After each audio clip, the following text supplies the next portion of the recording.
Hey there, guys! We're back with more of this. Last few episodes, I didn't actually have the gameplay audio, because I had the wrong thing recording in OBS. Fixed it, so we should be good for this one. Oh, how do I get rid of this? Oh, okay. So I'm in a strange situation. In front of me is the school's number one idol, whom I admire, Tosaka Rin, and following silently behind me is Saber, who calls herself a servant. Oh, the hallway suddenly feels like a different dimension, but I can't be a coward forever. I'm a Magus, even if I'm just an amateur. Tosaka Rin, a Magus just like me, is acting so fearlessly, so I have to act firmly too. But I can only work out a few things. First, about Saber, who's following me. I'm sure that she's some kind of familiar because she calls me master and I made a contract with her. I heard that familiar is some kind of assistant for a Magus. Most Magi transfers most Magi yeah. Most Magi transfer part of their body into something and summon it as another self. For the other self, a Magus usually uses a small animal. That's simply because it's easy to take over the mind of something like a cat or a dog. Some Magi use human as their familiar, but they need enough magical energy to restrain a human at all times if they do such a thing. But if one constantly uses enough magical energy to control someone, it would take most of the Magus' magical energy to sustain that familiar. But that'd be putting the cart before the horse. A familiar is something that assists the Magus. To reduce the burden on the Magus, it is commonly accepted that small animals are most suitable. So I've been taught, but... What is it, Shiro? No, it's nothing. Saber looks human no matter how you look at her, and she's clearly superior to me, her master. I don't have the magical energy to control such a person, and more than that, I don't have the magic circuit to summon a familiar. So Saber must be something rather unlike a familiar. She said she is a servant. I don't know what that is, but I think the man called Lancer and the man in the red with Tosaka were the same thing. Then it must be that Tosaka is also called Master. I just saw her magic skills. If I am worth half a Magus, she is worth about 3 Magi. Wait. If I am worth half a Magus, she is worth about 3 Magi. Though of course there's no point in comparing me to other Magi, when I can only use strengthening magic. Anyway, Tosaka is an amazing Magus. In any spiritually superior land is a family of Magi that looks after the land. The Amiya family only came to this land in Kiritsugu's generation, so we're just strangers. That's why I don't know that Tosaka was a Magus. That's why I didn't know that Tosaka was a Magus.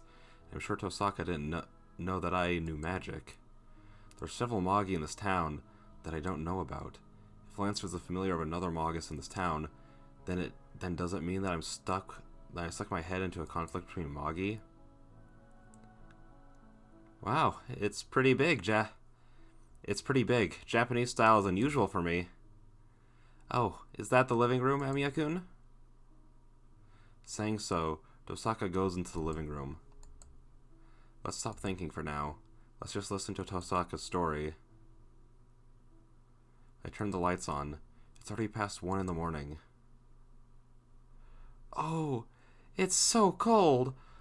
What's this? The windows are broken.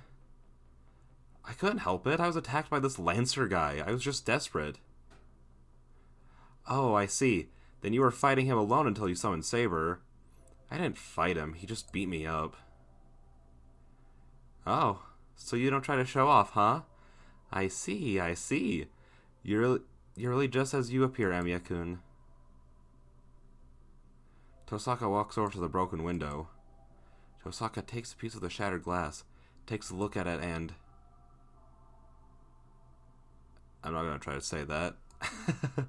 She cuts the tip of her finger and puts a drop of blood onto the glass. What kind of magic is this? The shattered glass combines on its own and restores itself in a matter of seconds. Tosaka, that was...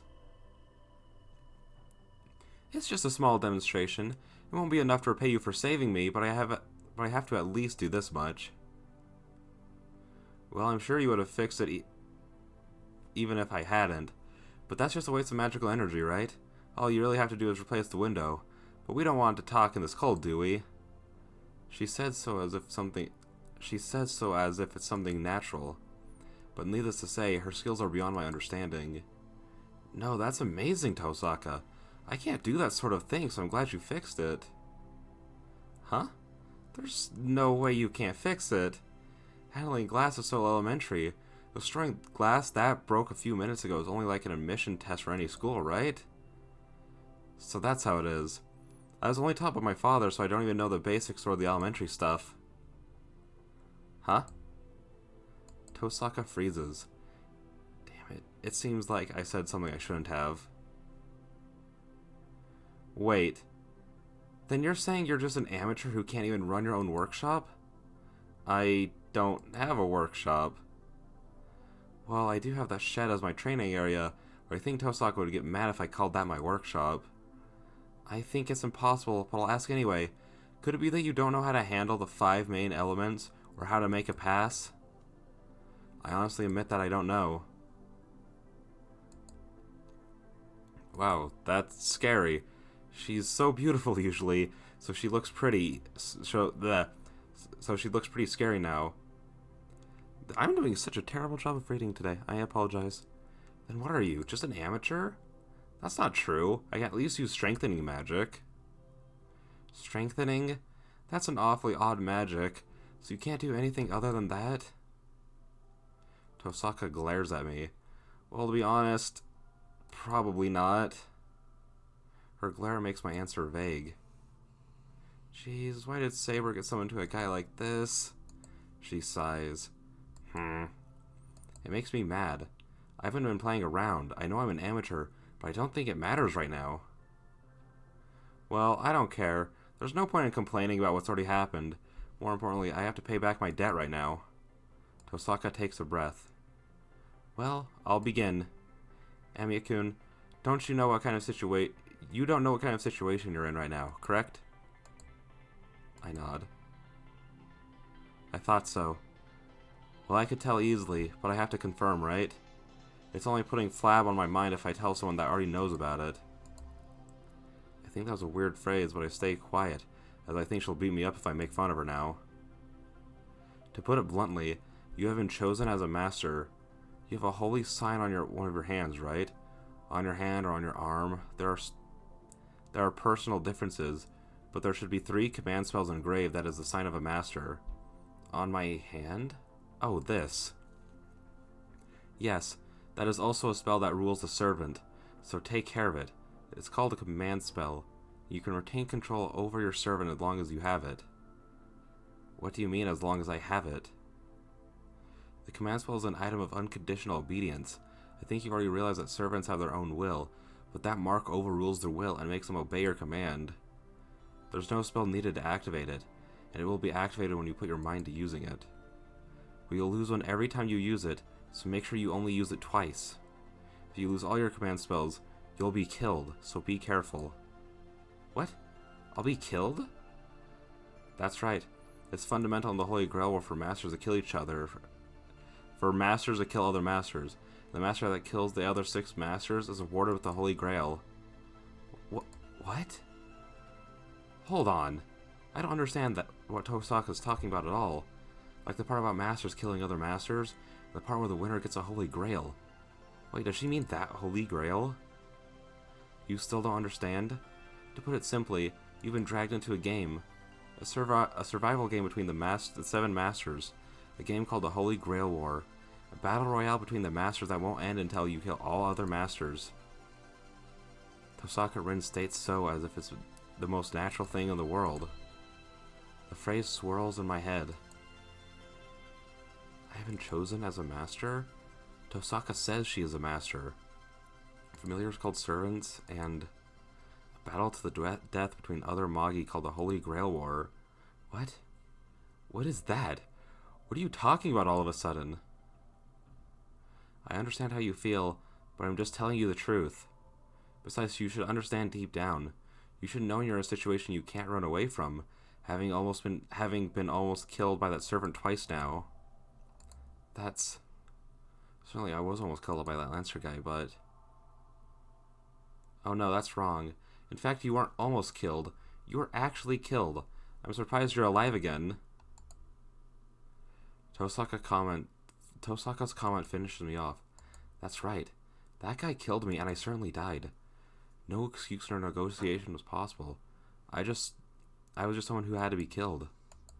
So, even if I do deny this battle to the death that I cannot understand, the others in it will not withdraw.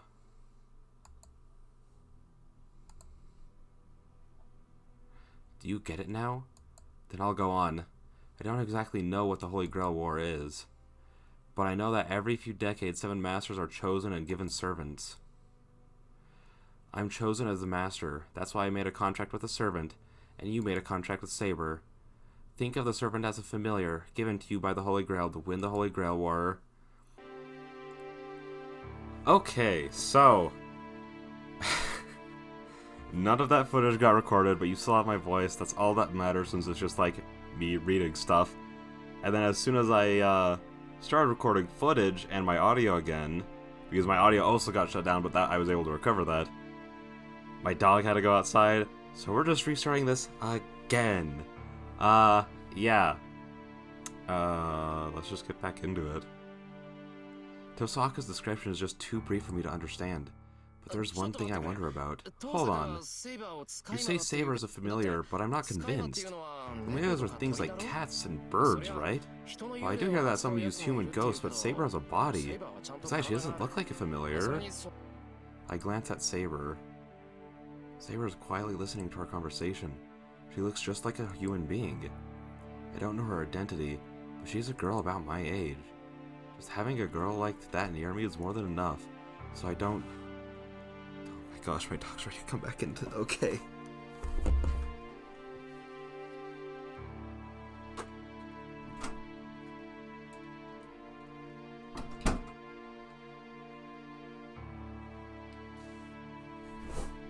She is making this recording take significantly longer than it needs to.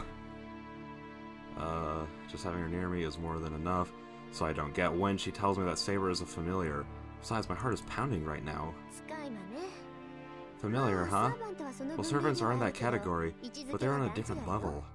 Because that girl over there is a ghostliner, considered to be the strongest of all familiars.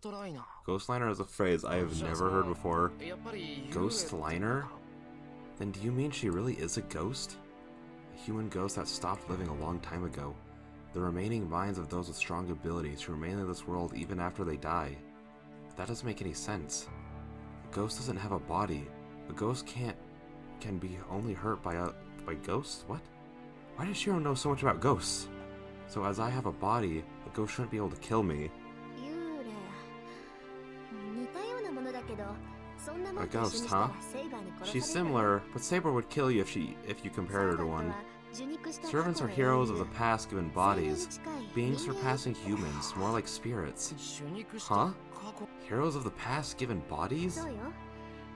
That's right, a legendary hero who is pulled from the past, or the present, or whenever, and given a body. Well, it's the role of the Master to summon them, and the Holy Grail does the rest. It's impossible for a Magus to give shape to a soul, so we're assisted by a strong artifact. Hold on, so a hero of the past means... what? I look over at Saber, and she's a heroine from the past too. Well, it's true that nobody would dress like that now, but still... That's impossible. I've never heard of any such magic. Of course not. This isn't magic. Think of it as a phenomenon created by the Holy Grail. It's impossible to recreate a soul and give it body without it. Recreation of the soul? But a servant isn't a ghost. No. Haven't you been taught that any humans, animals, or machines that leave any great achievements behind get removed from the ring of reincarnation and sublimate into beings of higher rank? Heroes are that sort of beings. To put it simply, they have been worshipped and made into artificial gods. Ghost magic, such as supplicating ghosts, use heroic spirits to make miracles happen. But the servants are familiars of the heroes themselves, so they accompany you in spirit form, but if you need be, you can give them form to make them fight. It means you can give them form or keep them in spirit form. I don't see your servant, so he's in spirit form right now. No, he's healing his wounds in the summoning circle at my house right now. Saber wounded him just now, right? If I hadn't withdrawn him by force, he would have had his head chopped off. Look, the only ones who could beat these servants are other servants. Spirits like them. Well, we can hit them too if they take form, so we might be able to beat them. But servants are all strong as monsters, right? So we let monsters deal with monsters. The master usually supports them from behind. Tosaka's explanation irritates me for some reason. She calls them monsters. I don't know about the other servants, but I don't want her to talk about Saber like that.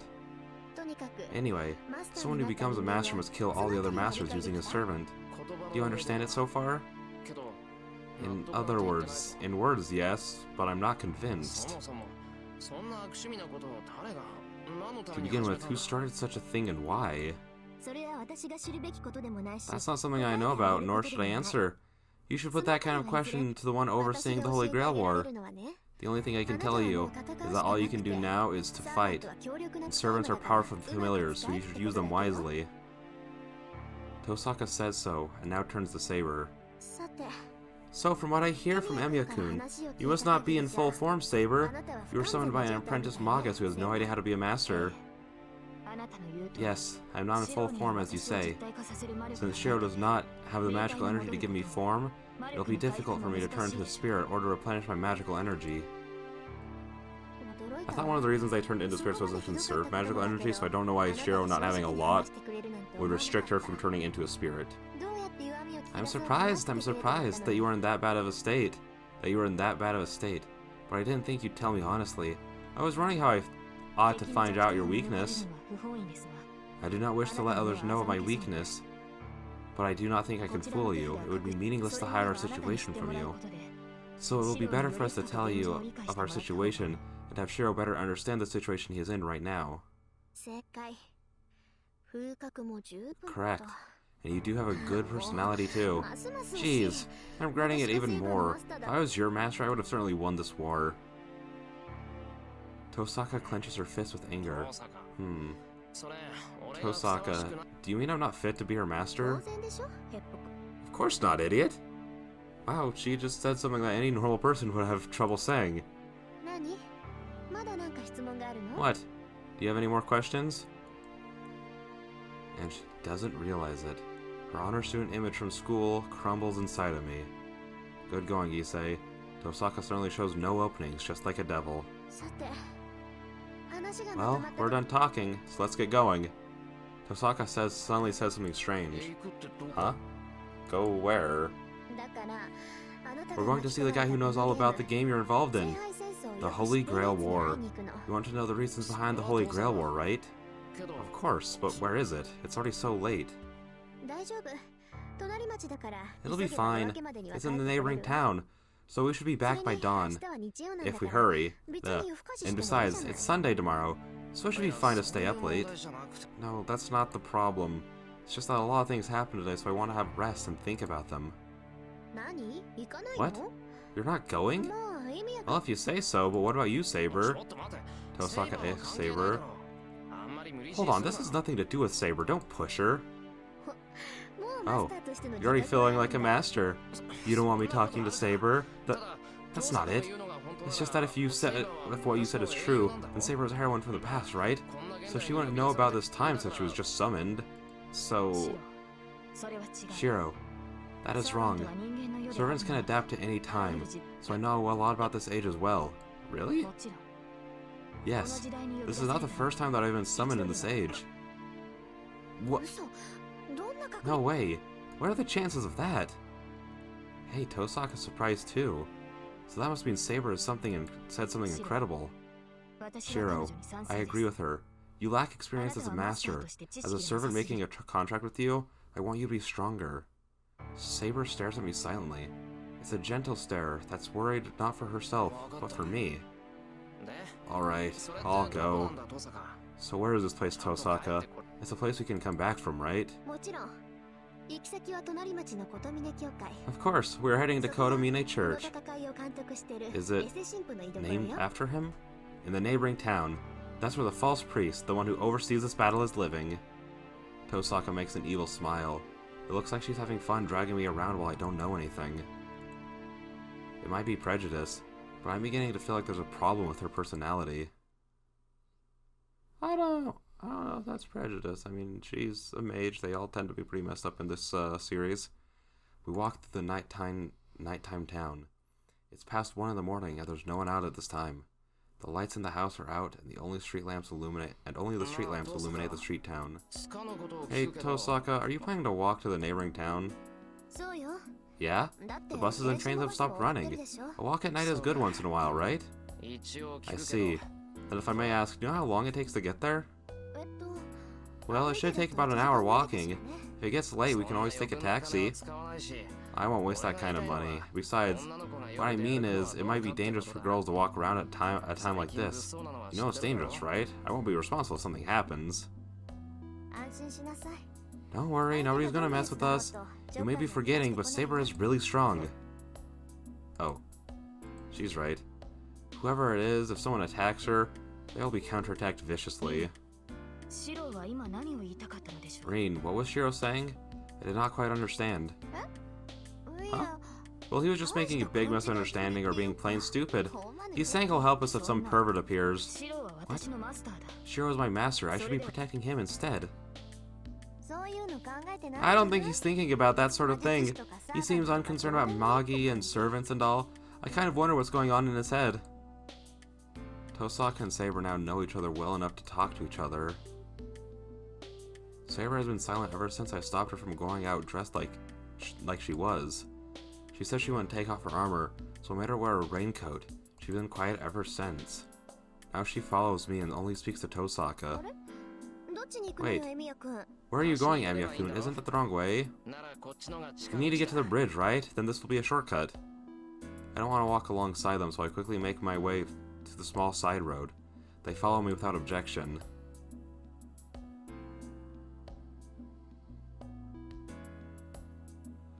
We come out into a park. We have to cross a bridge to the neighboring town of Shinto, but... Whoa, I didn't know about this road. I see, since you can get to the bridge from the park, all you have to do is head for the park. Tosaka looks up the bridge, talking happily. Maybe it's just because it's nighttime. Tosaka's face looking up the bridge seems even more beautiful than at school. I'm troubled. Let's go, we didn't come here to play around. I hurry Tosaka, who is standing still in the park, and make my way for the stairs. Once we reach the road alongside the bridge, Shinto will be straight ahead of us. There's no one on the bridge. It's only natural as not many people use it during daytime. It's more normal to use the bus or the train to get to the neighboring town, so this bridge is rarely used. That's because it's so long and it carries the fear that it might collapse on you. That must be why this place isn't used for dates, even though it's a perfect location-wise. That's stupid, what am I thinking? Saber is following me silently, and Tosaka is walking right beside me.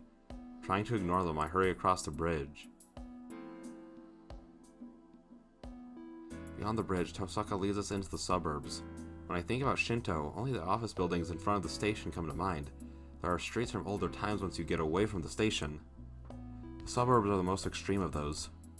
There are hilly roads and high grounds overlooking the sea. As you go farther up the hill, there are fewer buildings and the foreigner cemetery built on the slope of the hill can be seen. The church is up here. You must have been there at least once, right? No. I know it used to be an orphanage, though. I see. Then it'll be your first time today. You should prepare yourself. The priest there is a difficult man to deal with. Tosaka starts up the hill. Looking up, I can see a building at the top of the hill. A church atop the hill. I never thought I'd visit God's house for the first time for a reason like this. Whoa. This is really awesome. The church is magnificent. The whole top of the hill must be the church's land, as a flat field welcomes me as soon as I reach the top. The church isn't that big, but it's compelling, towering over its visitors. Shiro, I will remain here. Huh? Why? I can't just leave you when we've come here together. I did not come for the church. I followed to protect you. If your destination is the church, you should not go any further. Wait, If your destination is the church, you should not go any farther. So I shall wait here for your return. Saber says clearly. It doesn't seem like she'll budge an inch, so I decided to respect her decision. Alright then, I'll be going. Yes. Please do not let your guard down, whomever you are facing, Master.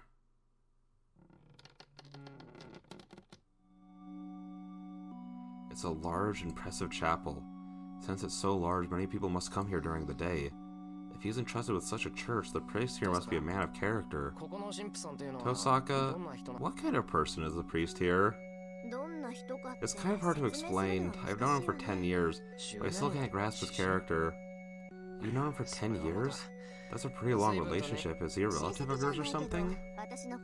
He's not my relative, but he is my guardian. On top of that, he is my senior as an apprentice, and my second teacher. Huh? Senior as an apprentice? You mean apprentice as a magus? That's right. Why are you so surprised? Because he's a priest. Aren't priests forbidden to use magic? By their nature, a magus and the church cannot be in harmony. An organization that Magi belonged to is called the Magic Association. On the other side of religion, the side you wouldn't see while living in normal life, is called the Holy Church. The two are barely similar. They cooperate in name, but they're always trying to kill each other when given the chance. The church hates heretics. They totally eliminate the inhuman, and they count magic users among their targets. For the church, miracles are only given to the chosen holy saints. Any miracles handled by other people are heresies. There are no exceptions, even for those within the church. The higher one rises in the church, the more one is prohibited from the impurity of magic. And for a follower to entrust with a church like this, and the more divine protection one receives, the more one should stay away from magic. No, first of all, is the priest here on our side? Yes. He is the one supervising the Holy Grail War, after all. He is a real agent. Well, I don't know if he has divine protection, though. Tosaka footsteps echo as she approaches the altar. It's bad manners to do that when the priest isn't here, but it's so late at night. He won't be in the chapel, so if he's anywhere, it'll be in the private room in the back. So, who is the priest? You said a name like Kotomine. Stop! Why'd you buzz at me again? I'm taking my phone off the desk since it keeps buzzing. You said a name like Kotomine before. His name is Kotomine Kire. He's a student of my father, and we've had an inseparable relationship for 10 years now. Well, I wish I never met him, though. Yeah, most people probably do. I feel the same way. I did not want an apprentice who did not respect her teacher. A footstep. He must have noticed his entry as he slowly appears from the other side of the altar. And I think that will be the end of this episode. I'm sorry it was a little kind of like all over the place. Just a lot of... I kept trying to start the second part of this episode after I realized that after the recording stopped. And then, yeah, it just went downhill from there. So I think now is a good time to stop it because it's probably about to be a long time talking to Mr. Kotomine Kire, one of my favorite boys. Yeah, that being said, I'll see you guys in the next one. Bye-bye. Okay, we are back with some more Fate. Last time, we went to church. This time, more church. You didn't answer my repeated calls, and now you bring a strange guest. So he is the seventh one, Rin. Right. He's a magus, but he's pretty much a beginner, so I just couldn't let him be. I believe it was the rules report here when one becomes a master, right? It's a rule you invented, but I'll follow it this time. Very well, then I must thank this young man. The priest called Kotomine slowly turns to me. Without realizing it, I step back. He is not scary at all. I don't feel any hostility from him. But this priest still has a presence that makes the air around him feel heavy. I am Kotomine Kire, the one entrusted with this church. What is your name, seventh master? Emiyashiro. But I haven't agreed to this master thing yet. I glare back at the priest, trying not to lose against his presence. Emiya. Shiro. Huh? The weight on my back turns into a chill. The priest slowly smiles as if he's met someone pleasant. That smile. It makes me... I thank you, Emiya. You have brought Rin here. If it were not for you, she would not have come. The priest makes his way around the altar. Tosaka moves away from the altar and stands beside me. Then let us start. Emiya Shiro. Emiya Shiro, you are Saber's master, correct? That's wrong. I certainly made a contract with her, but I don't understand this whole master and Grail War thing. If a master should be a proper Magus, then you should go and choose a more suitable person. I see. This is serious. Does he really know nothing, Rin? I told you, he's a beginner. Train him from the very first steps, will you? You're really good at that, right? Tosaka urges the priest. Oh, I see. That's how it is, huh? I understand. This is the first time you have ever depended on me. Emiya Shiro, I can never thank you enough. Father Kotomine laughs. Their conversation makes me feel uneasy. First, that was a weird way to say that. First, let us correct your misunderstandings. Listen, Emiya Shiro. Master is not a role you can give to someone else, nor is it something you can stop being once you are chosen. Those with those command seals carved on them cannot resign from being a master. You must accept that fact. Why can't I quit? The command spell is a holy mark. Becoming a master is a trial placed upon you. You cannot escape it just because it is inconvenient. You cannot be released from that pain until you obtain the Holy Grail. If you wish to retire from being a master, all you can do is obtain the Holy Grail and wish for it. If you do that, everything will be as you desire, Emiya Shiro. Your wishes, even cleaning out all the mud inside of you, is possible. Yes, it is even possible to start everything over again. Therefore, you should desire it. If the time comes, you will appreciate being chosen as a master. If you will wish to erase those burns that cannot be seen, all you have to do is accept that holy mark. What? I feel dizzy. The priest's words don't make any sense. They just confuse me more and more as I listen. But still, his words soak into my brain and clot like blood. Kirei, don't go off topic. I asked you to tell him the rules. I didn't ask you to open up his old wounds. A voice cuts in. Tosaka. That clears up my dizzy head. I see. It is pointless to say anything to these kinds of people, so I was trying to take away his morality while he's still misunderstood. I guess it's true that compassion is not good for others, but I rather enjoyed it too. What? Does it do you good to help him? Of course. Helping people may mean saving yourself in the end. Well, it won't do any good to preach to you now. So let us return to the main topic, Emiya Shiro. The battle you have been dragged into is called the Holy Grail War. Have you learned from Rin that this is an all-out war between masters using 7 servants? I did. It's some ridiculous thing where 7 masters kill each other, right? Indeed. But we are not committing these inhuman acts because we want to. Everything is a ritual to determine who is the most suitable to receive the Holy Grail. Because of its greatness, we require trials to determine its owner. What trials? I'll bet this priest doesn't think of this Holy Grail War thing as a trial. Hold on, you keep saying Holy Grail War. But what is it? You can't possibly mean the actual Holy Grail, right? The Holy Grail. The Grail said to have received the blood of Christ. It is considered to be one of the greatest holy relics, and said to be capable of many miracles. The most common rumor about it is that the ones who obtain the Holy Grail will tame the world. But that's just an invention. After all, the Holy Grail itself is almost something that exists but doesn't exist. A Holy Grail that makes wishes come true? Certainly appears in many folklores and legends around the world, but that's it. A fictional power that doesn't exist and isn't possible, that is the Holy Grail. So answer, Kotomine Kirei. Is the Holy Grail you're talking about really the Holy Grail? Of course, the Holy Grail that appears in this town is real. As a proof, the great miracle of the servants has occurred. Summoning and controlling past heroes. No, a miracle close to resurrecting the dead is almost a sorcery. A Holy Grail with this much power shall grant its owner unlimited power. The object's unreality is worthless in front of that truth. So, he means that even if it is a fake, it doesn't matter if it has the powers that would overwhelm even the true Holy Grail. Alright, let's just assume that it really is the Holy Grail. And why is it required to do something like the Holy Grail War? We shouldn't be killing each other if the Holy Grail exists. If the Holy Grail is so great, we can share all its power. That is a fair argument, but we do not have such freedom. Only one person can obtain the Holy Grail. That is not something we chose, but what the Holy Grail has decided. The Holy Grail decides the 7 masters and summons the 7 servants. I told you that this is a ritual. The Holy Grail chooses the most suitable to obtain it, and selects its appropriate owner by making them fight for it. That is the Holy Grail War, the ritual where those chosen by the Holy Grail kill each other to obtain it.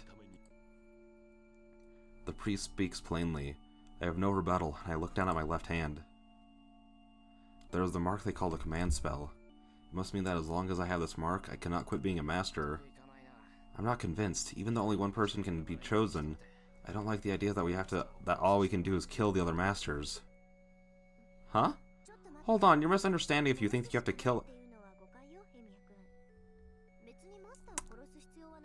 Okay, I wasn't gonna bring this up, but in the anime, they don't have to kill the masters, they just have to kill the servants. But Rin has quite literally been saying this entire time, yo dog, you have to kill the other masters. That's why if you use all your command spells, you're basically dead, because the other masters will come and kill you, because you'll be defenseless without a servant. She has literally been saying this entire time. Like, all of last episode was her just going, Lamau, get ready to kill the other 6 dudes. Are you ready for that, bro? And like... Okay, that's just top quality writing, baby. Top tier. There's no need to kill the masters, huh? But you said yeah. Huh? But you said we have to kill each other. Konomine said so too. You will kill each other. You be quiet, Kirei. Now the Holy Grail in this town is in spirit form. It's not something with form, so it's something we have to call forth by a special ritual. Meaning we have to materialize it. Why is her art, like, bigger than his? Like, she's supposed to be taller, but she looks bigger. Is it because she's closer to us? It just looks really weird. We call for it as Magi, but since it's in spirit form, we cannot reach it. Do you understand what that means? Yeah, only spirits can touch spirits, right? Oh, that's why you need the servants. Exactly. To put it simply, the goal of the Holy Grail War is to eliminate the servants, except for your own. So there's no rule you have to kill the masters. Man, she could have told me that earlier. Honestly, Tosaka and this priest are being mean. Now I'm relieved. So even if we enter this Holy Grail War, Tosaka's not gonna die. I see. I guess that is one way to think. Then let me ask you, Amiyashiro. Do you think you can beat your own servant? Beat Saber? That's impossible. In the first place, magic is useless against her, and she is skilled with her sword. Then let me ask you one more thing. It is a boring question, but do you think you are superior to your servant? The question mark? What's he saying? I can't beat Saber. There's no way I'm superior to her. For this question, my answers will always be that I'm weaker than my servant, so... Oh. That's right. Servants are hard to defeat, even with a servant. So what should you do? See, it's such a simple solution. Servants can only exist with a master. No matter how powerful a servant is, the servant will disappear if the master dies, so... That's right. It's a natural solution. No one would choose to take the hard way. If you want to win, the most effective way is to kill the servants. Would be to kill their master instead. Okay, I understand that killing the master is an effective way to eliminate other servants, but then if their servant gets killed, does that make someone not a master anymore? Only servants can touch the Holy Grail, right? Then there's no point to a master that doesn't have a servant. No, the right to be a master still remains as long as you have the command spell. A master is a magus that can form a contract with servants. As long as you have the command spell, you can form a contract with servants. The servants whose masters are killed do not disappear right away. They can stay in this world until their magical energy runs out. If such abandoned servants exist, a master with no servants can form a contract with them. That'll allow them to rejoin the war. That is why masters kill other masters, because if you allow them to live, there's a risk that they will impede you in the future. So what if you use up your command spell? Then you won't be able to form a contract with other servants, and the freed servants will go off with someone else too. Wait, that's... Yes, you're right.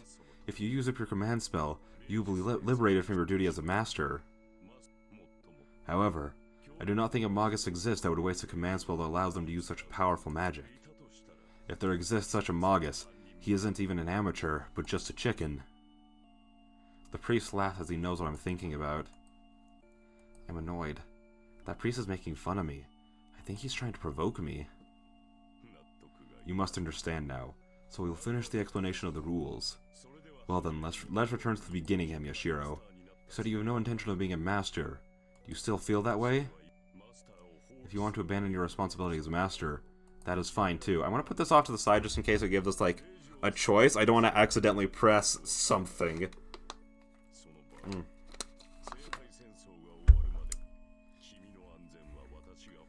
Hang on, if it does come out the choice, I kind of want to, like, save it just to be, like, just to see what we can do.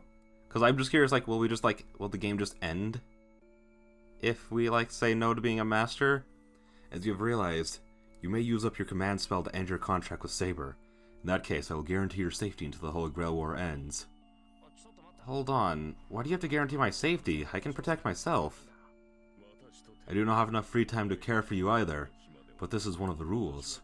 I have been dispatched to supervise the repeating Holy Grail War. That is why I must minimize the victims of the war. Protection of Magi who lost their claims of being a master is one of my biggest responsibilities as the supervisor. Repeating Holy Grail War? Hold on. Repeating, does that mean that this type of battle has happened many times before? What do you mean? The Holy Grail War didn't just start now? Of course not. Do you think a supervisor would have been dispatched if it were so? The Church bears a duty to recover the Holy Relics, as we are the lowest of the special agencies. Originally it was our goal to research and recover the Holy Cross, but here we have a duty to investigate the Holy Grail. We have to investigate the 726 Holy Grail that has appeared in this far-esteemed land. We must recover it, if it is real, and dispute it if it is not. 726? That many Holy Grails? Yo, I could use those in Fate Grand Order, baby, let's go! Who knows? It just means that there's been at least that many things that seemed like one. Oh, I can't use that in FGO if it's not real. And one of those is the Holy Grail from the Holy Grail War, observed in this town. According to the records, it is first said that the battle occurred about 200 years ago. Since then, the battles between masters have been repeating in a cycle of about 60 years. This is the 5th Holy Grail War since the last one was 10 years ago. This will be the shortest cycle yet. What? Are you guys insane? Sorry, I just got a buzz on my phone and it's like become like clockwork for me to check my watch immediately as soon as it buzzes. Are you guys insane? You guys have repeated this thing 4 times already? I feel the same way. As you said, people have repeated this event many times. Yes. In the past, the Holy Grail Wars were terrible. Masters were driven by their desires, forgot their teachings as Magi, and just killed each other indiscriminately. I think you already know, but it is the highest crime for a Magus to use his magic in public. A Magus cannot allow his identity to be revealed to the public. But masters in the past have violated that. The Magic Association dispatched a supervisor to caution them, but they only made it in time for the 3rd Holy Grail War. The one dispatched then was my father. Do you understand now, boy? I don't know why I said that father part so aggressively. Yeah, I understand we need a supervisor. But from what you said, isn't this Holy Grail War fundamentally bad? Oh, how is it bad? Because the past Magi were people who would break the rules of the Magi, right? Then let's say the Holy Grail thing really exists. What will you do? What will you do if the one who remains is someone who uses the Holy Grail selfishly? It's bad if such a thing is obtained by someone who has no problem killing others. If it is the job of the association to look after Magi, then shouldn't you guys be punishing those kinds of people? I question with a little hope. But as I expected, Kotomine Kirai laughs. Of course not. There are no Magi who will act outside their own interests. We only supervise the rules of the Holy Grail War. We do not care about what happens afterwards. The association is not concerned about the kind of person that obtains the Holy Grail. That's ridiculous. What if the master that obtains the Holy Grail is the worst guy possible? It would be problematic, but we can do nothing. It is the Holy Grail that chooses its owners, and we do not have the power to stop a master has been chosen by the Holy Grail. It is a grail that makes wishes come true, after all. The one who obtains it will be able to do as he pleases. But if you do not want that, then all you have to do is win it yourself. That is the most reliable way, isn't it? Kotomine is trying to hold back his laughter. It's like he's enjoying my clumsy inability to accept the facts. What's wrong, boy? I think that was a good idea, so will you not accept it? That's none of your business. Anyway, I don't have any reason to fight. I'm not interested in the Holy Grail, and I don't feel like a master even if you tell me I am. Oh, so you're not concerned about the winner of the Holy Grail? Would do, even if he leads to disaster. That's... I can't answer that question. Crap, his words are violent. They force the truth onto me whether I want it or not. That is fine, if you have no reason to fight. If you're not troubled with what happened 10 years ago... 10 years ago? That's right, at the end of the last Holy Grail War, an unsuitable master touched the Holy Grail. I do not know what that master wished for. All I know is that the result of the disaster that came afterwards. For an instant, the image of hell flashes in my head. Hold on. That can't be. It is. It is. It is an event that everybody in this town knows about, Emiyashiro. 500 killed or wounded. 134 buildings burned down. That inferno still unexplained as the remains of the Holy Grail War. I feel sick. My vision blurs. I lose concentration. I can't focus my eyes. My body stumbles. But I hold myself firm. I hold on to consciousness by clenching my teeth. I hold back my nausea with an anger boiling up in me. Emiya? What's wrong? You're pale white. I know it's not a comfortable story, but if you want, we can take a rest for a while. I must have looked terrible. I think it's very rare for Tosaka to be worried like that. Don't worry.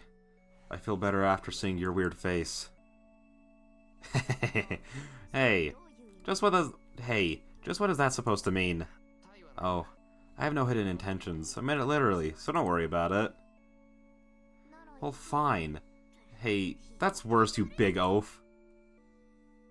The school's #1 honor student, Tosaka Rin, smacks me in the head. That does it. With that, the nausea and anger go away. Thanks. You really did help, so don't bully me too much. I have a few things to ask about. She looks like she hasn't hit me enough, but she still lets me continue. Oh, you still have questions? Alright, let everything out you want to say. He should know what I want to ask, yet he asked me to go on. Fine. Emiya, sure I won't lose to you. Then I'll ask you. You said this is the 5th Holy Grail War. Then has anyone ever obtained the Holy Grail? Of course. A sad event like that annihilation doesn't happen every time. Then... do not be hasty. It is easy just to obtain it. After all, the Holy Grail is managed in this church. If you speak of just touching it, I touch it every day. Huh? The Holy Grail is at this church? Of course. It is only the vessel. It is empty. Rin said it earlier that the Holy Grail is in spirit form. What we maintain is a well-made replica of the Holy Grail. We use this as a catalyst to draw down the real Holy Grail and transform it into a grail that grants wishes. It's like the relation between servant and master. Yes, there was indeed a man who obtained the real Holy Grail temporarily using that method. Then, was that Holy Grail real? No, what happened to the guy who obtained it? Nothing. The Holy Grail was imperfectly completed. It was the result of a foolish man affected by sentiment. With the previous pressure gone, the priest narrows his eyes as if in regret. What do you mean? Didn't the Holy Grail appear? It is easy just to make the Holy Grail appear. Once the servants are present, the Holy Grail will appear in time. As Rin said, there's no need to kill their masters. But that does not complete the Holy Grail. That thing decides its own appropriate master. For that reason, it could not be attained by a man who avoided battles. Heh. So that just means it's useless to obtain the Holy Grail without settling matches with the other masters. The master who obtained the Holy Grail first in the last war was just a chicken. He just ran away from the Holy Grail saying that he didn't want to fight other masters.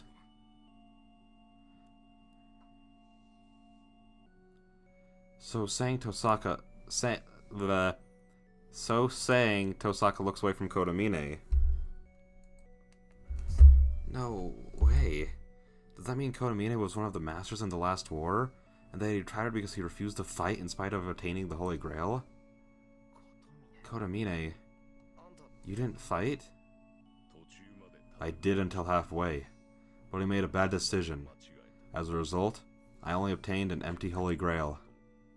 Well, I guess that was my limit anyway, because the other masters were all monstrous.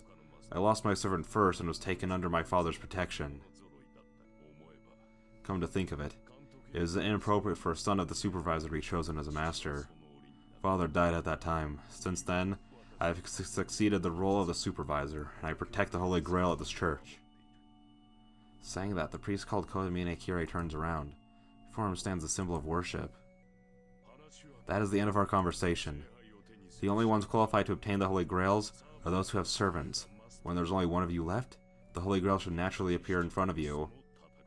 Tell me your decision as if you want to join this battle. I didn't mean to shake my desk. The Holy Grail War now. The priest requests my final decision. I'm at a loss for words. I had no reason to fight until just now. Now I have reason to fight and a will to fight. But can I really accept that? Are you still undecided? Look, a master is not something you can just be because you want to. Rin has been training long as a Magus, but it was not determined that she would be a master. All that could be I mean, it kind of was. Isn't she like the only Tosaka left? All that could be decided beforehand was whether to be prepared for it or not. Only Magi are chosen to be as masters. If you are a Magus, you should have been ready already. I guess it cannot be helped if you say you are not. You and your teacher were a failure in that case. It is merely annoying for such a Magus to be fighting, so get rid of your command spells now. He doesn't need to ask. Why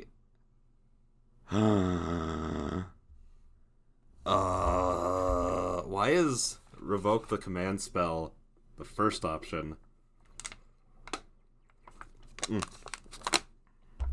Okay, we gonna be saving this. Save. Okay. Revoke the command spell. I can't approve of this. How long has this episode been going for? 24 minutes. Okay. We'll do this, and then we'll come back to this in the next episode, depending on... I don't even know. Are we actually going to get, like, more story from this? I don't know. I can't approve of this. Such dirty killings are wrong. What's wrong? Will you fight or not? State now, Emiyashiro. He doesn't even need to ask me. I won't fight. I'll abandon my right as a master. I look directly at the priest and answer. I see. I'm disappointed, but it is the master's will.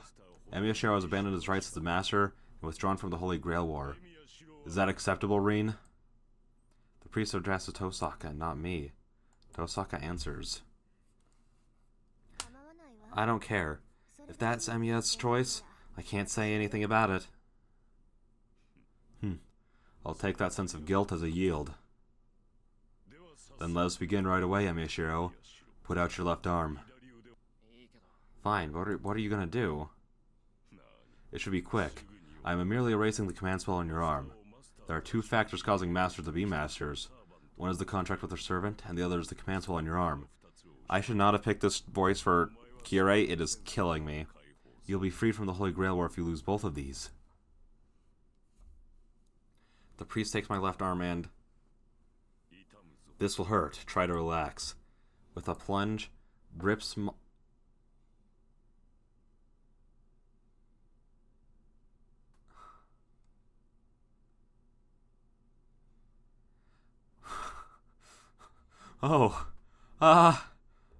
guys, I think we picked the wrong choice. With a plunge, rips off my arm with his bare hands. My body jerks in pain with the sound of someone's fingers enter my arm. Ugh. It is not an illusion. If there were an illusion, it was that of my arm being ripped off. In reality, there isn't a scratch on my arm. What? A stranger's fingers move through my flesh. Wait, it is not an illusion. If there were an illusion, is that my arm being reality, there isn't a scratch on... What? This is... Yes, it's just that the priest's fingers, which are transparent like a ghost, are sinking into my arm. Okay, so it just feels like it's being ripped off. It's not actually being ripped off. Done. The operation was successful. Uh-huh. I look at my left arm. There are no wounds on my arm, and only pain remains. In exchange for that unpleasantness, the command spell in my hand has changed shape. The shape's changed. No, is that there's fewer strokes on it now? Yes, there are 3 strokes for the command spell. Kyrie took 2 of those out from you, like a spiritual doctor who removed the infected part without hurting the body. Spiritual doctor? I think that's a special Magi who heals the body by treating the spirit. I hear their magic is a curse that can remove the infected part without using a single surgical knife on the body. I'm surprised. Spiritual treatment is an unusual act to use in uncivilized areas. It's not something a man of the church should know. Don't say that. I was unfit to be a priest the moment I took up magic. So it should not matter if that kind of magic I know is unfit for a priest. Do not worry about the type. It was the only thing I was good at. I learned many magics, but this was the only one that fits me. My magical aptitudes specialize in opening wounds, for good or for bad. Thanks to that, I am inferior even to my student over there. For good or for bad? Of course it's good. There aren't many spiritual doctors as good as you in the association, and there are only a few in the church that can handle spirits as well as you do. Who knows? No matter. No matter how great this healing method is, the spirit is only a contact treatment relying on the body. It is nothing close to a miracle that allows connections with the soul, the proof of existence independent of the body. But, anyways, the treatment is complete. The rest is up to you, Emiya Shiro. Use your last command spell to cut the contract between you and your servant. Cut the contract with my servant? Yes. Request the abolition of contract before Saber, who's waiting outside. I'm sure she won't accept it, so Kyrie left you a command spell to force her to agree. That is correct. By using up your command spell and abolishing the contract with your servant, you present to the other masters that you are harmless. Then you are openly freed. The sane master would not think of attacking a powerless master. By relinquishing a power you have gained by chance, you will regain your peaceful life. I'll break the contract with Saber by choice? That's betraying her. Even if it was by chance, I called for her and she protected me. Have I made the wrong choice? I cannot approve of masters killing each other. I can't approve of it, but I can't overlook it either then. What are you doing? No incantations are necessary to activate the command spell. All you have to do is put it to your mind and order your servant. You can tell her directly, or you can just cut the contact here. Choose whichever you like. No. I've made my decision. I can't take anything back now. The priest probably wouldn't allow it. I'll go and settle this directly with Saber. And I won't be a master, right? Directly with Saber? Emiya-kun, that's... Yes, I guarantee that. Go and inform your servant of the parting. Is Saber gonna kill us? After that, I shall welcome you into the church as subject to protection. Or torture us relentlessly because we're Shiro Emiya. The priest welcomes me, but I don't know how serious he is. Anyways, I have no intentions of putting myself in his care. I will only abandon my right as a master. I will not ask for his help after that. I refuse that. I won't need your help. I'll settle things with Saber, and after I use my command spell, I'm going home. That'll be it. I will never see you again. I see. Well, certainly we shall never meet again. Farewell, Emiya Shiro. It is the path you have chosen yourself. Take pride in it. He doesn't need to tell me that. I turn my back on him and leave the church. Oh, dude. What? Wait, hang on. So, I know that there are bad endings, so... Hang on, I need a drink of water.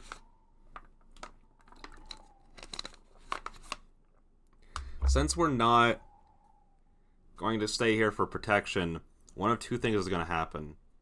We're going to break ties with Saber, and she's going to kill us, and it looked like Green was trying to warn us, you know, hey, don't go break off ties directly, you know, do it from in here where it's safe. Either that, or because Archer's out of commission, and we'll break a contract with Saber. Shiro and Rin are going to be walking home, and then Ilya and Berserker are going to attack us and kill us. Those are my 2 predictions for how this is going to go. I exit the church. She is there in the stone-paved plaza under the tall sky. Have you finished your conversation, Master? Yeah, I learned what the Holy Grail War thing is. And taking that into sincere consideration, I decided. Saber, I withdraw from being a master. Saber's brow does not even twitch. Her green eyes seem to accept my decision as if it were natural. Does that mean you will be abandoning the contract with me? That's right. I'm not fit to be a master, and you too, Saber. It would be better for you to form a contract with a proper master, not one like me. Yes. If I am after a better winning chance in battle, I should form a contract with another Magus. Archer's master should be able to draw out my full potential. I see. Then I can abandon my contract now, right?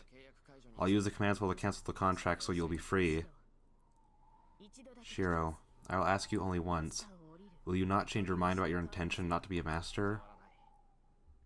I will not change my mind. I have no intention to kill others.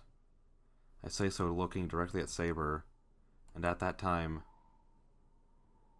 the raincoat Saber is wearing sways. Oh? I blankly stare at the death in front of me. The time it takes me to blink, Saber runs towards me, sweeps my legs out from under me and knocks me over. Pain runs through my legs after a moment. There's no blood, I still have my feet. I'm relieved that I still have my legs. Thank gosh, she only swept me with a metal rod. My legs hurt like they're about to tear off, but that's much better than having them cut off. Shiro, a Magus who is no longer master will be killed by his servant. No matter how inexperienced you are as a Magus, you have the power to keep me in this world as you have called for me. Servant needs a master. If you break your contract, I will kill you and take that body. Wait.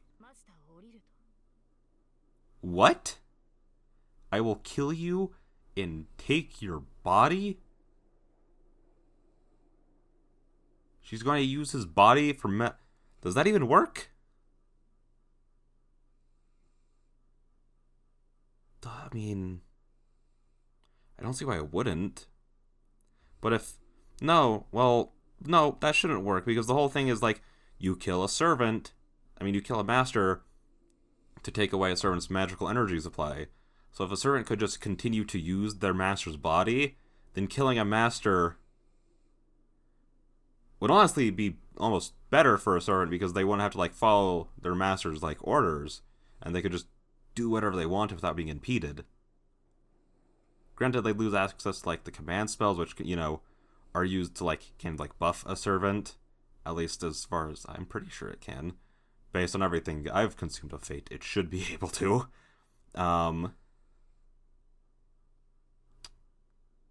So I feel like this almost breaks the whole point of killing masters, then.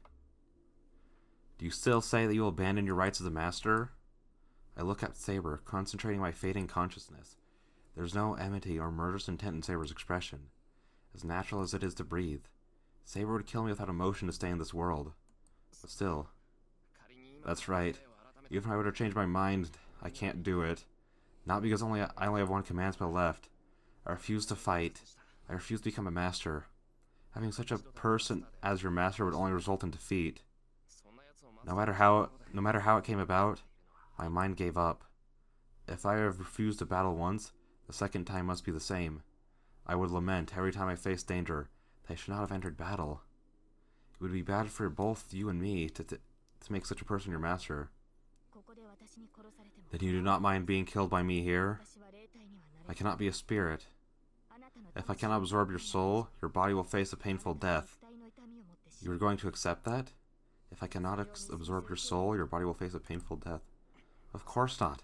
I don't like fighting, but I like being killed even less. I know it won't help, but I'll resist until the last second and flee. I gather my courage and glare back at Saber, not allowing myself to be overwhelmed by her. And then, Saber. I understand. Use your command spell, Shiro. It is your decision. I have no right to intervene. Huh? Do not worry. It is just the case that I could not establish trust with my master this time. If you abolish the contract with your command spell, I will be free. I should be able to maintain this body for about 2 hours, but I will just find a new master in that time. Saber said so plainly, spurred by those words. I prayed to the command spell on my left hand to abolish the contract. You are now free. It was only a short union, but your magical energy was pleasant. I shall not see you again, but I shall pray that you safely survive this battle.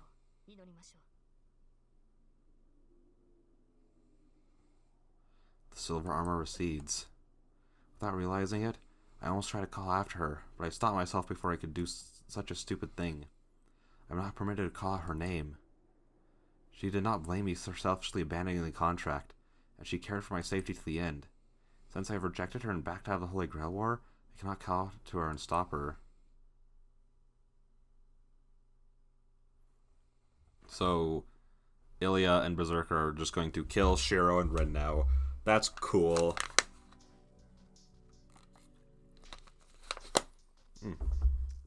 Wonder how long these like bad ends are going to be, because I know that we're about to get one, but this one's already been going for a while.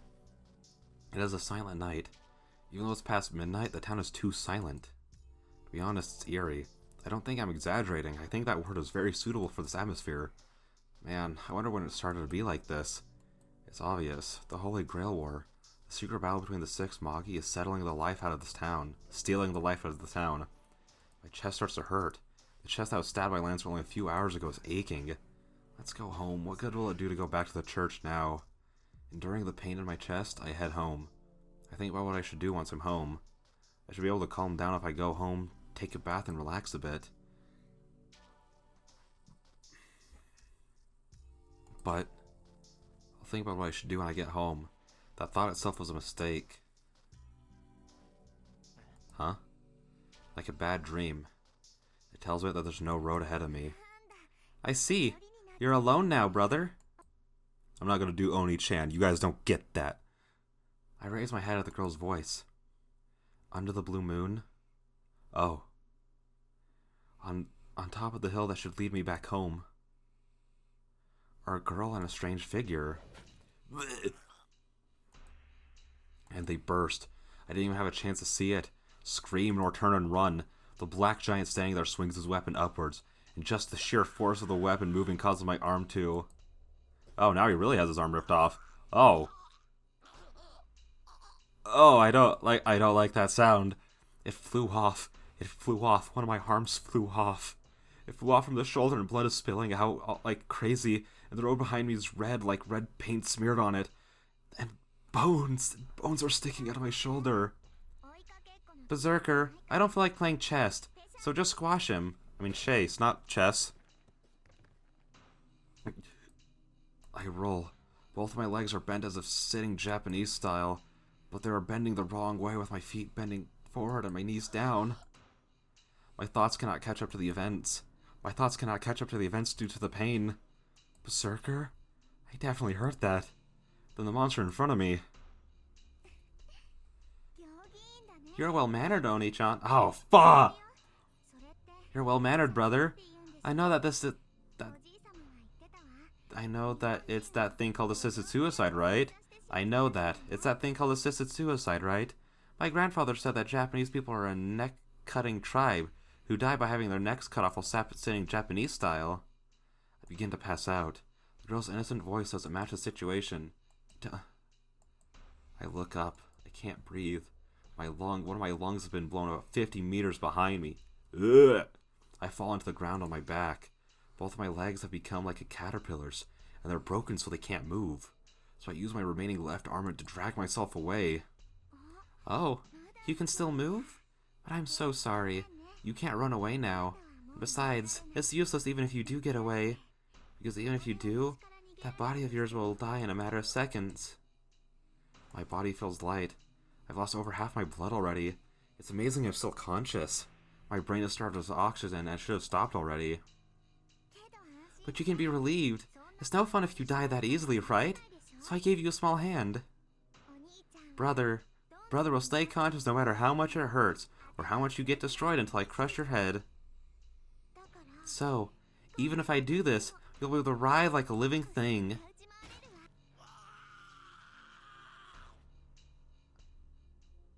That's so many H's. That is so many H's. I'm crushed by that shockwave of his weapon like a printing press. My lower half is crushed from the waist down. Things that used to be my legs and meat and bones are beautifully turned into two-dimensional objects. I can't die.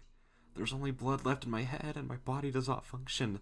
And my nerves are wanting to die and escape the pain, but my consciousness will not go away. My throat sounds like a flute. It echoes inside my skull. My thoughts are still confused, but wanting to escape this pain. You're wrong. I'm not a master anymore. I tell the girl as if asking for help. An instant of hope. The girl gasps as if being surprised. Yes, so what? She says with an angelic smile. My senses freeze. I will not be saved no matter what. I fully understand that I will be killed here. Maybe you're small enough for me to pick you up now. Then I'll invite you to my castle. There are lots of tools once we get there, so let's continue this there. My senses will not die no matter how much I am hurt. They will not die, so rationality freezes. I don't know how much longer the head will last. But at this moment, Emiyashiro gives up all hope. Fuh, dude! What the fuh? Tiger Dojo is a strange hint corner. If you would like to beat the game by yourself, or if you would like to keep the characters' images, please be warned. Bro, okay, after, like, Carnival Phantasm, you can't keep the characters' images.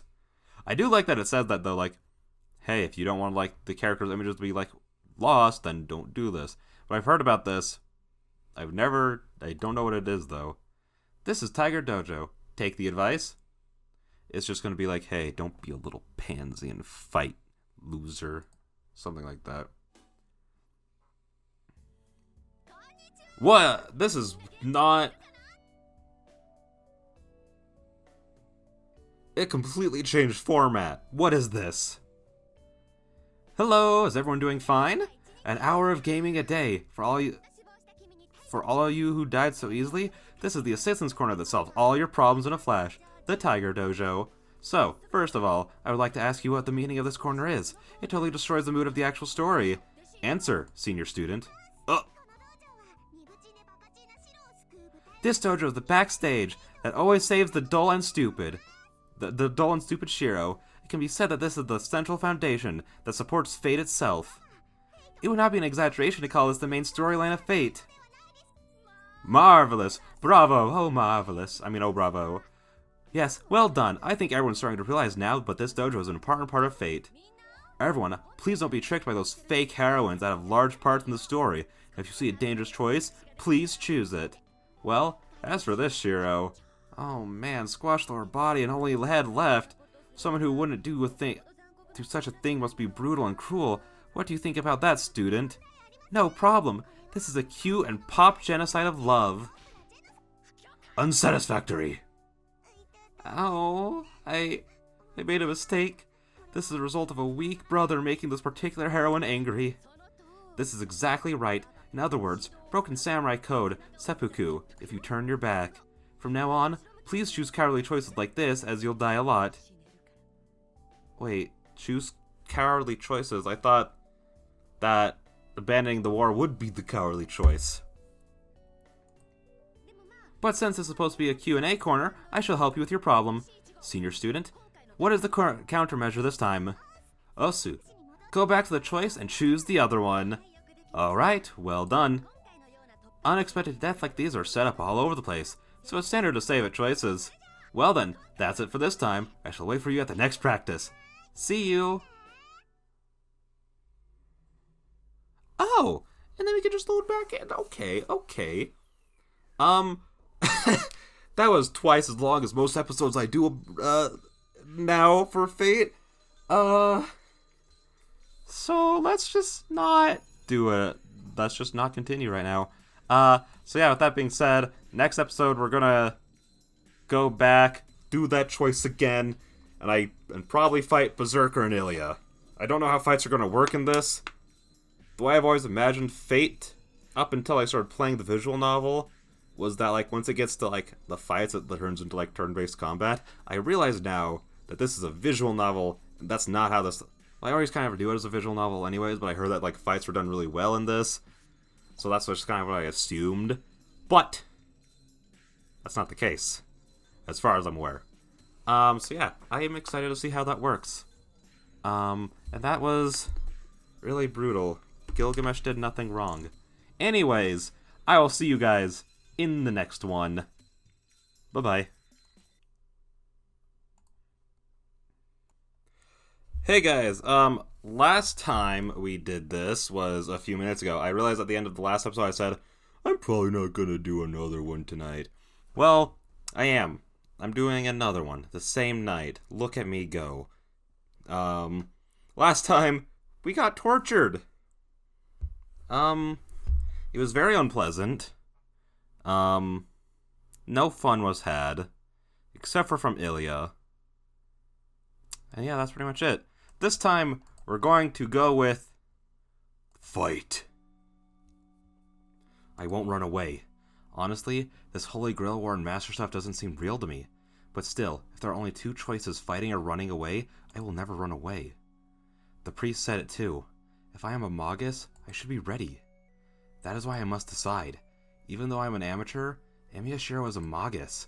Even if I have decided to become a superhero in the footsteps of Emiya Kiritsugu, whom I've admired all this time, I will fight as a master. If the cause of the fire 10 years ago was the Holy Grail War, I can't let it happen again. As if he likes my answer, the priest smiles with satisfaction. I take a deep breath. I've cut away all hesitation. As a man, I said I will fight. So from now on... Sorry, I had a little burp. So from now on, all I have to do is go forward with pride, so that I will not go against my word. Then I shall approve you as Saber's master. In this instant, the Holy Grail War is accepted. I approve the battle in this town. From now until the only one master remains, everyone shall follow their pride and compete against each other. The priest's voice echoes heavily through the church. There is no meaning to that declaration. Only Tosaka and I heard the priest's words. This man merely rang the starting bell as the priest of this church. So it's decided. Then I'm going home. But can I ask you a question too? I don't mind. This might be the last time, so I shall answer most questions. Then I shall ask, Kirei, you're the one in charge of looking after this, so you should have information on the other masters. I follow the association's rules, so at least tell me what you know. That's troubling. I really want to tell you, but I do not know the details either. Including Emiya Shiro, there are not many legitimate Magi this time. There are only 2 masters I know about. 3 if you include Emiya Shiro. Oh, I see. Still, you should know the order that they were summoned. You are the supervisor, after all. Well, what would that matter, knowing what order they were summoned in? Because they're all summoned anyway, so what does that matter? Berserker was first, Caster was second, the rest are pretty much the same. Archer was yesterday, and Saber was summoned a few hours ago. Oh, Ilya got to it first. I see, then that means... I just realized that my Ilya and my Saber and my Reen are very close in terms of voices. My Saber is just like a little bit softer, I think is a good way to put it. So when the scene comes up with all 3 of them, it's going to be very hard for people who are all exclusively listening to this to tell the 3 apart. So that'll be fun. The Holy Grail War has officially started. Reen, you are not allowed to come to this church until the Holy Grail War is over. The only time it is permitted is when I lose my servant and wish for protection, right? So I pretty much get points deducted if I come here for any other reason. That is correct. You may become the victor, but the church will not ignore the points deducted. They will take the Holy Grail away from you after a boring discussion. That would be the worst case scenario for me. You fake priest. Person on the side of the church supporting the Magic Association. I am serving God. That does not mean I am serving the church. Whatever. That's why you're a fake. And Tosaka turns her back to the priest. After that, she just makes her way to the exit without saying goodbye. Hey, is that okay, Tosaka? He is your fellow pupil, right? So, shouldn't there be a more proper farewell? I don't care. I'd rather feel relieved from breaking the ties to him. More importantly, you should leave too. You have no business here now. Tosaka walks across the floor without stopping and really leaves. Girl, should you really be trying to leave on your own, without a servant, when the Holy Grail War just started? Your guy just got dicked on by Saber super hard and can't protect you no more. I sigh and follow her, and then I feel a presence behind me and turn around. The priest who was behind me before I knew it is looking down on me. What? Do you have anything else to say? I back off as I say so. Just as I thought. I don't like him. Maybe we were just incompatible or something, but I can't get myself to like him. If you don't have anything to say, I'm going. I make my way to the door, trying to escape his stare. As I go, rejoice, boy. Your wish will finally come true. The priest says as if declaring an oracle. Those words aren't those the true feelings I haven't yet realized? What are you saying all of it? What are you saying all of a sudden? He says that a lot. I feel like that's just like a Japanese saying, just because I feel like a lot of anime say that. Like I don't think I've ever read this line in like a Western story, but I read it all the time in like like in manga and anime and visual novels now, you know? You should know, your wish will not come true unless there is a clear evil. Even if it's not something you approve of, a superhero requires a villain to defeat. I feel like everything has turned black. The priest said it. The greatest wish and the ugliest wish I have are the same. Yes, the desire to protect something is at the same time none other than the wish for something to violate it. Ooh. I mean, not necessarily. I was about to say that's a really nuanced take. But the desire to protect something isn't the same thing as the desire for something to violate it. Something happening to violate peace is something that will almost constantly be happening just because there are people who will always be around to take that. So you're simply having the desire to stop those who want to disrupt the peace, essentially. That's why you desire to protect something. It's not that you, like... I think the best way to explain this is, like, Shiro isn't sitting there... He has his desire to protect people because there are people out there who violate the peace, like with his, with the fires. Before he knew as the Holy Grail War, he had to have known that, like, somebody caused that, you know? And he also know that there are people who just generally do bad things, like, Kiritsugu was like, yes, I stop people, you know? I try to stop people, I try to bring peace.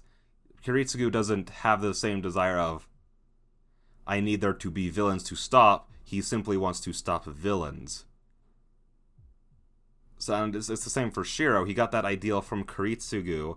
Maybe it's simple, but I feel like there's nothing about Shiro that implies that he's like looking like.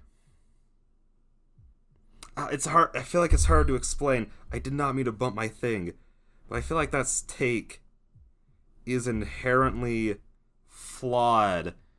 Hang on, is there a way to, like, look at the log? You desire to protect something is at the same time not other than a wish for something to violate it.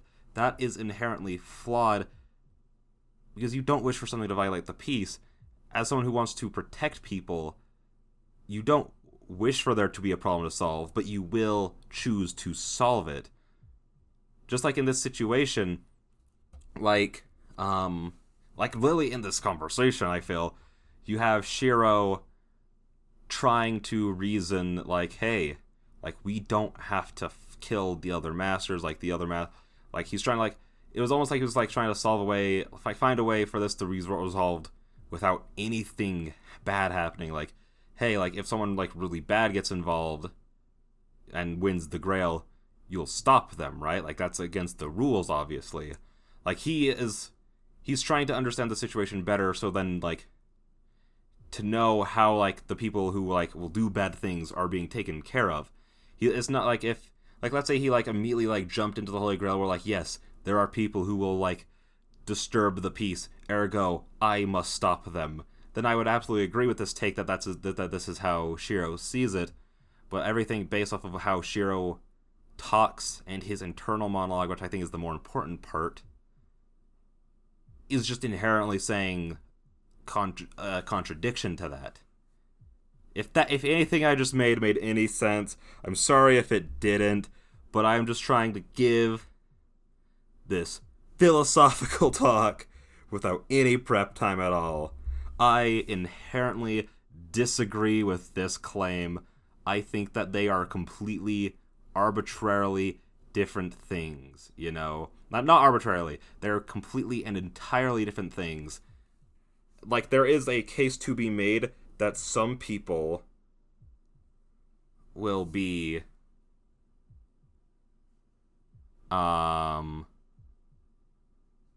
there are some people who do have, like, I guess, like people with hero complexes, or people who, like, fantasize, like, yes, I wish that there was, like, a villain out there and I had the power to stop, like, that kind of stuff. But that's, like, I don't think that this is what this is at all. Hopefully that made any sense.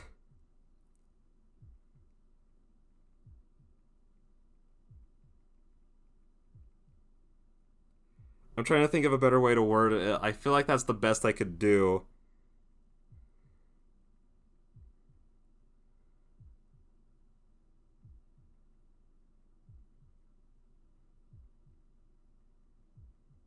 Is there a better way to word that? You know, I'm just gonna move on. But there's no way I'd wish for something like that. Yeah. Yeah. He's literally saying...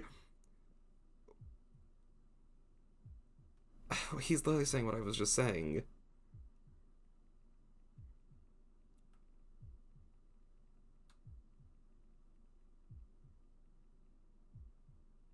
And sorry, I'm sending a text really quick.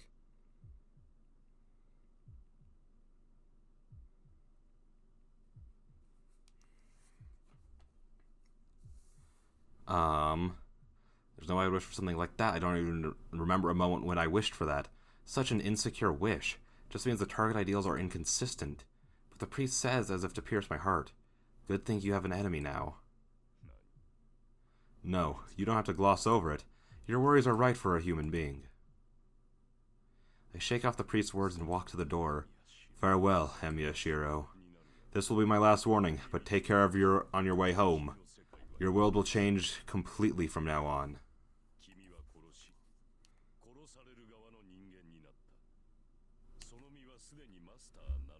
You are now at the point of kill or be killed. You are now a master.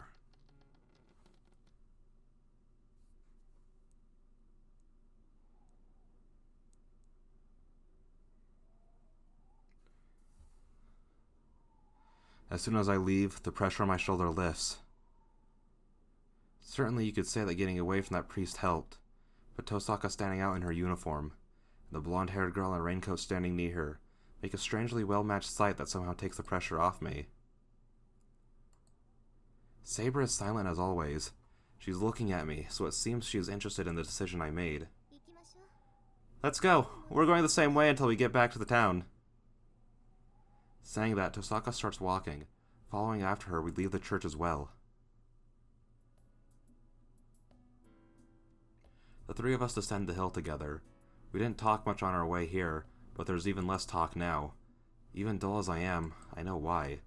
After what happened at the church, I truly became a master, and that must be the reason Tosaka's walking a little apart from us. I understand that. I understand, but I don't like thinking about Tosaka like that. Tosaka, is your servant okay? Huh? Oh, yeah, Archer is okay, though it doesn't seem like the damage caused by your saber will heal fast, so I don't think he'll be able to materialize him for a while. Then he's not with you right now? No, he's taking shelter at my house right now. He'll be at a disadvantage if he was attacked by other servants right now, so I'm making him stay ready at a place of strength. I see. Unlike my house, Tosaka's house is well prepared against outside attacks. A house is like a fortress for a Magus. They will not lose as long as they stay there. That must mean enemies will not attack you as long as you stay on your home ground. I see. The boundary field of my house is merely an alarm against intruders, but even having that makes a big difference. Oh yeah, Tosaka. That guy said he was the supervisor of the Holy Grail War, but does he know your servant? He shouldn't. I haven't told him. I see. You guys seem to have a good relationship, so I thought so. Hey, Amiya-kun. I'll warn you now. Don't tell anybody your servant's identity. Keep it a secret from people you trust. Keep it a secret even from people you trust, or you'll end up exiting this battle early. What? What do you mean, Saber's identity? What I mean is, which hero the servant is. No matter how strong someone may be, if you reveal your potential, you'll surely be beaten someday. It's fine, so have Saber tell you her real name later on. You should understand what I mean then. Though, hang on. You're like this, so it might be better if she didn't tell you. Why? Because you can't keep secrets. You'll be able to keep a secret if you don't know about it. Hey now, who do you think I am? I can take care of myself. Really? Then do you have anything you're hiding from me? Huh? Anything I'm hiding from you, I say as my face fires up. I don't have a guilty conscience, but, well, would kind of admiring her count as something I'm hiding from her? See? I don't know what you're hiding, but it's no good if it shows on your face. You have other good aspects, so don't worry about it. Then what about you? If you're hiding from the priest, does that mean you don't trust him? Kirei? Hardly. I'm not crazy enough to trust him. He's a cheat who transferred from the church to the Magic Association without quitting the church. He'd happily sell my information to the other masters. Tosaka said with annoyance. It seems she really doesn't trust that priest. I'm a bit relieved, but still her words seem to hold a bit of affection. As we passed the bridge, there's no conversation between us now. The cold winter air and her breath is cold. Her cold breath. A faint sound of flowing water and the white street lamps that light up the bridge. Small things like that are engraved into my memory. Oddly, I didn't think about looking at Tosaka who's walking next to me. Right now, it seems walking on the bridge at night together like this is more precious than seeing her face.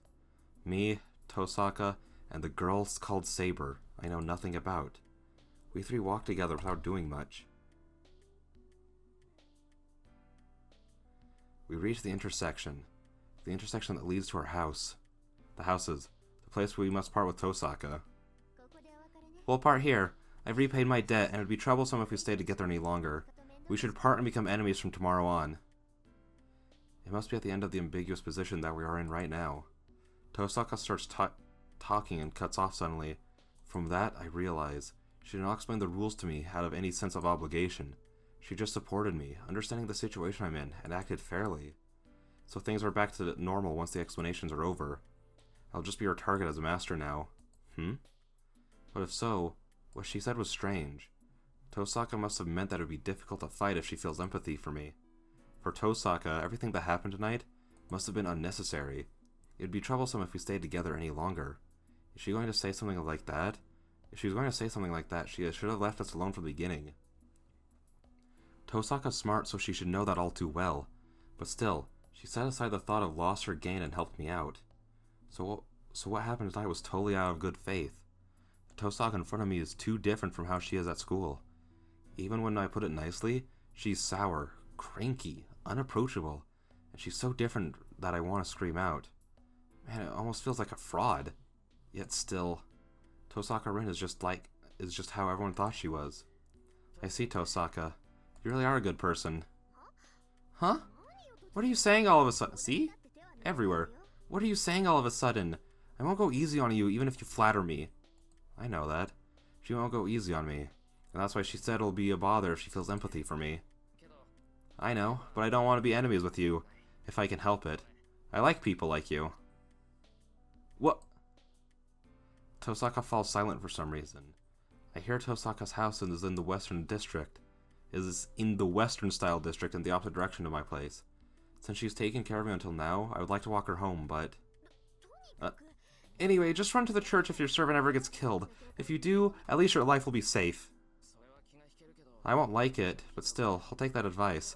And it won't happen, though. However I look at it, I'll die before Saber does. I calmly analyze the situation. Phew. Tosaka reacts strangely once again. After letting out a sigh, she glances at Saber. Alright, I won't give you any more warnings because that'd really be empathy. Just be careful. Even though Saber is strong, it won't matter if her master, gets killed. Yeah. She turns her back and starts walking. But, as if she's seen a ghost, her feet stop dead in their tracks. Tosaka? The instant I call out to her, my left hand throbs in pain. Hey, have you finished talking? A young voice echoes through the night. The voice like a song is unmistakably that of a young girl. My vision is drawn to the top of the hill. I don't know when the clouds parted, but a bright moon is now shining in the sky. There. Dun dun. Oh, we're getting a way more epic introduction than in the bad, then let's go.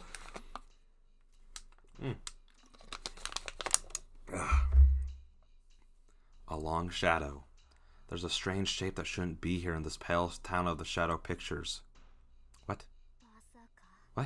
There's a strange shape that shouldn't be here in this pale town of shadow pictures. Okay. Berserker. Oh, that... Tosaka mumbles a word I'm not accustomed to hearing. I don't even need to ask. That thing is definitely a servant. And at the same time, an overwhelming sense of death exceeding even the one in the fire 10 years ago.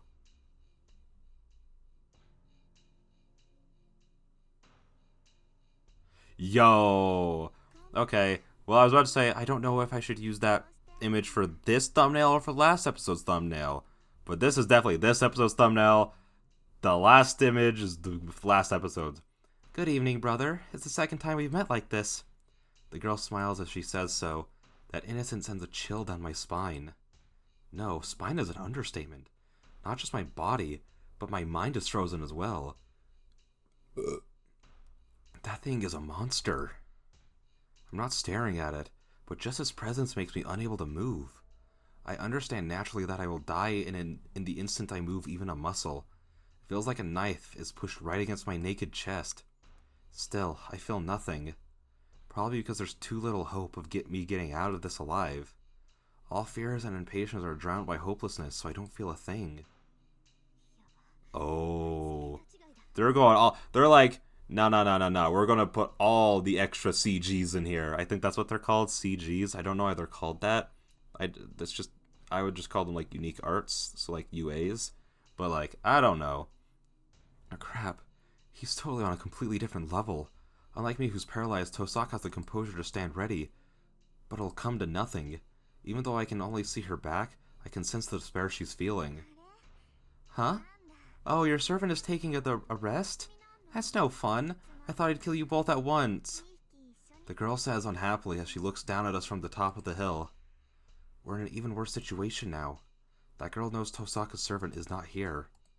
And then... The girl lifts the sides of her skirt and bows unsuitably for the situation. Nice to meet you, Rin. I am Ilya. You should work it out. You should work it out if I make it... You should work it out if I make that Ilyasville von Einsburn. Einsburn? Tosaka's body moves slightly as she seems to recognize that name. Perhaps she liked Tosaka's reaction as the girl smiles happily and... Then I'll kill you. Go ahead, Berserker. She orders the strange shape behind her, as if she's singing. Oh. The larger body flies through the air. The thing called Berserker comes flying down the whole distance from the top of the hill. Yo, this music's sick. Shiro, stay back. Saber runs. Her raincoat comes off and my vision is blocked for a second. Saber runs to the Berserker's landing point and Berserker lands with a huge thud at the exact moment. The air trembles. Saber stops Berserker's greatsword with an invisible sword. Is this really a sword? I don't know. Saber makes a pained face. There. Berserker's gigantic sword flashes like a whirlwind. A great thunderous roar. The crash of steel that almost tears the air results in the defeat for Saber. A sliding sound.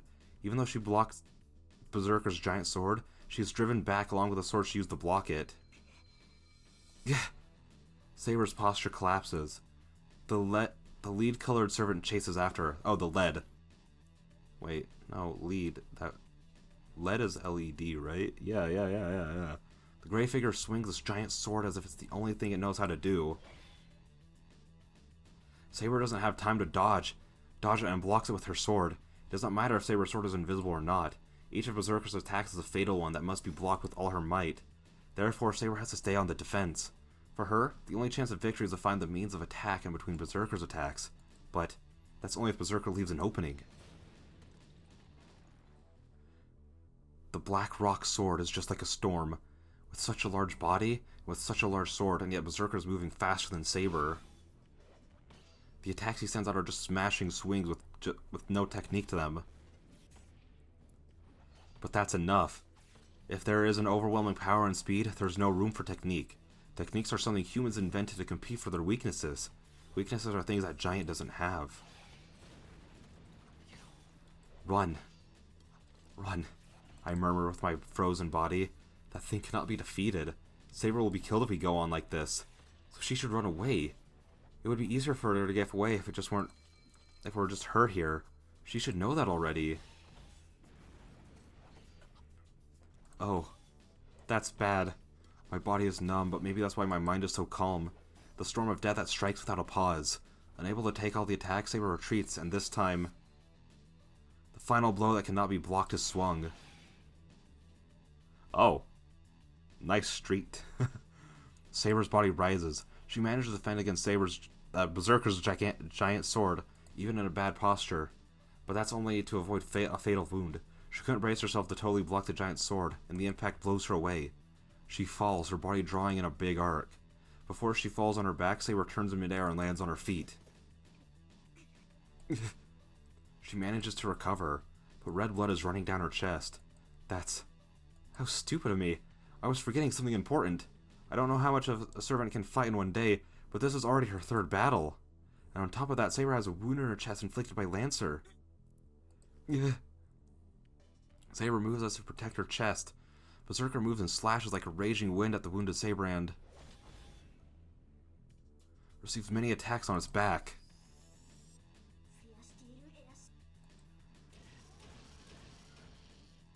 I don't know what kind of magic it is, but Berserker's body explodes from Tosaka's spell.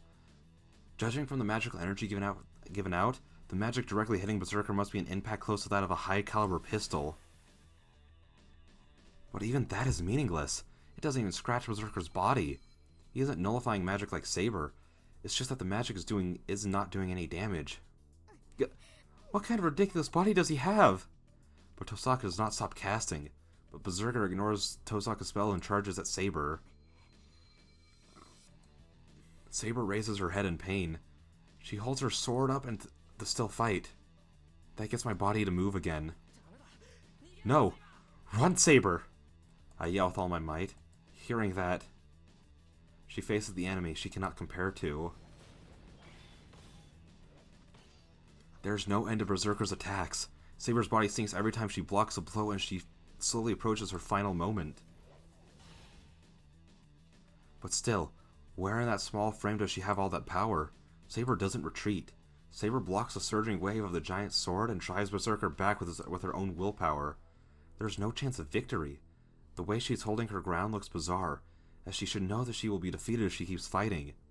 Maybe it sensed something in her posture. The figure, silent up till now, roars. And people somehow don't just look outside when there were like literally just a billion houses around them at the time. A blow, impossible to block. The blow that even swings through Saber blows her away. The sound of something falling in the distance. Fresh blood spills out. That pool of blood with a body that should not be able to get back up. Yo! Oh, Saber!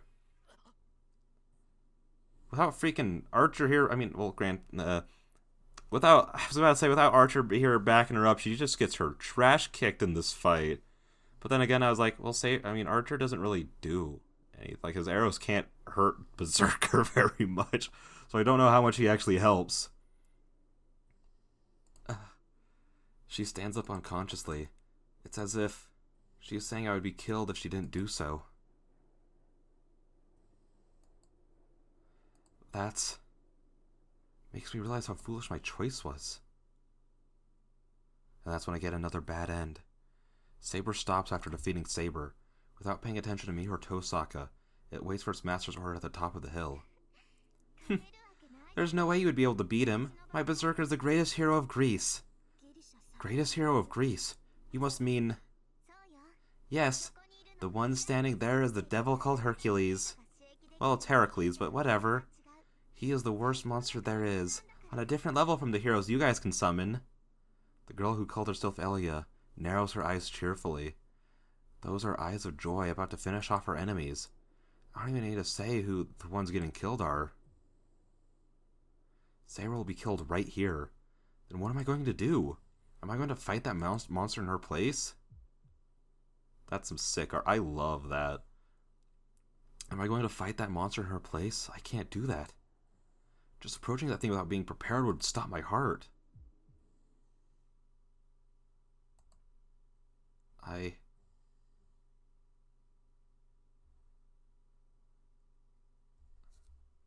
I want to do both, but I don't know which one would get me... Because I'm sure one of them will get me a bad ending.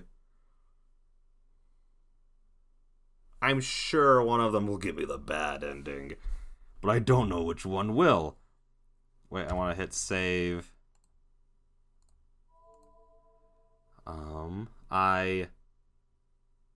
I can't... Is it cheating? Is it because... Okay. Honestly, I kind of want to... Do I want to keep trying to get the bad endings, though? Like, it's fun to read through them, and it's extra content, but I kind of feel like that's cheating, and I should just go with my gut.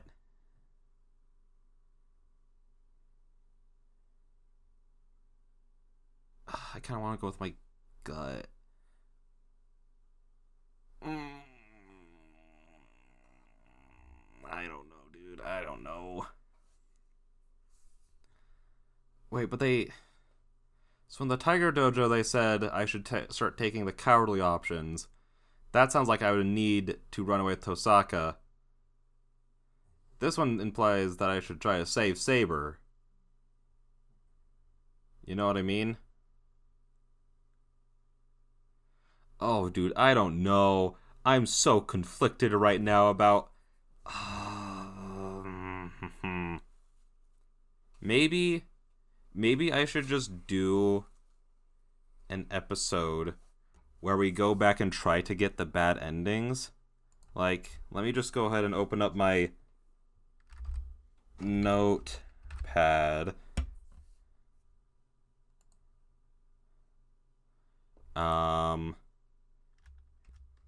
Get bad endings for the future.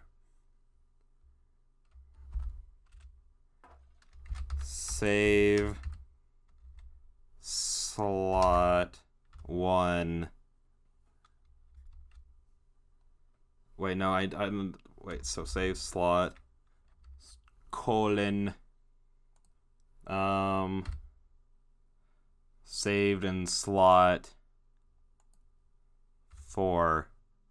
Maybe once I get like 5 of these, I'll just come back and go through all of them. So like I'll just slowly start going this way, and from all my new saves will be like in new slots instead of just slaving over these ones. I think that's what I'll do, because that's kind of like the fun of like visual novels, is getting like your own story, you know? Fate bad.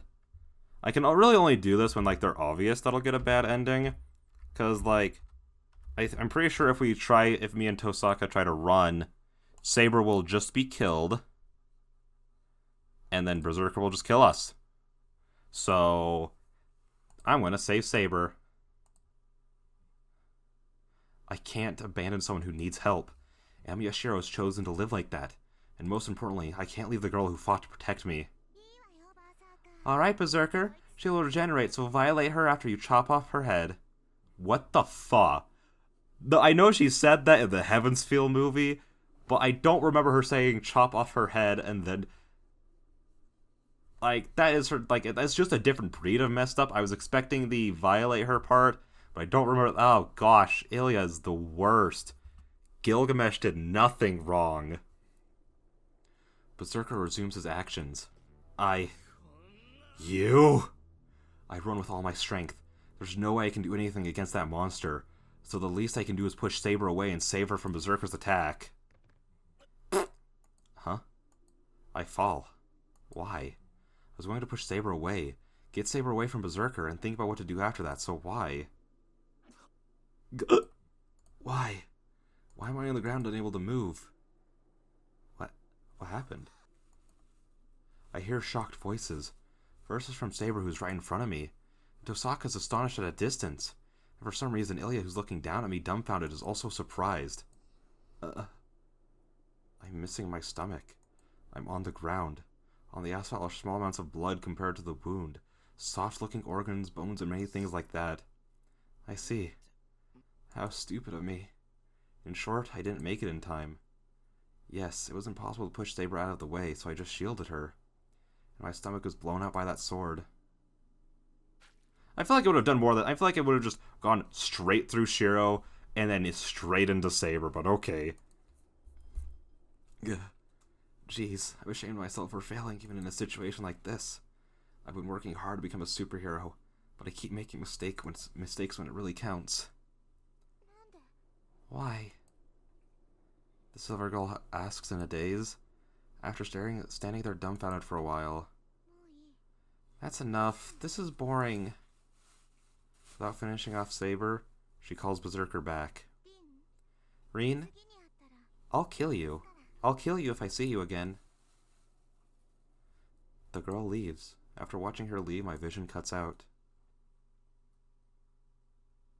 My consciousness fades away. I really can't recover this time. I was somehow saved when I was killed by Lancer, but that won't happen again. There's probably no magic that can save a person who has lost most of their stomach. What were you thinking? Don't you know I can't save you again? I hear an angry voice. It's probably Tosaka. She seems really angry, and I'm sorry. But it can't be helped. It's not like I can do everything like Tosaka. All I could do is use my body. So that's why. The only thing I could do is use my body to shield Saber.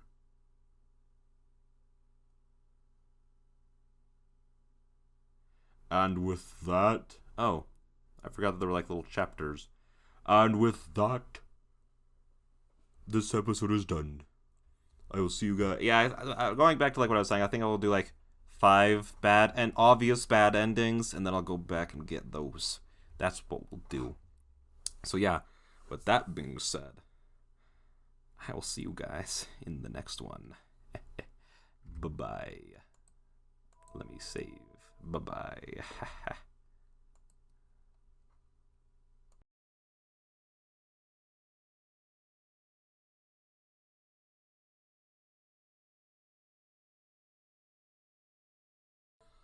We are back with some more Fate.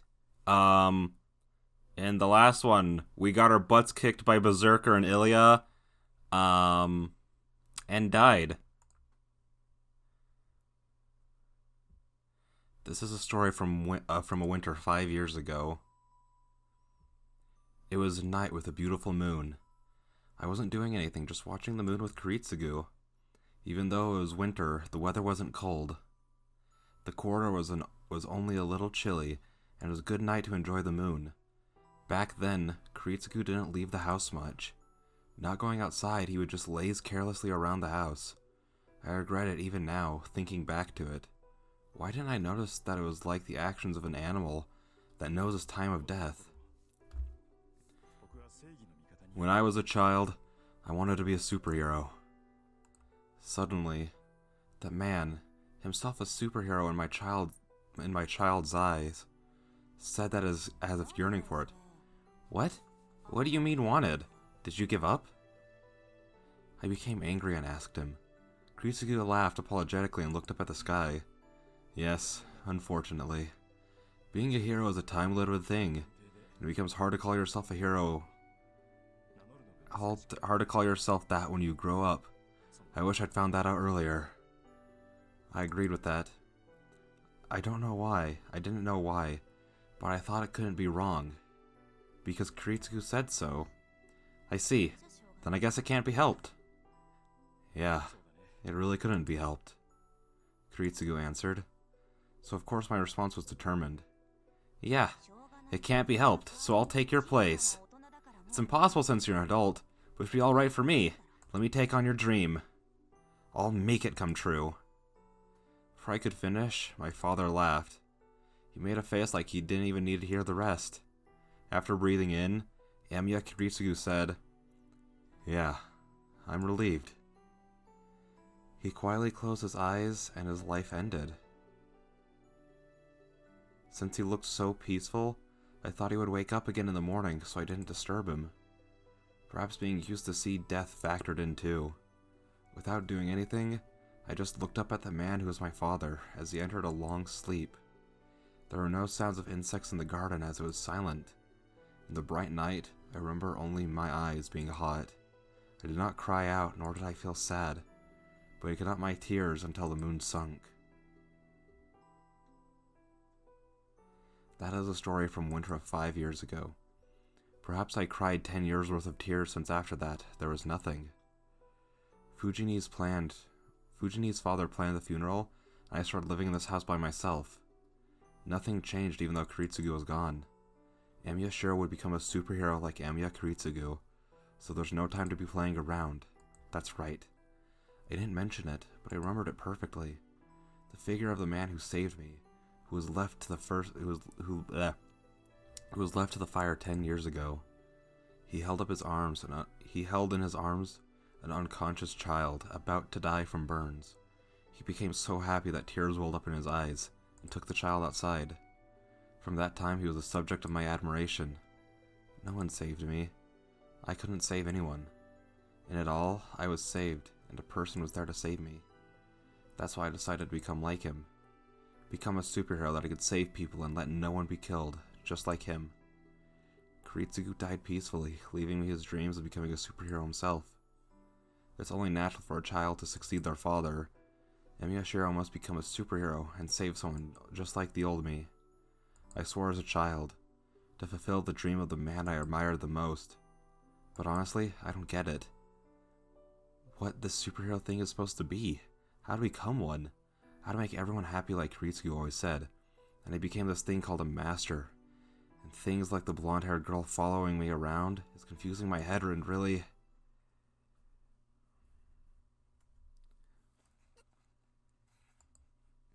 When I open my eyes, I'm in a familiar room. What? I'm in my own room. As soon as I speak, I start to feel terribly sick. It tastes bad in my mouth. I taste blood in my mouth. Maybe it was filling my mouth, but I breathe in thick air. I'm not sure why I feel like this. I feel really sick to my stomach, so I want to go to the bathroom and wash my face. Alright. I stand up. I feel dizzy. I almost fall and support myself by putting a hand against the wall. The nausea increases when I move. No, this is more like pain than nausea. My body is heavy and it feels like my stomach is turning every time I move. Maybe someone would feel like this if someone poured burning lead into their stomach. Imagining that is giving me headaches. I swipe the sweat off my forehead and wobble out of my room. Alright, I feel better now. I wash my face and wipe the sweat off my body. There are bandages wrapped around my stomach for some reason. I can't recall anything about them, so I leave them be for now. I'm hungry. I wonder if there are any leftovers. Even though my stomach feels terrible, it seems my body wants energy. Putting my mind into it, I start to walk along the wall. I still feel dizzy and my body feels dull. I walk forward, letting out miserable sounds. Really, what did I do before going to bed? I don't remember any training that could have caused this pain. I reach the living room. Sakura and Fujini must be at school. There's no breakfast prepared in the living room, and there's none of Fujini's loudness. The quiet living room is like a typical Sunday. Good morning. I'm afraid I came in without asking you, Emiya. No, it's not. What? Tosaka Rin is sitting on a cushion. Her calmness makes me think I'm a guest in this house and not her. Yeah, that's why even I'm more surprised. I don't know how to answer her, so first of all I sit down, and then I take a deep breath and ask, Tosaka, why? Hold on. Could you apologize first? I can't calm down until I hear an apology for last night. I don't have time to ask her why she's here. Tosaka's glaring at me like she's really mad. It seems she's really angry about last night, but what happened last night? Hold on. I recall it now. That's right. Why am I so relaxed? Okay, we're back. Sorry, it's just a cut. It's not that big of a deal. Hold on. I recall it now. That's right. Why am I so relaxed? I tried to save Saber and Berserker blew away my stomach. The nausea returns. I feel a chill remembering the feeling of having a hole in my body. Something in my stomach moves. It feels really sick. It feels really sick, but that's definite proof that I'm alive. Wait. That's weird. Shouldn't that have been instant death for me? That's strange. Why the hell am I alive? Do you remember the stupid thing you did last night? If you do, then please review your actions. Yeah. Tosaka lets out a humph and criticizes me. Huh?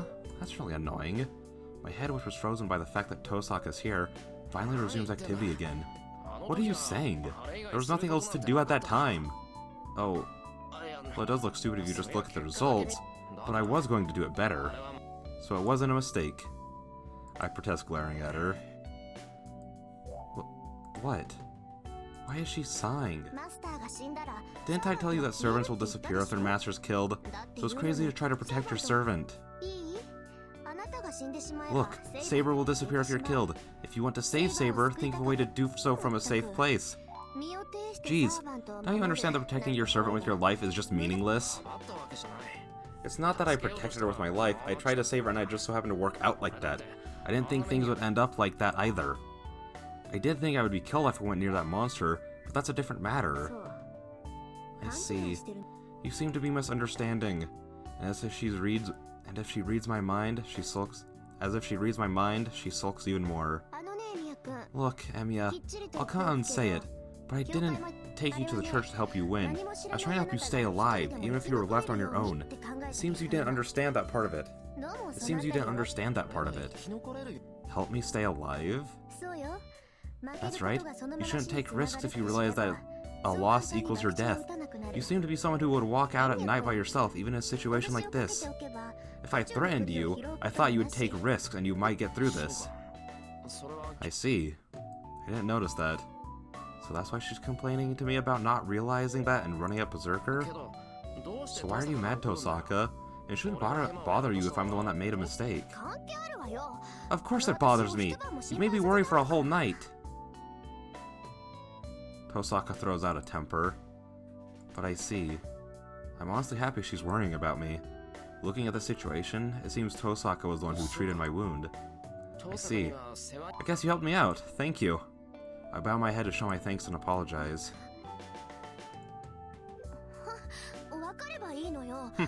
It's fine if you understand. If you've learned from this, try to act smarter next time. Tosaka looks away. Her gesture is snappy, but she seems in a good mood again. Then we're done with what happened last night. I'll go into the main topic, but which do you want to talk about? About last night or about something serious? Tosaka starts a conversation as if it's natural to do so. Her straightforwardness surprises me, but thinking about it, she's here because she has something to talk about. If she didn't have business with me, why would she have gone? Why wouldn't she would have gone home already? What is it that Tosaka, my enemy, wants to discuss in her enemy's territory? I'm interested in that. I also want to know what happened last night. It's stupid not to ask, so...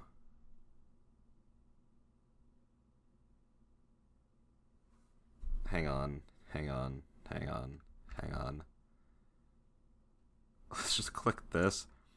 Because I'm very curious to see what happens if I have...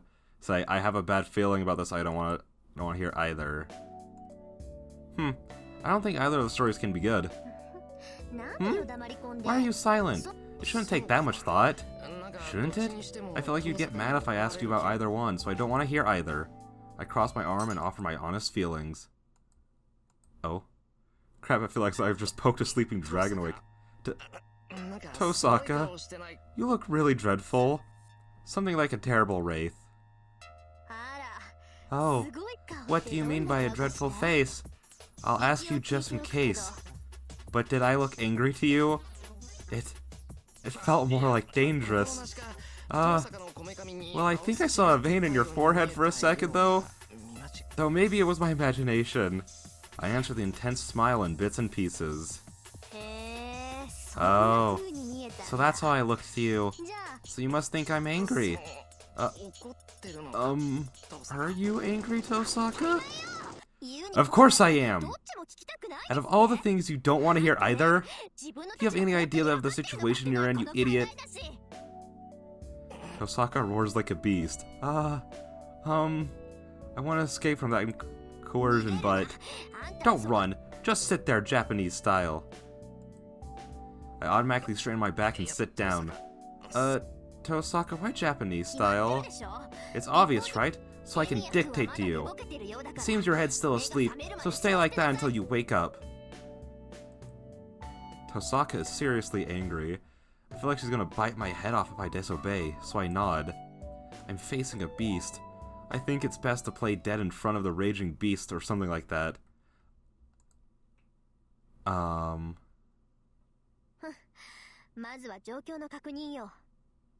Should I go back and pick one of the other ones? Nah, we're fine.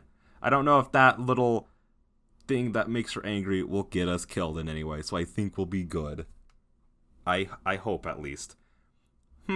First, I'll tell you about the current situation. I'll explain what happened last night. Tosaka tells me about what happened last night. It seems that Berserker left after I fell unconscious. She tells me that my body started to heal itself, and that it looked fine after about 10 minutes. And she says she brought me here since I didn't regain my consciousness, even when my wound had healed, and that's where we are right now. Oh, by the way, I have another cough, so that's fun. The important thing here is that you survived on your own. I did help you, but it was your own power that healed that wound. Don't mistake that part. It seems that way from what you told me, so you didn't heal it? Of course not.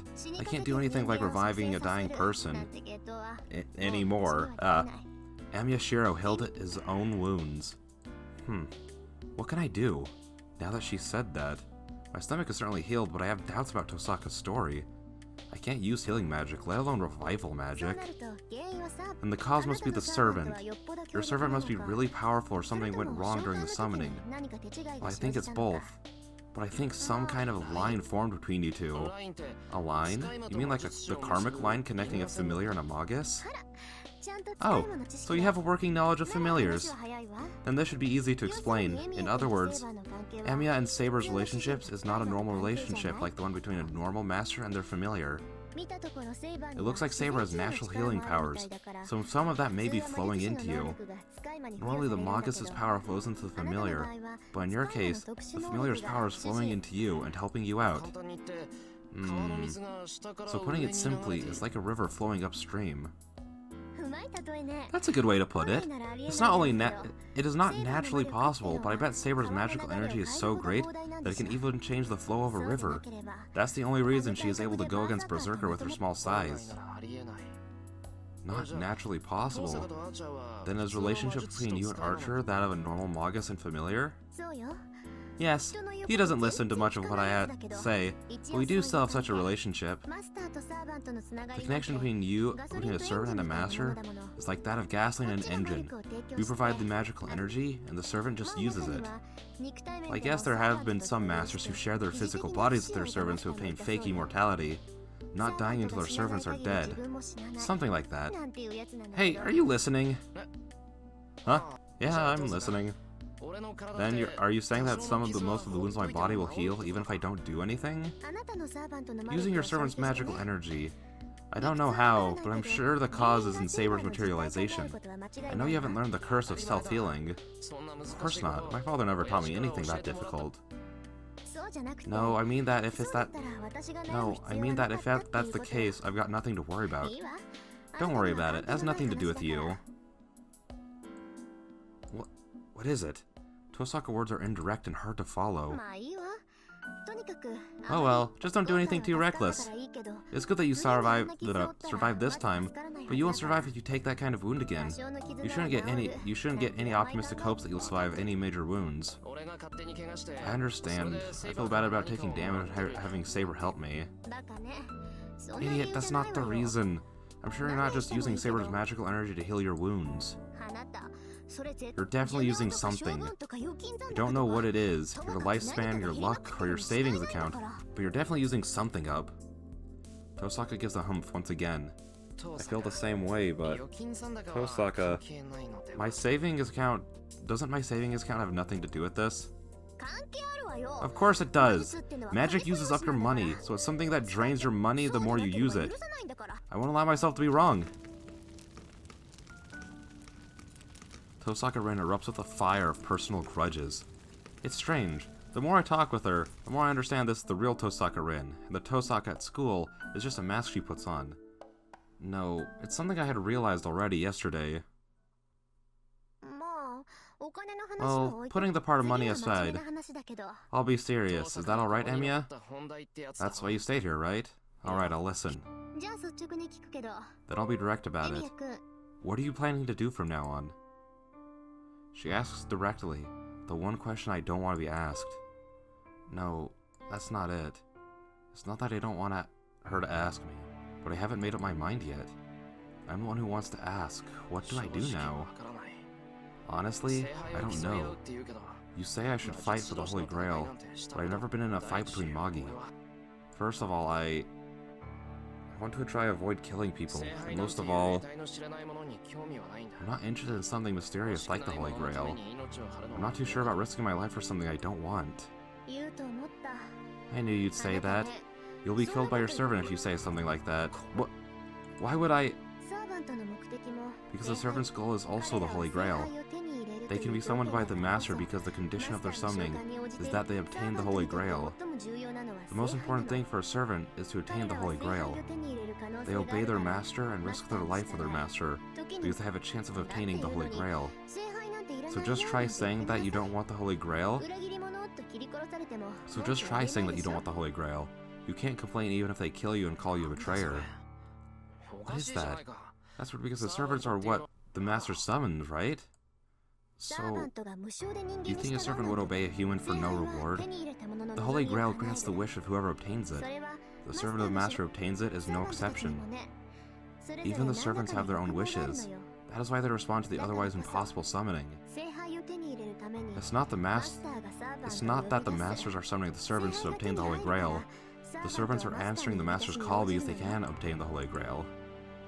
Servants have their own desires?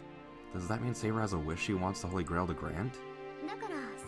That's why the servants try to eliminate other servants, even without orders from their masters. Only one can obtain the Holy Grail. They cannot accept other masters obtaining the Holy Grail. Unlike their masters, they don't have the power to take away the command spells, so the only way they can disarm their masters is to kill them. So even if the master has no intention of fighting, battle is inevitable. A master who's attacked by a servant must fight it off with their own servant.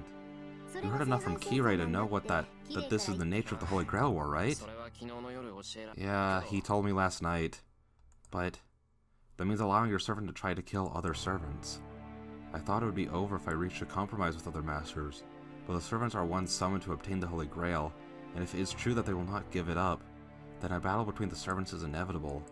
Then the girl that fought to protect me is ready to kill or be killed to obtain the Holy Grail. That's awful. I don't know about this heroic spirit thing, but Saber is human. She was bleeding badly yesterday too. Oh, don't worry about that part. There's no life or death for the servants. Even if the servants are eliminated, they just go back to where they belong. Heroic spirits are a phenomenon. They can't be killed. The only ones that can be killed during a fight are the masters. No, but still, even if it's a temporary death, there's still the fact that something human-shaped has disappeared from this world. What? Are you saying it's murder? Are you still carrying that Are you still carrying such a sense of justice even though you're a Magus? Her comment is only natural. As a Magus, death is always right beside me. I understand it, and I'm already prepared for that. But still, I'm not strong enough to judge people's deaths as good or bad. Of course, I won't participate in a fight to the death. Oh, so you're just going to wait for the others to kill you. You're ceding the victory to the other masters. That's not it. The point is to survive to the end, right? I don't have any intention of killing others, but I'll have no mercy in a fight to protect myself. If the opponent is out to kill me, they won't complain if they are killed in return, right? Oh, so you'll be staying on the defensive. Then you'll just be observing what other masters are doing, right?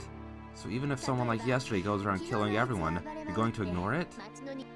Someone like yesterday? She must mean that inhuman monster. Superhuman strength that allows the destruction of a house or two with a single blow. Certainly if that thing wished, this town could be in ruins in just one night. And on top of that, the problem is that the servants are normally in spirit form.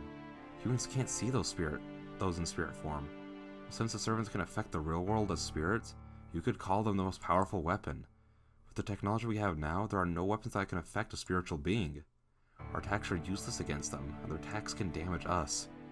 It's not just a one-sided game. Murder by a servant is like a natural death for normal people. Death caused by an invisible killer will just be treated as an accidental death or suicide. What is that? Servants. No. Masters and servants don't just attack other masters. Other people have nothing to do with them, right? Yeah, I really wish that was the case. But if it were, you wouldn't need a supervisor like Kirei, would you? I should have said earlier that servants are spirits. They are already complete, so they don't grow. The magical energy used as fuel is different. The more magical energy they have available, the more they can use the powers they had in life. That part is the same for us Magi. Do you understand? I do. So they can use magic repeatedly, right? You could say magical energy is the gunpowder to fill a gun, and the Magus is the gun itself. The type of gun depends on the Magus's ability. Pistol, rifle, machine gun, shotgun. Using that metaphor, spirits are cannons, servants are cannons. Using large amount of gunpowder, they fire a large bullet. That's right, servants aren't given their mana by nature, they act with magical energy inside them. We masters support them so servants can use their powers. So servants can only use their powers using their own magical energy, plus the magical energy of their master. That means an amateur master like you would be no match for masters, right? So there's a loophole. Well, I guess you could call it an obvious answer. Servants can supplement their energy with other sources. Servants are spirit, so they get nourishment from eating things that are like them. Nourished by eating things that are like them? Things like them? You mean spirits? What kind of spirits would they eat? It's a simple answer.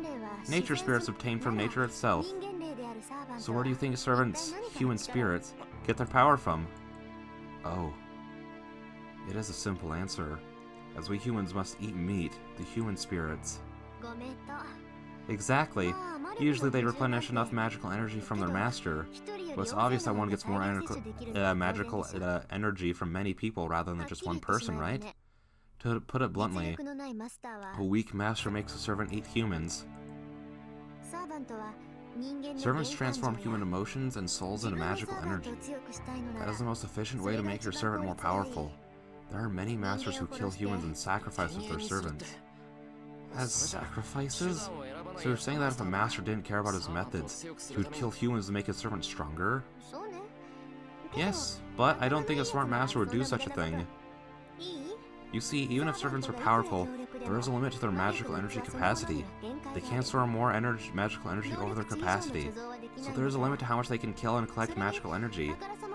The association would ignore it if you went around killing people, and most of all, other masters might figure out your servant's abilities and identify them from the cause of death, not to mention the identity of the master as well. It is highly advantageous in a Holy Grail War to keep your identity a secret, so normal masters should be stingy about using their servant. I see. Certainly if nobody knows that you are a master, there's no danger of other masters attacking you. Conversely, if you know who the other masters are, you could definitely pull a surprise attack on them. But that theory, there won't be many masters that would have their servants attack humans and reveal their identity. I'm glad. Then there's no problem. That means servants won't indiscriminately attack humans without orders from their master. Right. They are heroes, right? Someone who go out and kill people wouldn't be called a hero in the first place. Well, no, I can't really say that for sure. There are many examples of people becoming heroes just because they were a mass murderer. What? Tosaka makes an honest comment, and it seems to be her true feelings rather than just sarcasm. A bit of strain in her personality might be showing.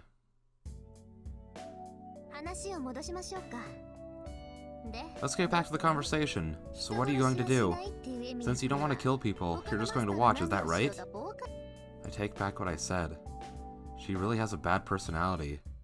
She's a real bully, putting me on the spot and asking me that with a smile. I'll just have to stop them. The masters will calm down once I lose their servants, right? Unbelievable. You say you won't go and kill other masters, but you also say you'll kill them if they do anything bad? Emiya-kun, do you realize you're contradicting yourself? Yeah, I know it's selfish, but I can't think of any other choices. I won't change my decisions no matter how much you argue against it. But there's one problem with that. Can I tell you what that is? She's plotting something. With that face, she's definitely plotting something. But as a man, I have to listen. Okay, what is it? Do you remember the master yesterday? The girl who was talking about killing you and me? How can I forget? They attacked us mercilessly. That girl will come and kill us. I think you know that too. I see. That girl is a master too. Since she knows Tosaka and I are masters, she will come and attack us someday. I don't know if it'll be today or tomorrow, but I do know it's a death sentence. At least I know I can't stop such a monster. Her servant, Berserker, is on another level. You can't match it, being an inexperienced master. Say you won't do anything except defend yourself, but you won't even be able to do that. Sorry, but you won't be able to beat it either, right? I wouldn't be able to beat it head-on. It's the most powerful servant in hand-to-hand combat. I don't think any previous servant could match it. Even I wouldn't be able to escape if Berserker attacked me. I feel the same way. I don't think I'll get another chance if it attacks me again. Unconsciously, I place my hand on my stomach. The wound on my stomach is healed now. No, you couldn't call it a wound. It was pretty much instant death. My nausea returns just at the thought of taking another blow like that. That's right. Do you get it now? You can't choose the way until the Holy Grail War is over to do anything.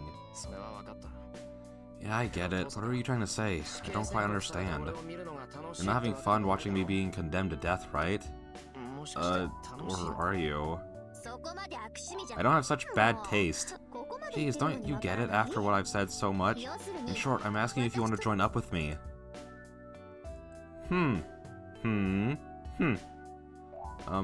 If I take that at face value, that's... Join up? You mean me and Tosaka? Yes, my archer received a fatal wound and is healing right now. It'll take a while for him to heal fully, but he should be about half as useful. And there are no problems with your servant, but her master is dragging her down, so she is half as useful as well. See? It adds up fine. I'm not that bad. Even though you've almost died 3 times, from what I know of, I think you're the first person I've ever seen almost die 3 times in one day. But that's...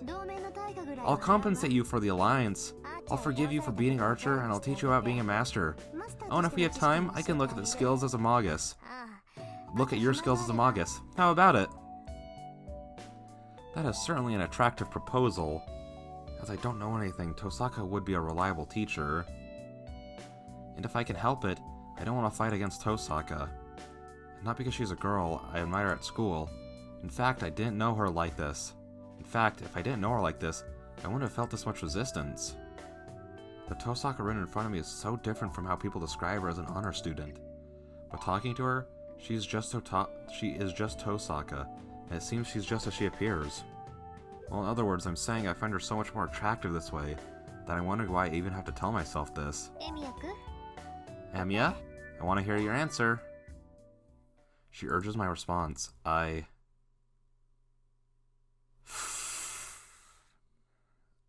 Okay. I need to pull out the notepad again. Hang on. I just want to see what she'll do to us if we say no. I didn't think it would give us an option to say no, because it's just like... Oh, wait. File. Open. Fate, bad endings. Save slot 4. So I need that in 5. File. Save.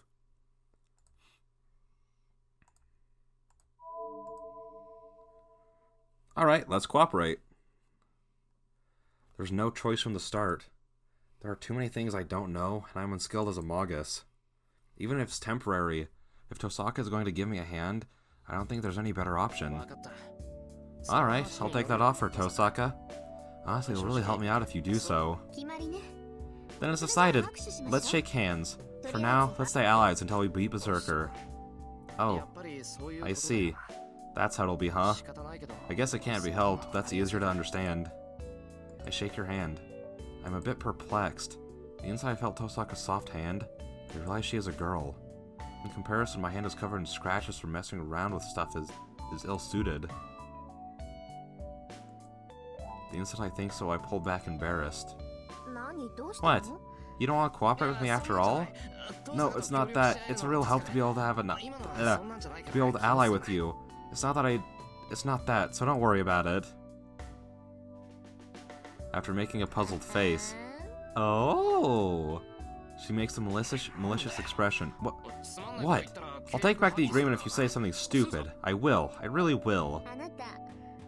Was that the first time you've held a girl's hand? You seem to have a lot of friends, but you're actually shy, Shiro. No, it's not that, but... I'm just embarrassed because it was Tosaka. But I can never say such a thing. I certainly have never touched a girl so strongly before. Whoa. Well, Fujini is an exception. Whoa. She's more like someone from a different planet than from a different sex. Hey, hold on. Wasn't there something weird in what she just said? You really do show your feelings on your face, like I've heard. Well, I won't ask you about it for now. It'll be a problem if I poke fun at you and you get sulky. Then here's a deposit. I'll give you this, so think of it as a proof of our alliance. Tosaka puts a book on the table. It looks just like a diary. There's no title, and it's wine red. The color seems to suit Tosaka. It's my father's, but I'll give it to you since I don't need it anymore. It's not something a full master needs, but I thought you might need it.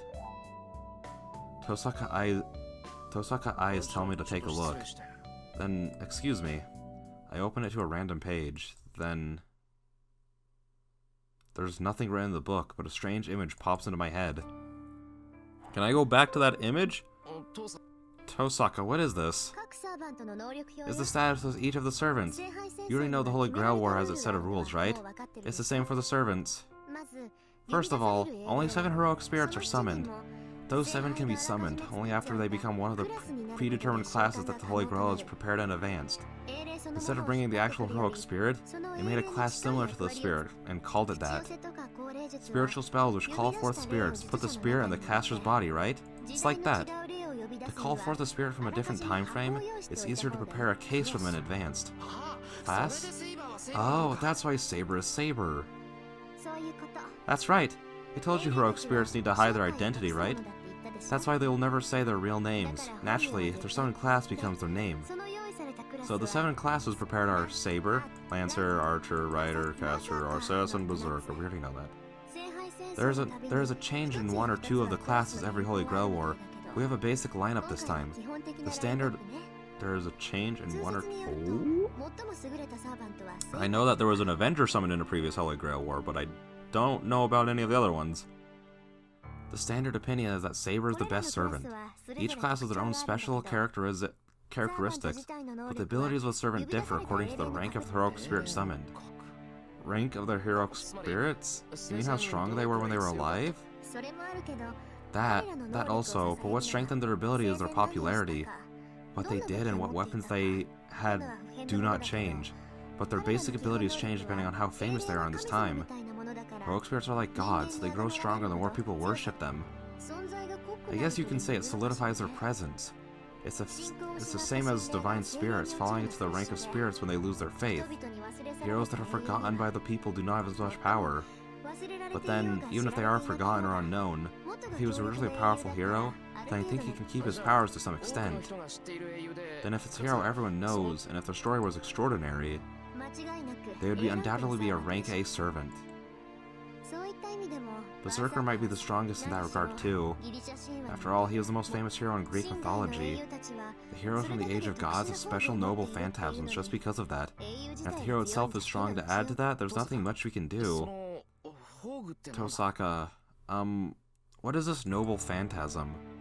Oh gosh, this is exposition the episode. It's a symbol that the servant uses in their real life. Heroes and their holy swords or demonic swords come as a set, right?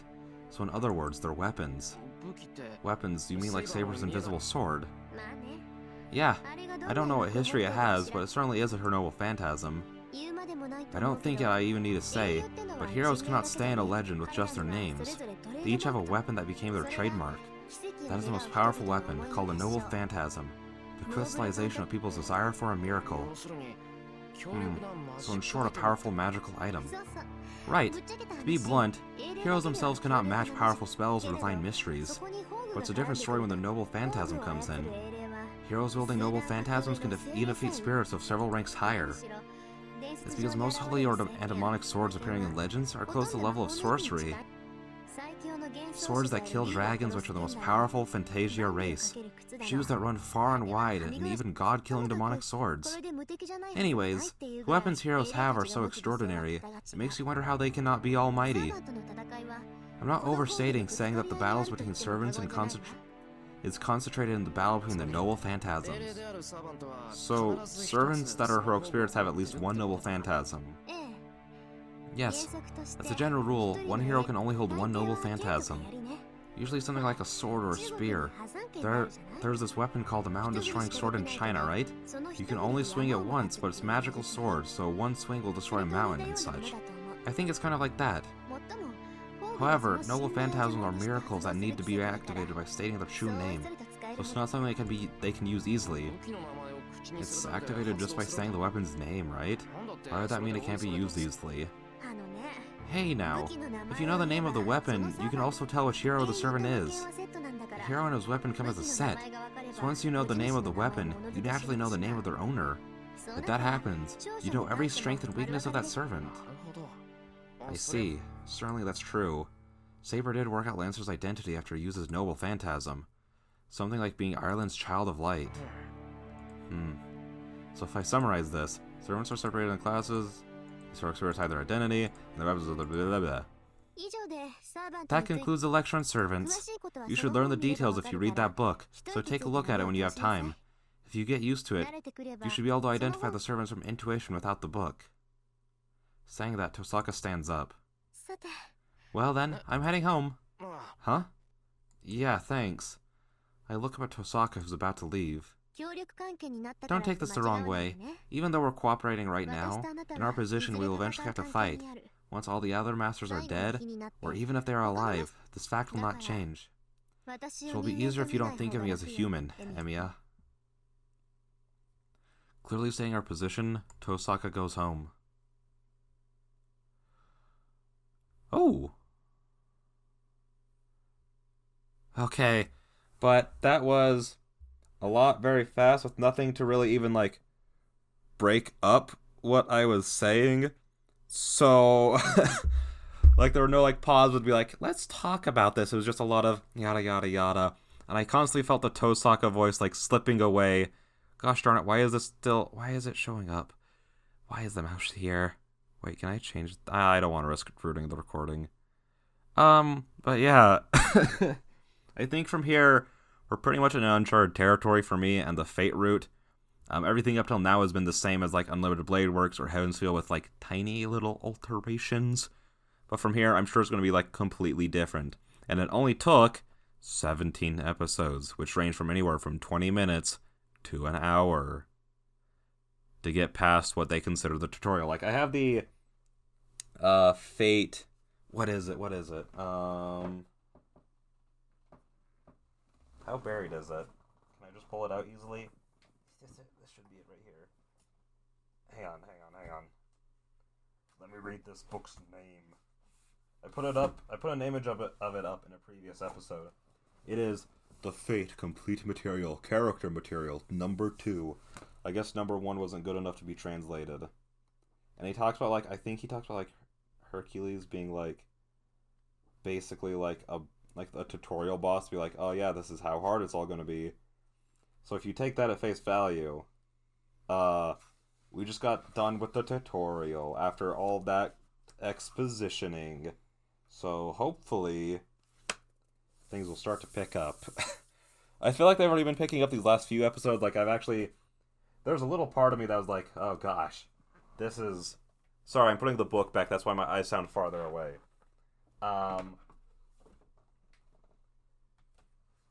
The first, like, up until we summon Saber is really boring. I'm not gonna lie. It's really boring. There are no choices. I feel like it's just a lot of exposition that repeats itself, and I was hoping that we would pass that until we got to that. I was hoping that she would literally just go, and let me explain the servants to you. And then Shiro would be like, and then she explained the servants to me. And then that would be it, since we've already had that explanation, I think, twice now. But yeah, it was really picking up. We summoned Saber, episode like 13, which isn't good. I do think that's why most people kind of drop this visual novel, is just because the first like 3-4 hours is really, really boring. Like, I know people will get upset that people dare talk about how boring the first few hours are, but it's true. But yeah, it's a lot better now. This was probably the worst episode since Saber was summoned, but there was still like that fun bit in there, and it wasn't like as terrible as like the beginning was. So yeah, hopefully from here, with everything pretty much being brand new, and the tutorial essentially being over, hopefully everything will be cool. Yeah, with that being said, I'll see you guys in the next one. Bye-bye. Okay, guys, we are back with some more Fate. And the last one was not very fun. It was just a lot of exposition.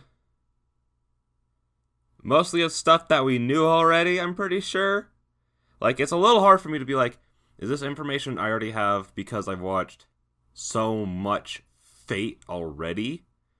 But I was also like saying that, like, I'm pretty sure we've had like all of this talked about already, and I know that Shiro needed to learn a lot of this, but it literally could have just been like here's like a one sentence of, she described that all the same, like, servants come in different classes, yada yada, that kind of stuff, you know?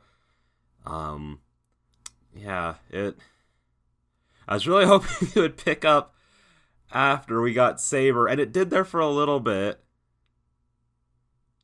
But yeah. With that being said, let's get into it.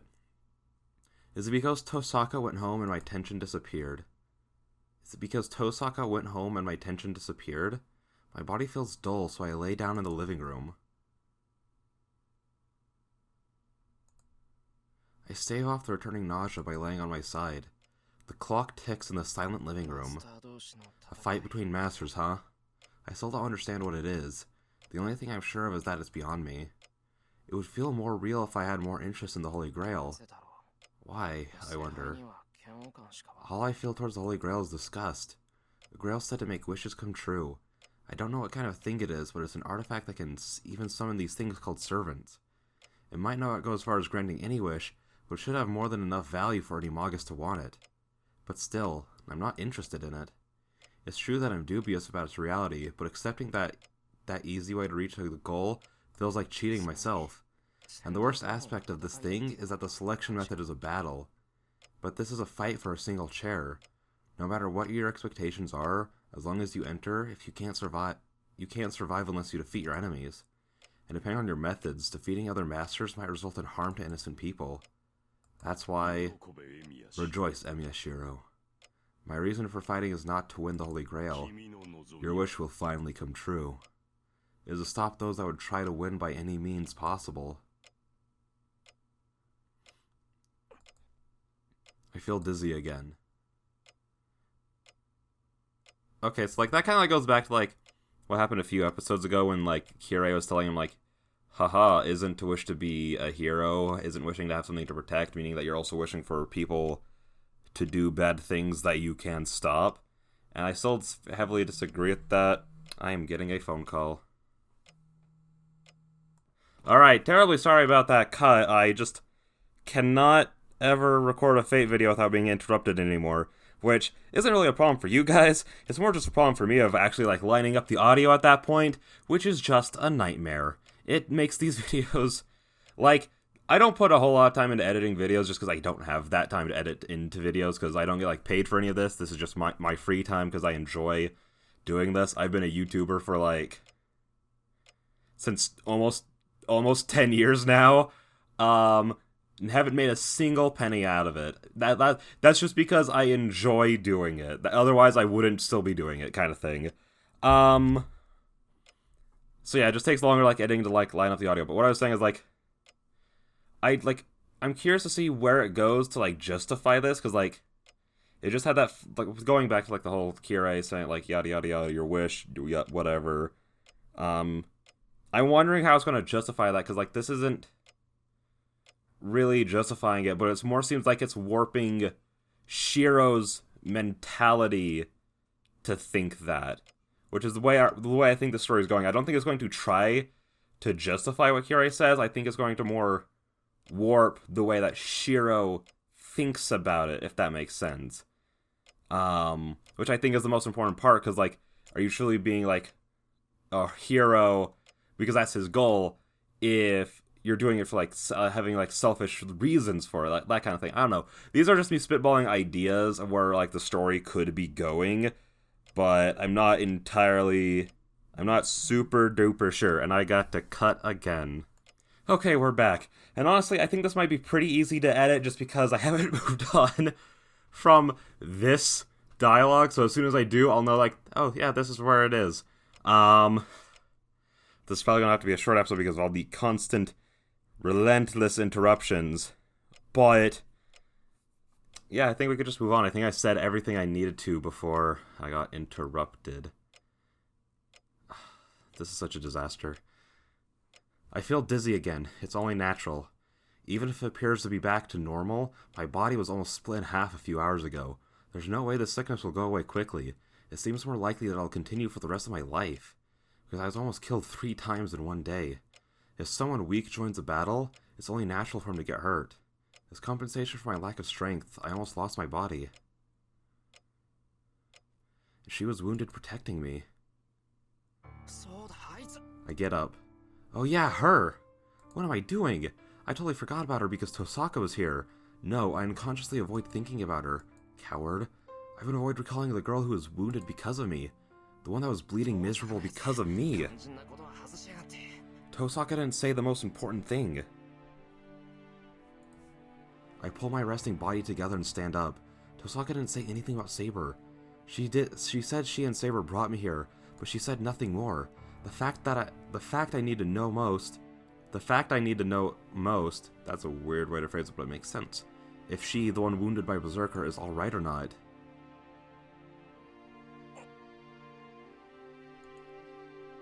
I look through the house, bearing the dizziness. I look around where someone could be. All the guest rooms, but I cannot find Saber. That's weird. She's in that outfit, so you'd think it'd be easier finding her. There's no sign of the brave, armor-clad Saber anywhere around the house. Tosaka said servants can become spirits, but I can't do that. No, first of all, they say I'm a master, but just how am I a master? I don't understand who she is or nor how she exists. This is like a new soldier being given a tank. That's right, even if you give a guy that only has used old guns a brand new weapon, he won't know how to use it. I complain. Well, the lucky thing is, this tank has an autopilot function. Even if the driver is terrible, the tank will fight on its own. Angry at my thoughts, I hit my head against the wall. How rotten of me. Idiot. That was such an impolite complaint. I apologize to the blonde girl in my head. Now I feel like I have to find her and confirm her safety. She's not here either. I searched throughout the house. It's a big house, but I didn't play hide and seek here with Fujini as a kid or for nothing. I know the efficient way to search this place. If I haven't found her after searching this much, then the yard, the shed, or... There are several possibilities, but I don't even consider the possibility that she's not here anymore. She said she would protect me, so I don't think she would leave this place. Maybe it suddenly hits me. Not the house, the yard, nor the shed where we first met. Come to think of it, there's another large building in this place. She must be there. I hurry. I head to the dojo, separated from the main building. I'm a bit tense. If she's not here, I'll have to admit that she is gone. That makes me realize the inconsistency. Even though I know nothing about her, I want her to stay. I mean, yeah, with the situation you're in, I feel like it makes sense that you would want her to stay. A wooden-floored room with nothing unnecessary. A dojo built only to train oneself in. In this silent place, in the faint sunlight.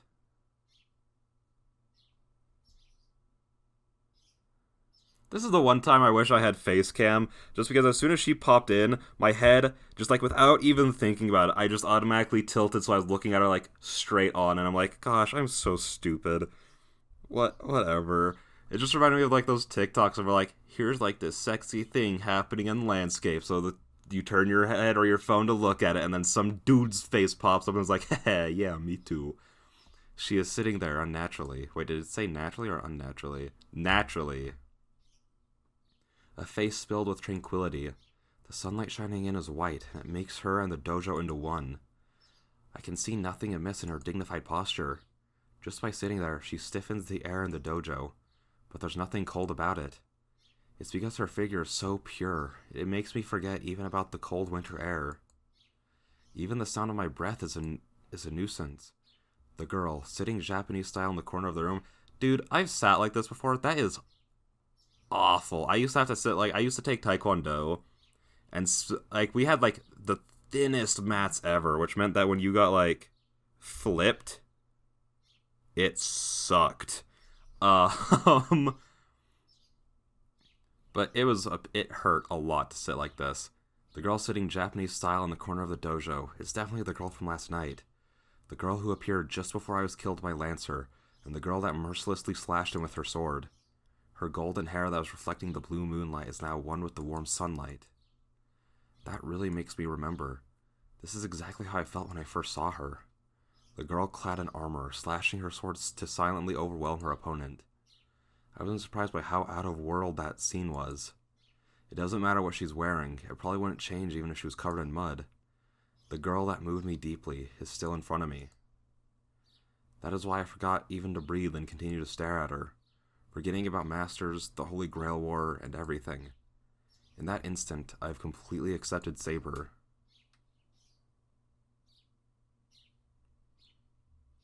I do not know how long it was. Saber opens her eyes as if awakening from sleep. Oh. My disappointed voice echoes loudly through the dojo. Saber stands up, perhaps noticing the sound. I walk towards her, still not knowing what to say. You are awake, Shiro. A calm voice. Her voice echoing through the dojo as if permeating it, is surprisingly suited to this place. Yeah, I just got up. I answer with a dull head. Shiro, you seem pale. Are you feeling ill? The golden-haired girl approaches me. No, I'm feeling really good. I quickly step back to get away from Saber. Bro, I've never seen... Okay, I can't say that just because, like, he is a freaking protagonist of a visual novel / anime series now. But I was gonna say, he is just the worst at handling girls. Just, like... Yeah. Such an awkward boy. Growing up with Fujini, granted... Granted, she's not exactly a normal person, but still... Come on, Shiro, just cause you like her doesn't mean you gotta be weird about it. I mean, he really just thinks she's pretty and cool and elegant. Like, he's weird about her. He's really weird about her is what I'm trying to get at. Looking away from Saber, who's tilting her head questioningly, I calm down my pounding heart. Calm down. What am I so tense about? He says out loud right in front of her. I take a deep breath, but it doesn't seem to die down quickly.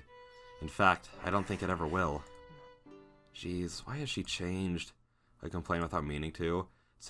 Why did you say that out loud? Saber's clothes have changed dramatically since yesterday. She's wearing normal clothes, completely unlike her armor.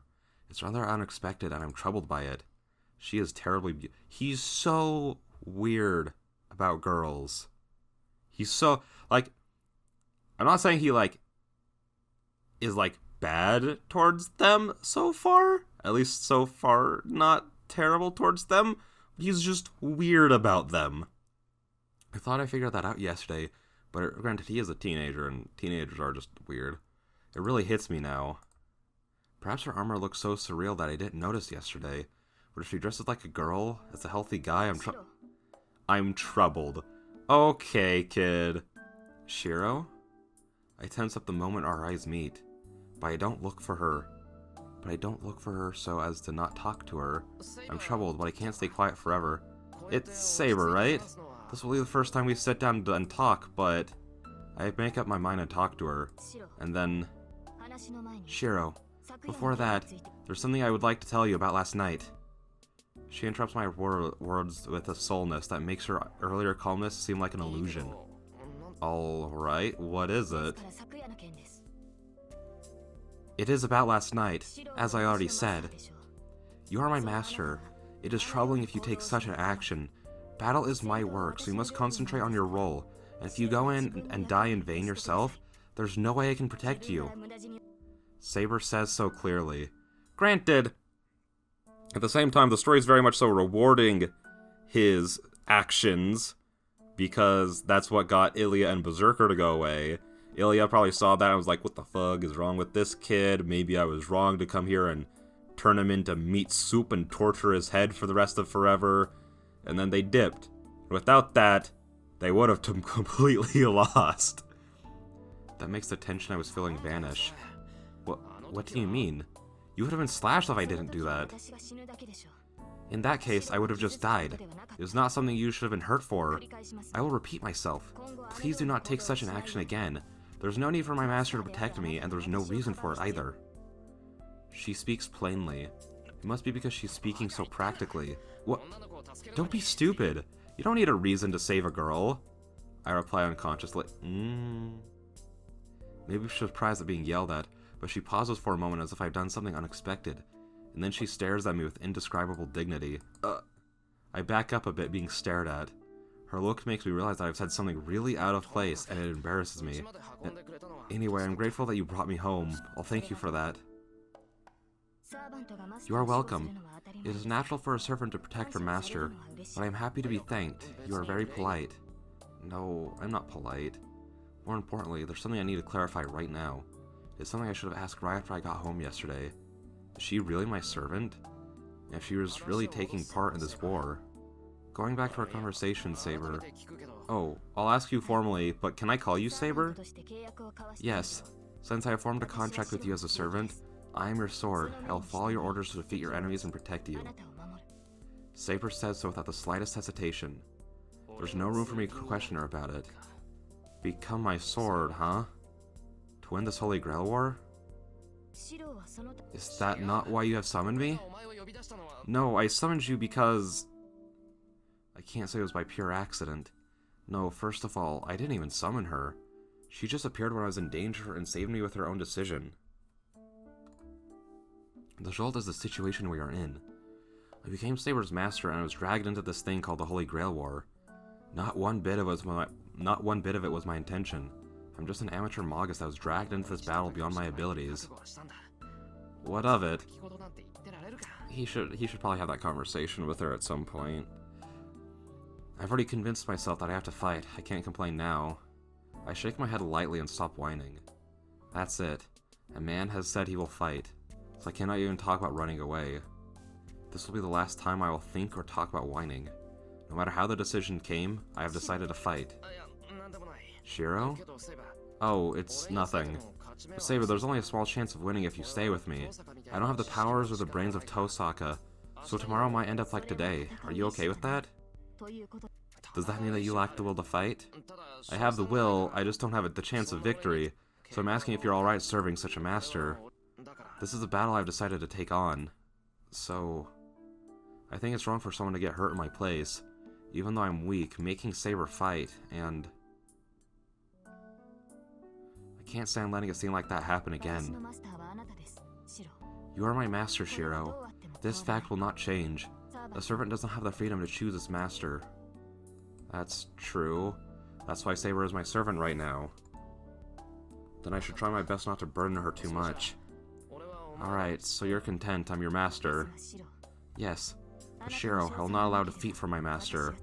If you have no chance of victory, I will make one for you. I will use every means possible I will use every means possible to have you obtain the Holy Grail. That's why we follow the call of the summoning. To obtain the Holy Grail, huh? Tosaka said servants also have a wish they want granted. So Saber must have it. So Saber must be no exception. My literary skills have just dropped by 100% in the past, like, 2 pages. That is why she has no doubts. But that means... Hold on, Saber. You said any means possible, right? Does that mean you do not care what measures you take to win the war? For example, attacking people to gain power? I cannot finish. Saber is looking at me like I'm an enemy. Shiro, that is not a possibility. I can only do those things I will allow myself to do. I cannot betray my beliefs. It is against the knight's oath to those who are unarmed. But I must obey if you order so. In that case, you will have to use one of your command spells to compensate for treading inside me. I don't like that sentence. I'm overwhelmed by her angered voice. But still, I'm happy and relieved. Her lack of doubt gave her the image of a cold fighting machine. But I know now that she's not a cold-blooded killer. Yeah, I won't let you do such a thing. As you say, we have to do our best with what we can do. I'm really sorry I insulted you without realizing it. No, I jumped to a hasty conclusion without knowing your intentions. You are not at fault, so please raise your head. Huh? Oh, sorry, I apologize without realizing it. I raised my head. I don't know what's funny, but Saber has a small smile on her face. Well, I'm glad she's smiling, so I won't ask her about it. Oh, I forgot to tell you. I said we'll do whatever we can, right? As one measure, I've decided to cooperate with Tosaka for a while. Remember Archer's master, who you were with for a while yesterday? You mean Rin? I see. That is certainly an intelligent choice. There will be many things you can learn from her until you become a suitable master. Thank God. If Saber agrees, I can proudly cooperate with Tosaka. The only thing I need to ask her now is... Oh, wait. Okay. Now I need to think. Do I want to make choices based on what I think not Saber, but Shiro, the character, would ask? Or what I would ask in this situation?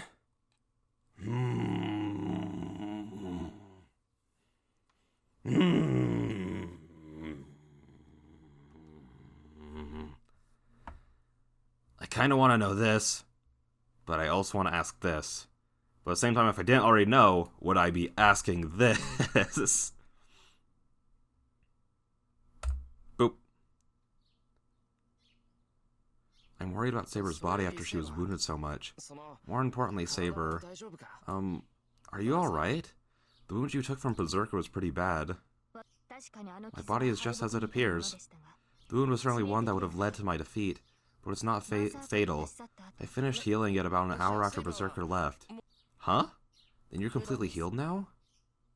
Of course, but I'm not back up to my normal condition yet. Berserker's hit was a simple one, so it could be healed easily, but the wound made by Lancer's noble Phantasm is different. The Lance must bear a special curse, as the wound from him is not completely healed yet. Gosh, Saber constantly getting hurt by these cursed lances, huh? Not completely healed, huh? It doesn't look that way, but Saber isn't one to talk about her pain. As long as I am fighting alongside Saber, I should pay attention and worry about her body. And then, I hear the sound of something heavy falling again to the door. Huh? I turned, wondering what it was. There's Tosaka, with a big bag at her feet. Huh? My mind freezes. Tosaka, who supposedly went home, is at my dojo, and she's wearing normal clothes for some reason. Why does she have that big bag? Oh, is she moving in? Huh? What are you here for, Tosaka? I just went to get my stuff from my house. It's natural since I'll be living here from now on. What? Live? You mean living in my house? That's what cooperation means. What did you think our talk about was earlier? I'm so surprised I can't speak. Something I have to say. Something. I have to say something back, or something terrible is going to happen, but my head will not function. Where's my room? If you don't have one prepared, I'll choose one myself. Still, the unexpected invader mercilessly continues the discussion. Hold on, isn't this bad morally? Look, Tosaka is the idol at my school. Just having her in my house will cause a panic, so having her live here would be crazy, and Fujini would kill me. Or maybe she's planning to drive me insane to reduce the number of masters. Oh, why don't you prepare a room for her as well? Your servant takes up space unlike my archer, so you should give her a place to sleep. Well, I wouldn't mind if you guys share the same bed. Sharing the bed? That means sleeping in the same bed, right? Of course I won't. What are you saying? Well, I'm not saying anything. I wouldn't do such a thing. Saber's a girl. You're missing the point, but oh well. That's what Shiro says, Saber. He says he doesn't like to be in the same room with a girl. Not moving, Saber makes a difficult face. This is not good, Shiro. Servants are to protect their masters. The hours of sleep are the most crucial time for protecting you. I cannot protect you unless I am in the same room. I'm in more trouble even if you say that. What are you thinking? Are you two really girls? Why? Why are you two looking at me silently like that? Servants are servants, so there's no need to treat them as human. But I guess it's useless to tell Shiro that. My mouth about to protest stops. The weird feelings I had when talking with Tosaka in the living room returns. Actually, I figured out the cause of this feeling. Hold on, Tosaka. Since when did you start calling me by my name? Oh, am I? I wasn't really conscious of it, so it must have been a while ago. It was. I think you've been calling me that for a while. I see. I'll be careful if you don't like that. But don't you like it? Tosaka says so plainly without realizing what I'm feeling. I don't really know what you're feeling. Jeez, it's just like you said, Issei. I think Tosaka Rin is a real devil. Fine, call me whatever you like. Well, I don't know why I said it like that. In my head, I was going to say want, but then I read like, so it came out as like. I don't care. Whichever you prefer is fine. Really? Then I'll do that. Rin, please do not end the conversation. We have not come up with a solution to the matter of the room for Shiro and I. Of course. Of course, of course. But it'll be hard to stay in the same room with Shiro acting like that. There's no point in treating a servant like a human. Why don't you give up since Shiro doesn't want it? That hand looks really weird to me. That is incorrect. Shiro only said it would trouble him, and he did not say he did not want it. Well then, what do you say, Shiro? Hold on. Why after only a day does she keep calling me Shiro like I'm a cat she found? No, that's not the problem, but Saber's room is. Shiro, I'll ask you again. It is a servant's duty to guard you while you sleep. I believe you understand your position as a master. Even if you glare at me like that, I can't do it. No, I'll prepare a separate room for Saber. I'll try to prepare one as close to mine as possible, so please be happy with that. Scaring me won't work. As a man, I won't surrender to you on this, Saber. You should understand your situation better. Huh? That's why I'm trying to protect you as a master. My master as a servant. No, I mean about yourself. Jeez, if you don't understand, that's fine. If you say any more, I'll make you obey using my command spell. I breathe out hard and intimidate Saber. It is troubling if you use your command spell for such a thing. Our future is doomed if you use one of the three rights to order me not to protect you. Yeah, I'm sure Shiro would be the first and the last master to do that. Don't be stupid. I don't want to use it for this either. I understand. I will follow my master's plan. But what will you do when you are attacked by an enemy? Servants such as Assassin will close in without letting their presence become known. In such cases, will you be able to protect yourself until I arrive? Well, I can't claim I'll manage. I was able to against Lancer, but my luck won't repeat itself. That would be impossible. This house has a boundary field that alerts us if an enemy enters. We won't be able to avoid a raid, but she'd be able to detect a surprise attack. In that case, we'd be able to protect him before he was attacked. so you can just go ahead and stay in a room you like. That is certainly true, but... How about next to Shiro's room? You're fine if she's not in your room, right, Emiya? She pronounces the Emiya ostentatiously. Tosaka, that's just sophistry? You know, what is that?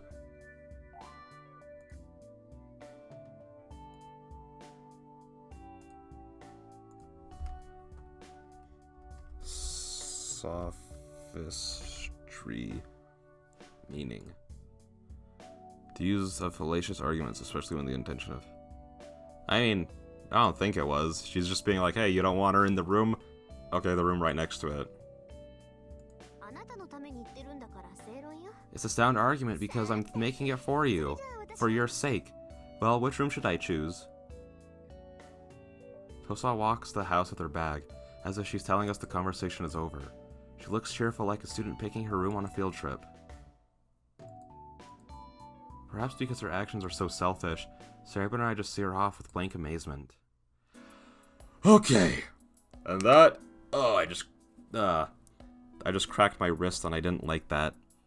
With that being said, this will be the end of this episode. I'm trying to make sure these stay under half an hour, just for my own sake. So yeah, with that being said, I'll see you guys in the next one. Bye-bye. Hey there guys, welcome back for some more Fate. Last time we talked to Saber for, a little bit. And I accidentally skipped a little bit of dialogue before I was able to save the game. I don't exactly know how that happened, considering literally all I did was click S and then suddenly it flashed forward a bit. But yeah.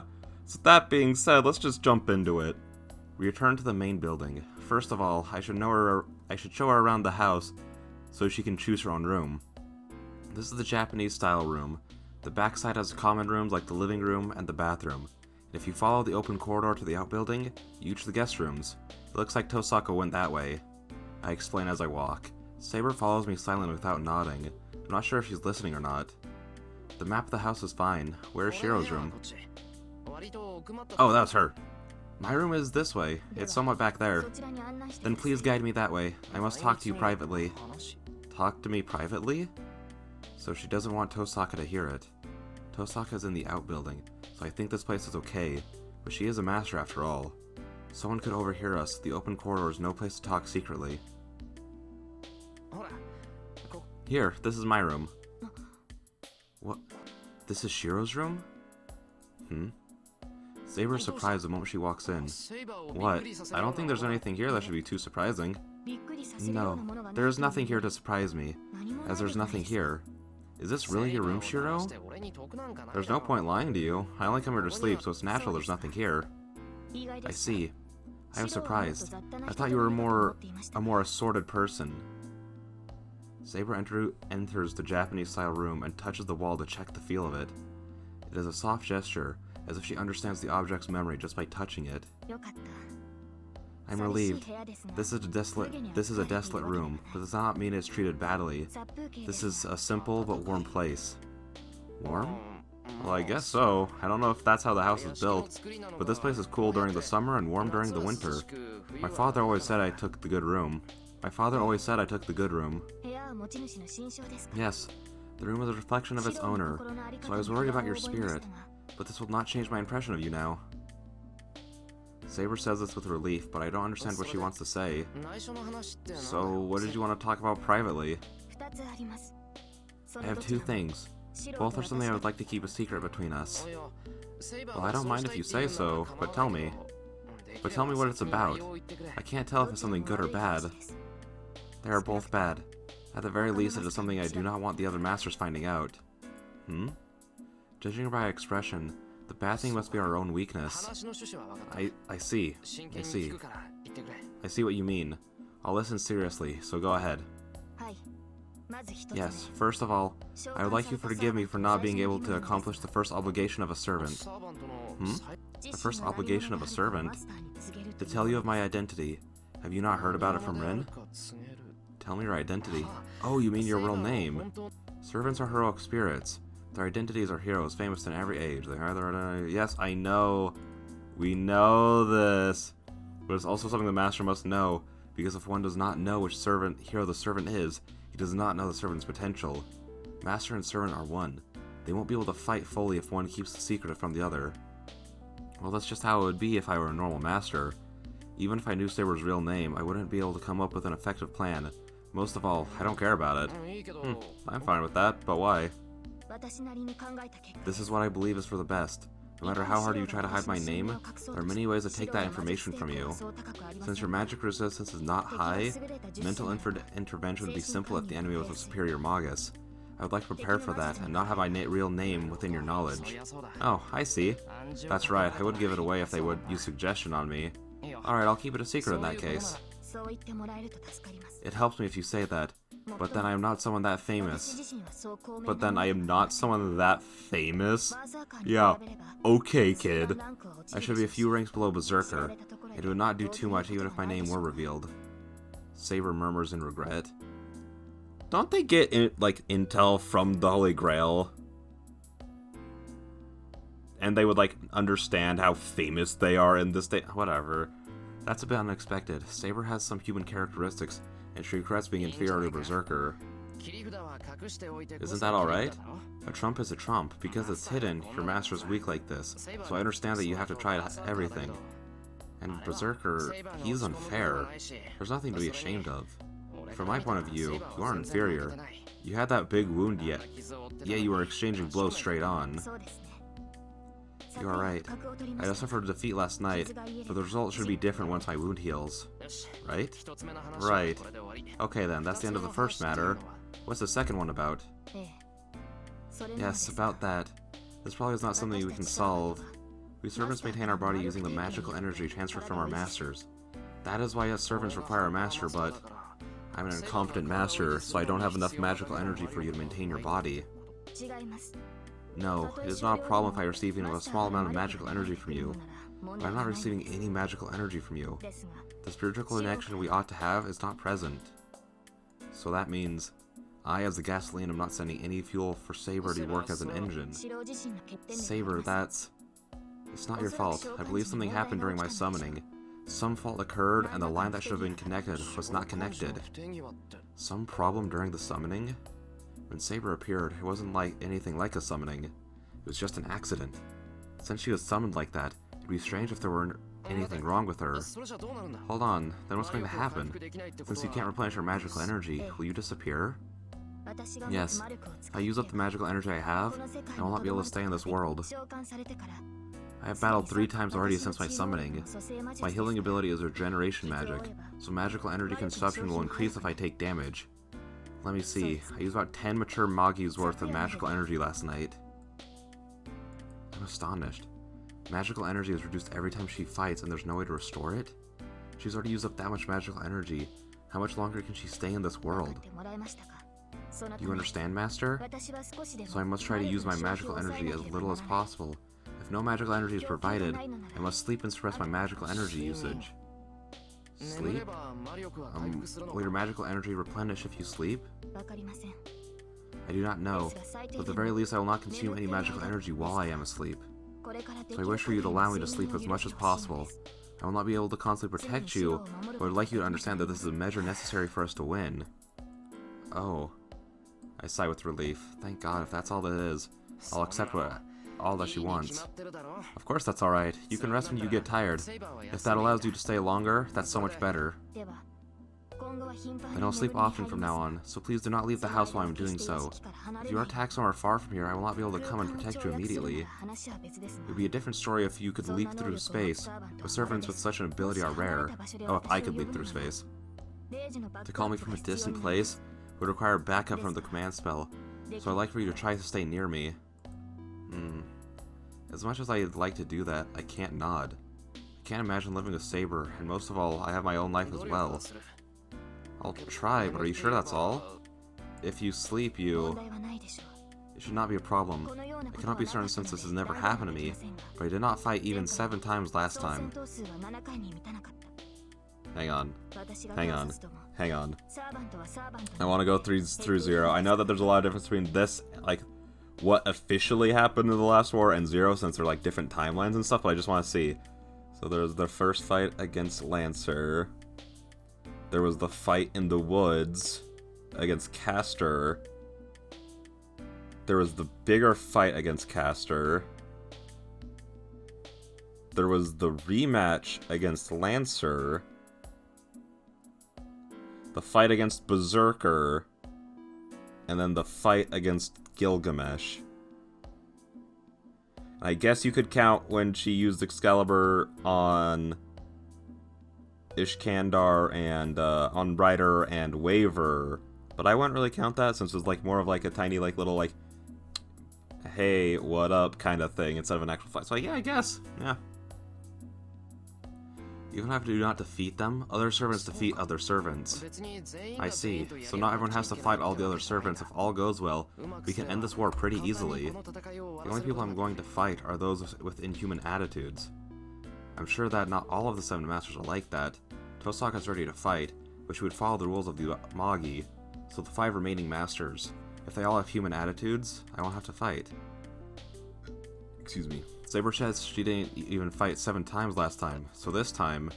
Huh? Hold on. Even fight 7 times last time? Hold on, Saber.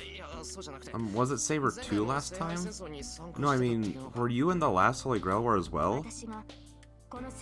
This is the second time I participated in the Holy Grail War. I was Saber 2 at the time. The heroic spirits that attribute to several classes, but I only correspond to the class of Saber. Okay, I know that this has become a meme because of FGO, but honestly, even before that, I don't buy that for a second, bro.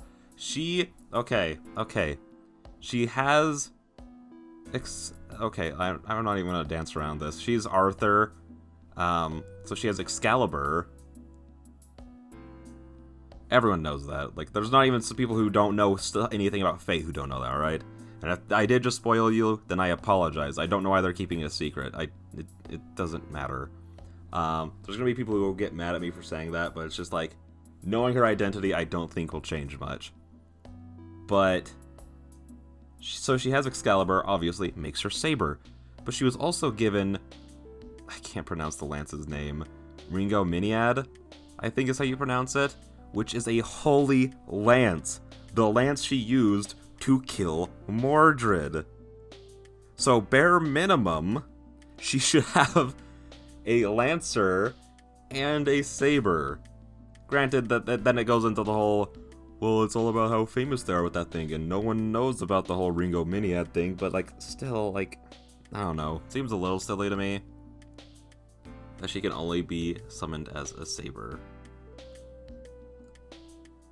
Tosaka mentioned that out of the 7, Saber is the most powerful servant, and this girl is saying she has become that twice in a row. Then did you remain until the end last time? Of course. I had no constraints last time, so I did not fall to any servants. Saber says that if it's just something natural, that makes me realize even more. I've been given a sword I do not deserve. Jeez, then you must be full of complaints with someone like me as your master. I only fulfill the duties given to me. If I cannot attain the Holy Grail, I have no complaints about my master. I see, that's a relief, but still. She was undefeated last time, but she has already suffered 2 wounds this time. I mean... again, different timeline. In her condition, unable to replenish magical energy, she always has to think about her remaining magical energy. The result of battle with such a burden was...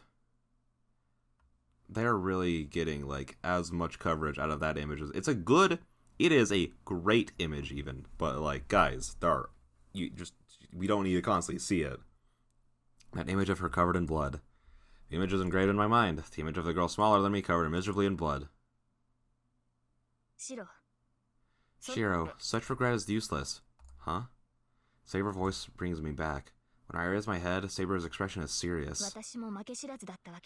It is not as if I suffered no defeat. I am your servant now because I did not fully win. I am used to taking wounds, so it is not something you should mourn over. Used to? Even wounds close to fatal? Yes. To wield a sword means to take injury as well. That should be the same for you too. There's no reason for just me to avoid harm. That's true. But are you saying that you don't mind getting hurt? If it does not result in death. If I die, I will not be able to protect my master. What is that? So you're saying you don't mind getting hurt to protect your master? That is the role of a servant. Rin's words are certainly correct. There's no need to teach Oh, wait, this is still her talking. Rin words are certainly correct. There's no need to treat servants as humans.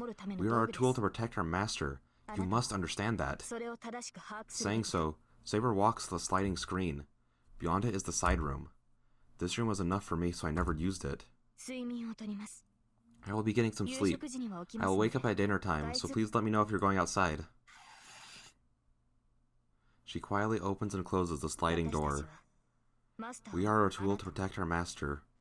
You must understand that. What is that? That pisses me off, but I can't call out to her, so I just consider her words in my mind.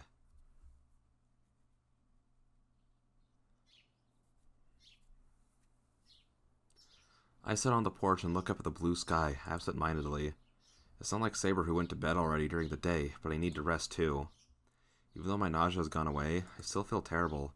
And on top of that, my shoulders are heavy from all the unexpected developments. Whew. I take a deep breath and look over the yard. I've heard what I needed to hear, but the fact that I still don't know anything doesn't change. My senpai is a magus and official master. Tosaka is... Hey, do you have an extra cushion? And a beaker and a protractor? He is intently searching my house for things. You can take the cushion in the next room, but a normal household doesn't have beakers nor protractors. I mean, I have protractors. Huh? I can't believe it. A magus should always keep experimental tools around. Leaving that complaint, she goes off to the outbuilding easily. What? Busily. Why did I say easily? I guess she's serious. I take another deep breath. I guess it's already been decided that Tosaka is going to stay at my place. When I went over there earlier, there was a sign that said, "Remodeling in progress, do not enter," on the door of the best room in there. I'm having such a hard time reading right now. Remodeling in progress, do not enter, on the door of the best room in there. Okay. Just having Saber around causes some tension. Yeah, the outbuilding's pretty far away, so there's no problem. Just having Saber around causes some tension. So Tosaka was near me too, I wouldn't get any peace. Anyways, there's some distance between us. Even if we are connected by a hallway, it's just like a house next door, so nothing should happen unless I go in there myself. Oh, but we'll see each other at meals. When we only have the one bath, so we'll have to decide how to use it. No, thinking about that, Saber's a girl too, so... Idiot, what am I thinking? Shaking my head, I lie down in the corridor. Whew. I sigh once again and stare up at the sky. Maybe I'm tired, but doing all this makes me sleepy. Man. And we are back with some more Fate. I just had to sync up the audio. Last time we talked to Saber. This time we're going to be talking to Saber. Later, Saber, Tosaka, and I are in the living room. I said Saber so much that it just didn't click. I just woke up. Saber was in this living room, and Tosaka just finished her remodeling. By the way, this was the guest room a few hours ago. And now... Shiro, how do you use the air conditioner? The scene I saw when I called was... Oh no, she brought things over. Ugh, this. Man, how can I put this? I think I may have allied with a terrible person. I can't calm down. These two are complete outsiders. I rarely have guests at this house. You say as you have Sakura over almost every day. That must make the situation even stranger, although at this point he probably doesn't consider her a guest and just like part of the family. No, first of all, the appearances of these two don't really fit this Japanese style and I don't know, I mean, maybe Tosaka, yeah, but I mean, I don't see anything wrong with that. Okay. Well, it's about 7 o'clock now. Even though we're all in the living room, all of us staying quiet like this is not good for my mental well-being. If you two don't mind, I'd like to talk about what to do from now on. Hold on. I want to decide on something before that. Alright? Sure. What is it? About dinner, Shiro. You live alone, right? Well, yeah. And you have cooked for yourself, right? Of course, I'll get hungry if I don't eat. I see. Then I have a proposal. How about we take turns preparing dinner? We'll be living together for a while, so that should be helpful, right? Hmm? You're right, I was thinking of continuing as usual, but if you're going to be living here, you're just like family. It's normal for you to cook, and it'll be easier on me too. Then it's decided. So let's say it's Shiro's turn today. It's late already, so let's have our meeting after dinner. Huh? I don't mind taking turns for dinner, but what are we gonna do about breakfast? Will we be taking turns too? Oh, breakfast's fine. I don't eat breakfast. What's that? Don't be ridiculous. You won't grow if you don't eat breakfast. Mind your own business. Don't cut into my lifestyle. Anyways, you'll be preparing dinner. I won't talk unless you cook something good, okay? Tosaka glares at me irritably. Alright, I'll make something. Say you're eating too, right? Certainly. If you'll prepare some for me. Food is an important source of energy. Alright, then be good, you two. I grab the apron and go to the kitchen. Fortunately, there's about 3 people's worth of ingredients in the refrigerator. I started cooking rice when I woke up, so it should be done in about half an hour. I glance at Tosaka and Saber from the kitchen. They look like they prefer Western meals over Japanese food. It's unlikely that Saber, let alone Tosaka, will understand the taste of tofu and natto. No, more importantly, Saber might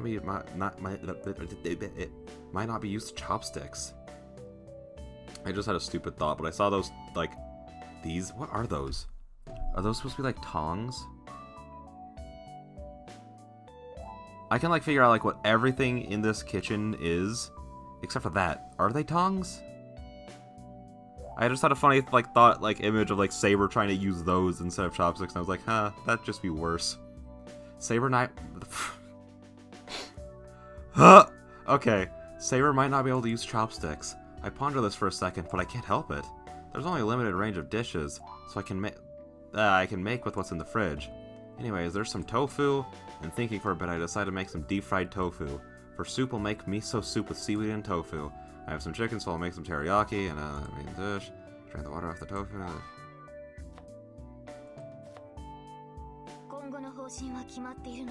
Are your plans from now on determined, Rin? Who knows? I can't say much since I don't know any of the information, but I think it's most important to find out about the other masters. There are 4 more masters I want to search for them. I want to search for them without them realizing I'm a master, but it probably won't go perfectly. I told them to be good, so what's with that dangerous conversation? Can't they see I'm busy making dinner for the 3 of us? No, they aren't even looking. Tosaka, not 4, 5. The only masters we know are you and me. I yell, holding the big. What about Ilya? What are you talking about? You, me, Ilyasville. Makes 3. Did you forget about Berserker? Oh. Oh yeah, that girl is a master too. Berserker was so strong that I forgot, but still. I can't believe a girl that small is a master who mercilessly tried to kill us. I understand. You're you, so I bet you didn't see her as an enemy. It's fine, so concentrate on cooking. It'll be a problem if you can't, if I can't judge how good you are. I don't know how my cooking skills affect her, but what she says is correct. The preparation will be done soon, so I should concentrate on finishing dinner now. Speaking of which, I'm hungry. Ilyasville, you must be Berserker's master. Rin, you seem to know her. Yeah, I know her name. Ainsburn is a Magus family. Magus family lineage that has almost made it to the Holy Grail a few times. So they're well accustomed to the Holy Grail war. Shouldn't she? Now I'm starting to get into like, what are the differences between Zero and the normal war? Because I know that Saber's character is a bit different. I know that there are a couple changes, but I was like, shouldn't she like know this? Why is she asking? So they're well accustomed to the Holy Grail war. I think so. I don't know about the others yet, but I can't be wrong in saying that Ilyasville is our biggest obstacle. Usually Berserker is a class chosen to strengthen a weak hero. It takes sanity away as compensation for strengthening the hero, but to control such an insane servant requires enormous amounts of magical energy. For example, if you became Berserker, I would not be able to talk like I am doing now. Removing all roles as a collaborator and specializing in battle is how Berserker is. But that is like subduing a wounded lion. A normal Magus would not be able to control it. I'll bet. Normal Magus cannot control Berserker even when some minor hero becomes it. But Ilyasville summoned a top-grade hero, made him Berserker, and controlled him completely. It's irritating, but our ability as a master is on a completely different level. I feel the same way. Our current problem is that this exact master is after us. Why am I struggling so much to read? I can't even speak! Yeah. My archer hasn't healed enough to return to battle. How about you, Saber? Is your injury okay now? It'll not be a problem if I am to fight normally, but I am not healed enough to fight Berserker. The injury from the battle against Berserker is healed, but it seems like it'll take longer to heal the wound I received from Lancer. I see. Then I guess all we can do is wait and see for now. Excuse me. I have a suggestion about that. I hear Archer has sharp eyes. Would it be wise to keep him watched around the house? That's what I've been planning to do. I'll keep him watch on the roof, so we should know right away if anyone strange is approaching this place. This house has a boundary field that warns of intruders, so our defenses are perfect. Though if Berserker comes and attacks us, all we can do is run. Yeah. The two are continuing on without me. That's rude. I'm a bit of, that's actually, that'd actually be really annoying me if the show was like, hey, we should talk about what we're going to do from now on. Not until you make us some dinner, and then they start talking about the thing he wanted to talk about without him. That's actually really annoying. I'm a bit annoyed. I'm making dinner, so why are they talking without me? First of all, Tosaka's too friendly with Saber. I mean, like, who cares about that part? Well, it's true that Tosaka isn't that friendly with me. So it helps if Saber talks to her, but she seemed pretty friendly with you. The face reflected in the glass of the kitchen cabinet looks disappointed. That's weird. Why am I angry? Alright. Put the dishes for the three of us and put the prepared dinner on the tray. I moved to the living room. Jeez, don't talk about dangerous stuff during dinner time. I put the tray in front of Tosaka. Huh? What are you angry about, Shiro? Oh, should I have at least helped carrying it out? I'm not angry, but weren't you not going to be friendly? I glare at her. Tosaka goes, huh? And after that, makes a frightening smile or a frightened smile? Let me scroll! Makes a frightening smile. We were just deciding on the structure for cooperation. Don't worry, I won't steal your saber. I can tell my face is blushing. I can tell what I'm angry about after Tosaka tells me. You... Oh, was I mistaken then? Oh, then I'm sorry, Emiya. You just keep talking. I retreat to the kitchen to get the rest of the food.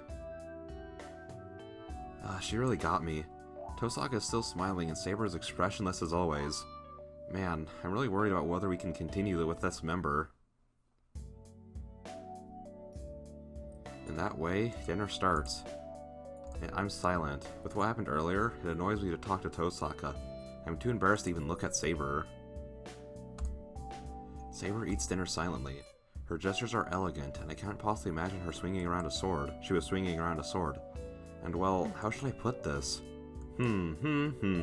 Saber nods every time she eats something she hasn't eaten before. Her gestures are strange. It must be her way of expressing that it's good. By the way, she is able to use chopsticks. On the other hand, Tosaka is... Alright, I'll win. She clenches her fist after taking a bite. Wait until tomorrow, Emiya. She shakes her clenched fist. God, have I done something bad? About what you guys were talking about.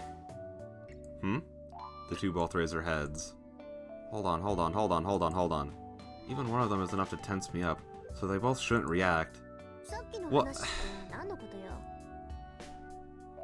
Like, I get it that some people have trouble talking to, like, pretty people of the sex that they're attracted to. But, like, this is just getting to the point of, like, I'm just tired of hearing about it. Like, they just make me so tense. They're just so pretty, I just can't handle them both talking to me. Like, it's starting to become really grating. What are you referring to? About what to do from now on? You guys were talking about it while I was cooking. Out searching for other masters for now? Yeah, that. I was wondering what exactly you were going to do. Well, we can only look for them slowly. Oh yeah, can you at least sense other Amagi's presence? It'll be easy if that's the case. No. I went to the same school as you for 2 years, and I still didn't realize you were a Magus, Tosaka. Well, in all fairness, she didn't realize you were a Magus either. Just as I thought, well, granted, that's just because he's a little weak boy, but...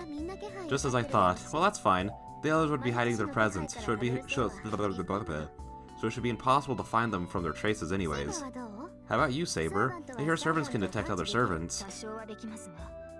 I can somewhat, but only when they're using their abilities nearby. In my case, I can only detect them within about 200 meters radius. I see. So we'll have to wait for their actions or find some place where it seems strange. If a master acts, their traces should remain. So that means we're going to try and find those. So are you saying we should search throughout the town? No, you shouldn't do that. They'll be searching too, so that'll tell them right away that you're a master. For now, we shouldn't take the initiative until we're prepared. Go through life as you were, and don't let them know that you're a master. Hide the command spell so no one will see it. Try not to go to desolate places. Come home before dark, and what else? Please try to take your servant with you when you go outside. Can Archer guard you, Reen? I guess he can do that much. I'll have him ready in spirit form, so it should be okay. The problem is... my master. Right. Are you listening, Shiro? Take Saber with you when you go anywhere. It's our rule to stay out of people's sight, but some idiot might attack us in the middle of the day. Have Saber with you in that case of things like that. Alright, I'll try. I respond without interest. I understand what she's saying, but I'm resistant to being with Saber all the time. I feel nervous talking to Tosaka, but Saber makes me even more nervous. No, it's wrong to say I'm nervous. I'm just bad at talking with Saber. What is it? Nothing. I'll give you more, so give me your bowl. No. I am fine. It was very good, Shiro. Oh, that was Saber talking. I look away before I realize. I can't even look at her normally, so how can I stay with her all the time? Oh, it's no good though. Saber can't become a spirit, so she won't be able to follow you to school. School? Are you a student, Shiro? That's right. Oh, Saber isn't a student, so she can't enter the school. She'll just have to stay here while I go to school. Can't you not go to school, Shiro? I can't. If you want me to live normally, I have to go to school. There's no danger at school. There aren't many places with that many people. But... it's alright, Saber. I'll be at school too, so I'll back him up in case of emergencies. I'm saying there won't be any emergencies, so I declare. I understand. If Master says so, I will obey. Saber nods, though she looks discontent. The night wears on. It seems Tosaka has prepared and taken her bath while I was cleaning up after dinner. Jeez, it seems she's really selfish for her first day here. I should seize the initiative from now on. I know that, but seizing the initiative from her seems really difficult. And on the subject of difficulties, there's one more thing that's giving me trouble. No, rather the main problem. Tosaka will understand if I talk to her, but this person doesn't seem to understand however much I talk to her. Saber, huh? She's not a bad person, but... Saber is back in her room. Tosaka should be resting in her room in the outbuilding. I'm the only one in the living room. There's still time until bedtime, so I should talk to Saber. Honestly, I have to get over my inability to talk to her, or I'm worried about her future. First of all, ignoring her being a servant and all, she's just a girl from a younger age. There are a lot of things I'll find out from talking to her, and most of all, I have to get used to her or Tosaka will constantly make fun of me. Yeah, that's troubling. It's troubling, so I should be able to talk to her more lightheartedly. I return to my room. Next door, past this one sheet is Saber's room.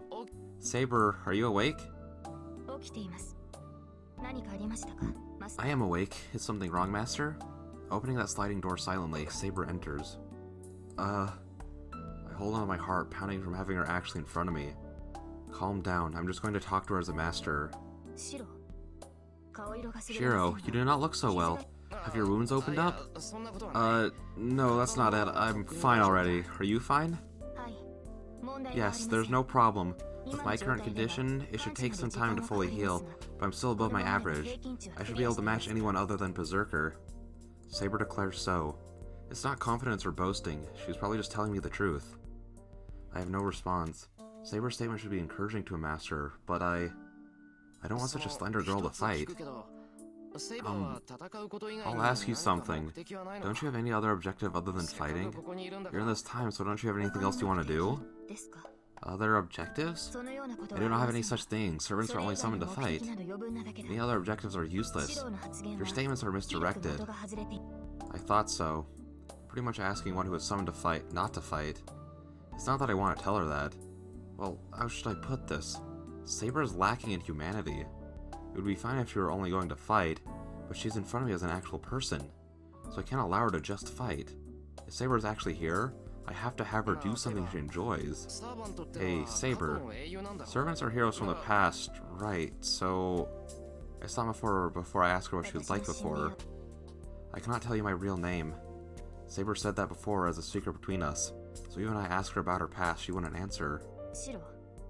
Shiro, it is not good to stop what you have begun, to say, I shall answer it if it is necessary. No, forget about it. I was just about to say something stupid.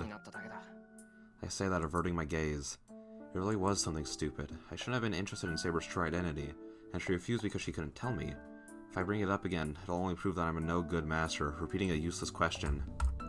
But what else is there to talk about besides that? If I can't ask about Saber, the only thing that remains is about me. That would be even more meaningless, though. I get that. I feel connected to that. Now I'm just gonna do what I want.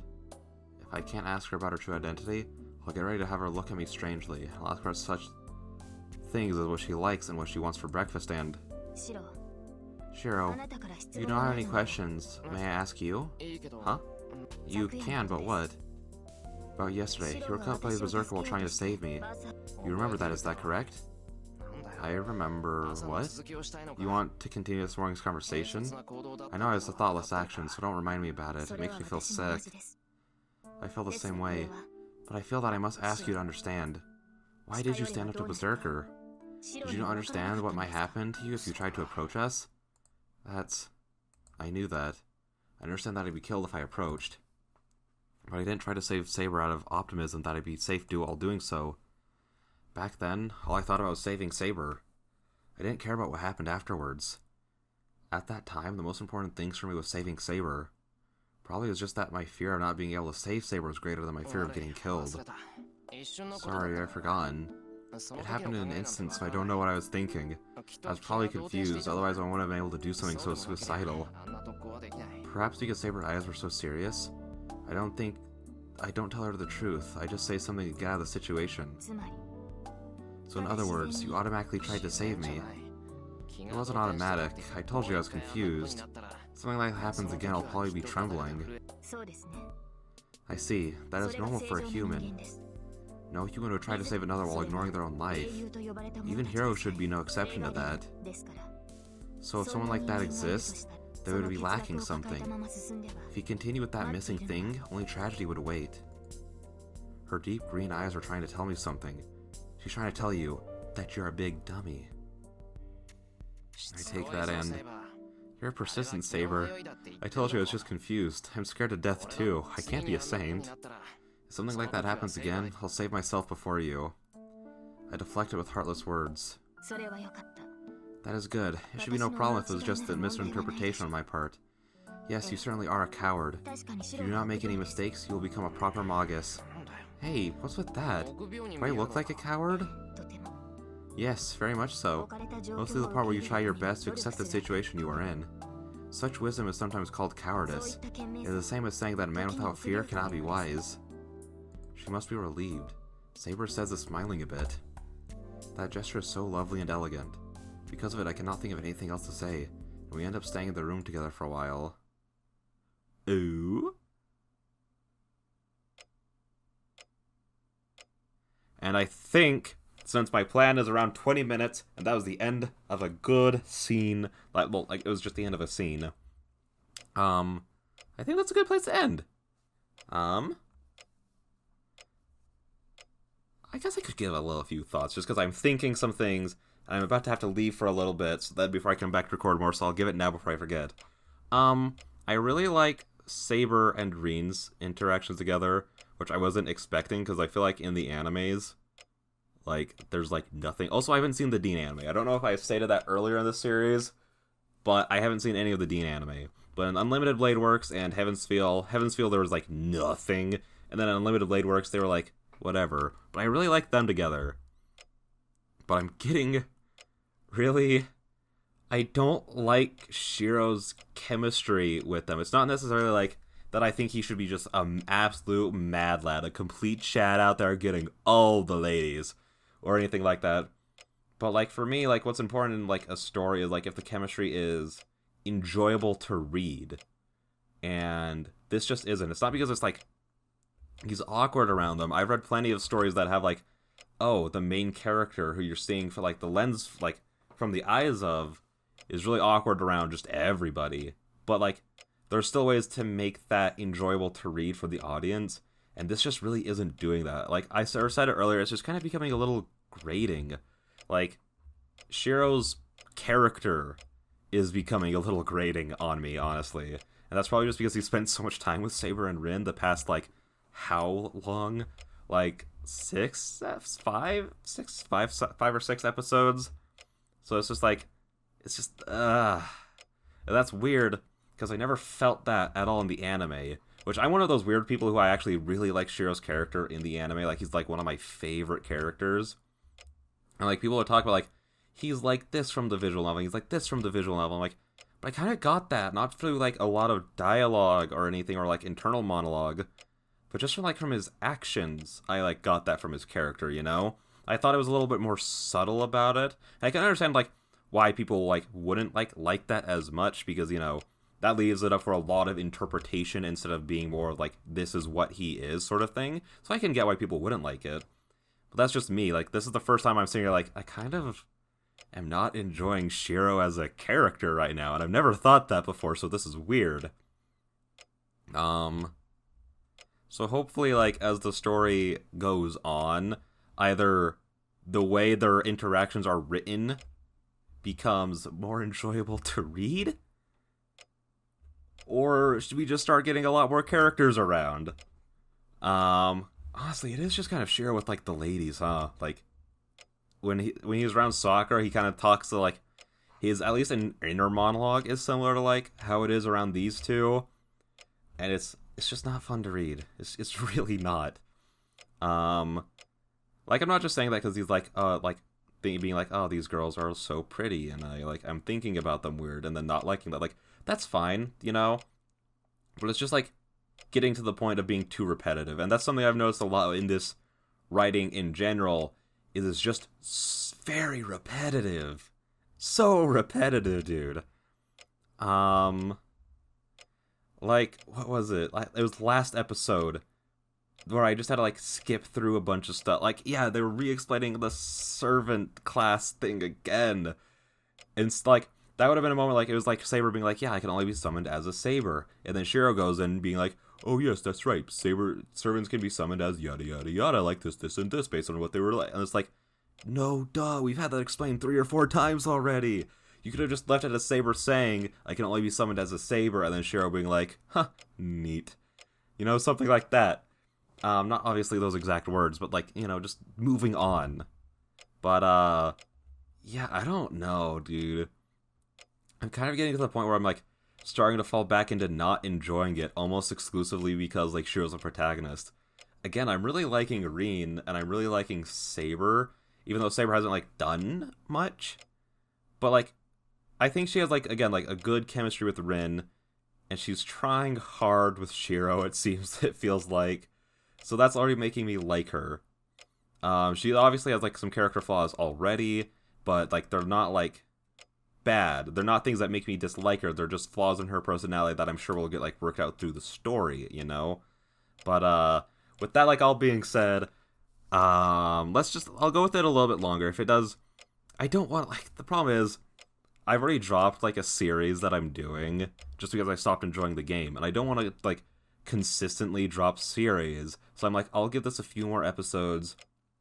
If it doesn't pick back up, then I might drop it. Just because if I'm not having fun, then I don't want to do it is the thing. So I'll give it a few more episodes, like, probably, like, three max. And then if I don't enjoy it, then I'll just be done, you know? I don't think that's gonna happen, just because, like, it seems like when things are moving, it's really, really good.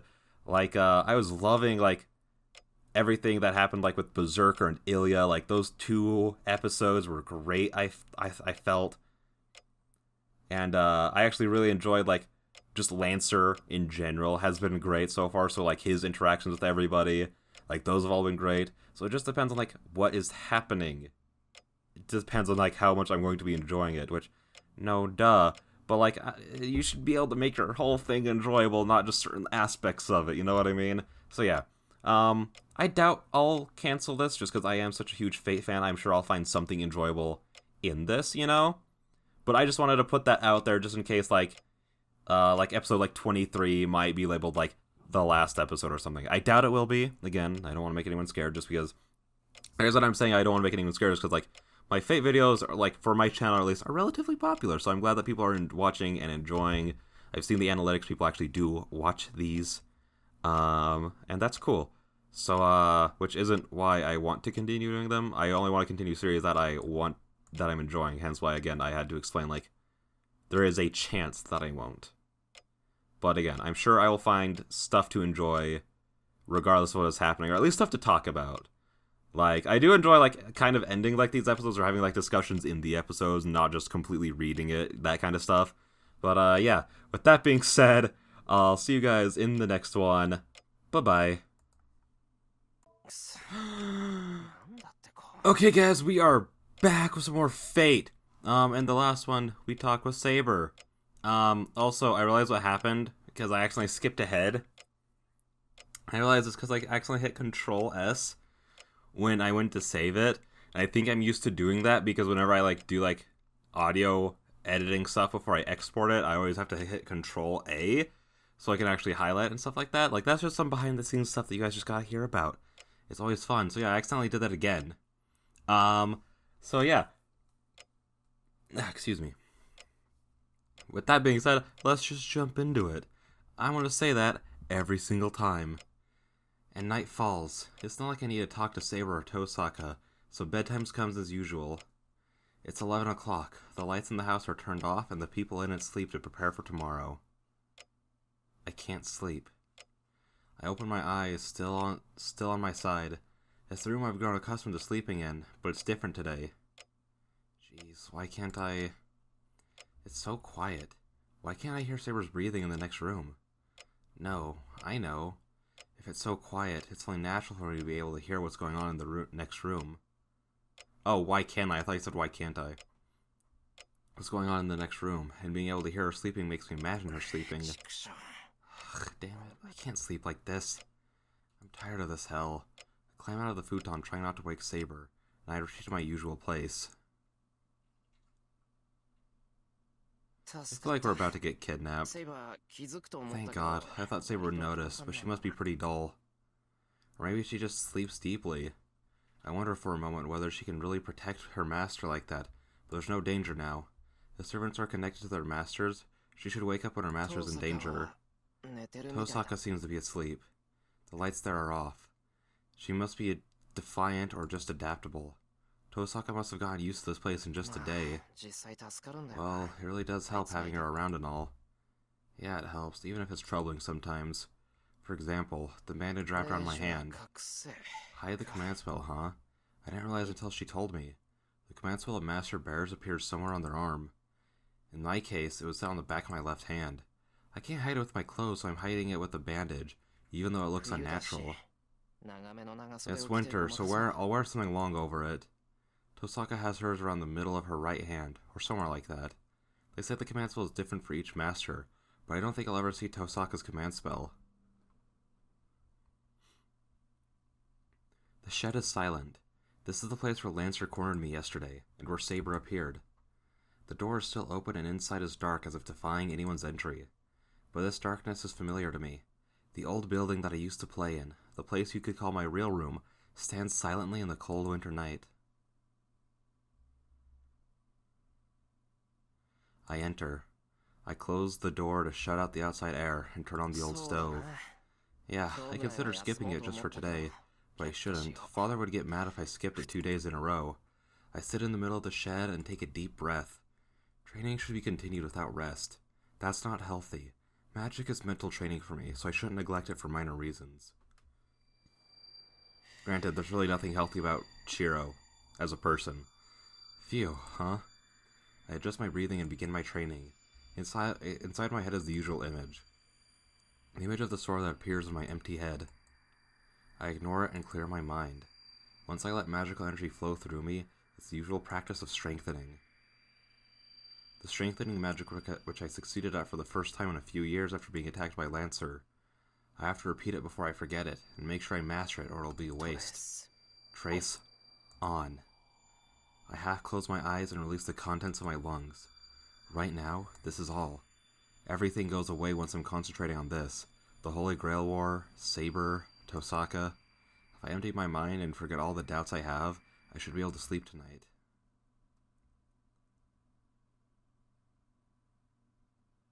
"2-4. Fate. A new life." How many days is this? That might be, I just don't know how important the actual dates are. I feel the white sunlight upon me. There must be a draft. I feel a cold wind and slowly wake up. Huh? It's the shed. I pick up my body up and shake my sleepy head. I see. I fell asleep here yesterday. After yesterday's routine, after the training to create another sensation within me, I must have been too lazy to return to my room. It must still be before 6. Damn, I should prepare breakfast. I fold up the blankets, straighten up the things I failed to strengthen yesterday, and head back to the house to wash my face. It's cold. When I leave the shed, it's really cold outside. Oh, hey, look, my Fate Grand Order stamina's full. Sorry, I just got a little distracted. I felt a buzz, and I'm waiting for an email. I guess I could talk about that here. I'll probably talk about it in a video I'll be recording later, but that won't be up for a long, long time. But I've actually commissioned an artist to draw me a new... Well, I'm trying to. She hasn't responded yet. It's been taking a little bit because all her slots were full, so she's been busy. But it's getting close to the time that when her slot is open.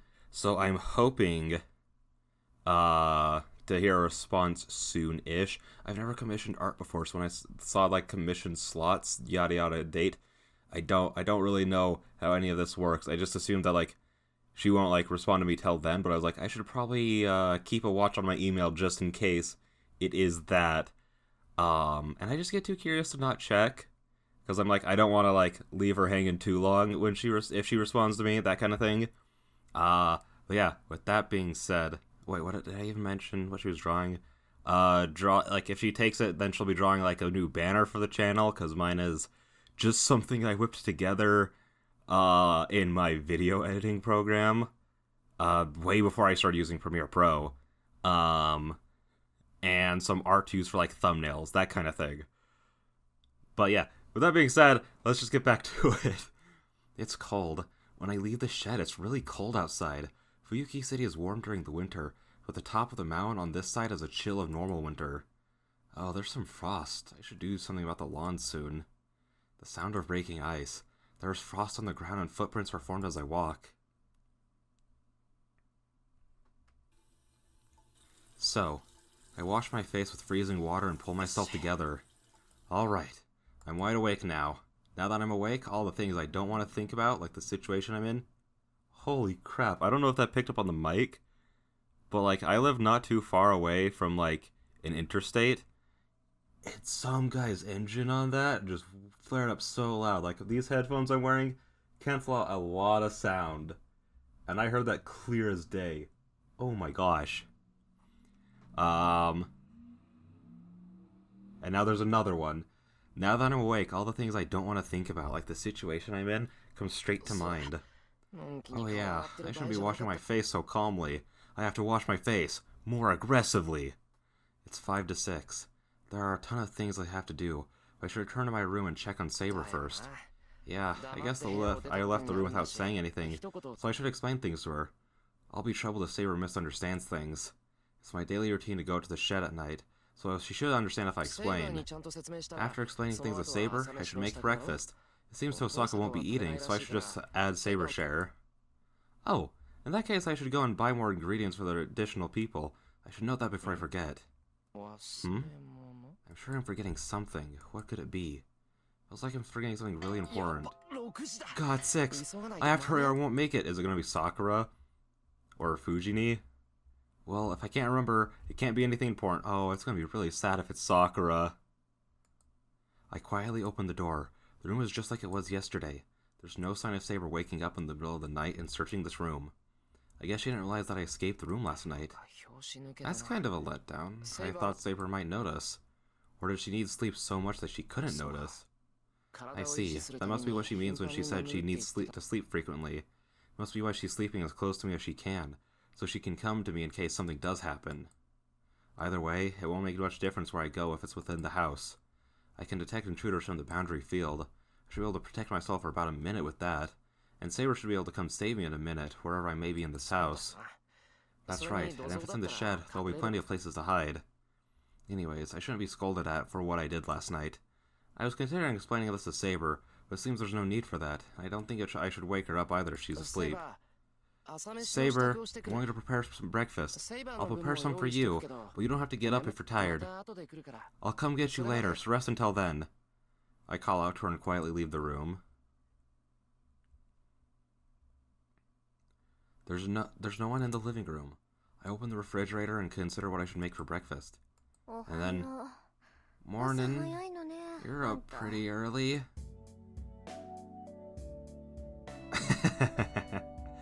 Tosaka comes in looking like she's in a really bad mood. Tosaka! What? Did something happen? No, I'm always like this in the morning, so don't worry. Yeah, I relate to this. Literally, I woke up. I've been trying to fix my sleep schedule, and the main thing I need to fix about it is just waking up. And I hate waking up. It's like my goal has just been 8 a.m., and I've been so bad at that, dude. Even though if I did that, I would have so much more time in a day. Nothing, I'm always like this in the mornings, so don't worry. Tosaka crosses the living room like a ghost. Hey, are you alright? You don't look alright. I'm telling you, don't worry. I'll wake up when I wash my face. How do I get to the bathroom from here? You can take that hallway. There's a bathroom in the hallway by the entrance if you're going to wash your face. Oh yeah. There was one there, wasn't there? I was about to say she took a bath, so it'd be awkward if she didn't know where the bathroom was. Not sure how much she's heard, but Tosaka waves her hand and leaves. And then, just as Tosaka disappears into the hallway, I hear a bell informing me of a visitor. Shiro! Someone's here! I hear Tosaka's voice from the hallway. Oh, don't worry about it. All of my friends come at this time. It'll be Sakura arriving at this time. Sakura has a spare key, so I shouldn't need to go to the door. Jeez, she never listens, even though I keep telling her she doesn't need to ring the bell. Sakura's like a member of the family, so she can come in when she wants. She's polite and only comes in after saying, "Excuse me." That's most of Sakura's good points. If she's considered all the time, she'll... Hold on. Sakura is at my house? I run through the hallway. Scolding myself for my stupidity comes later. I have to get to the entrance and make her go home before she sees Tosaka. I reach the entrance out of breath, but it's too late. There is Tosaka greeting the guest, even though I didn't ask her to. Huh? And Sakura just standing there surprised. Oh gosh, my Saber and Sakura voice are so close together. I hope that they never have a scene together.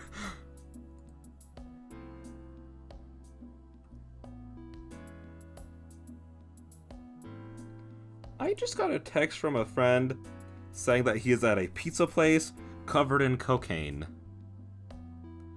And very specifically, he says, not by choice.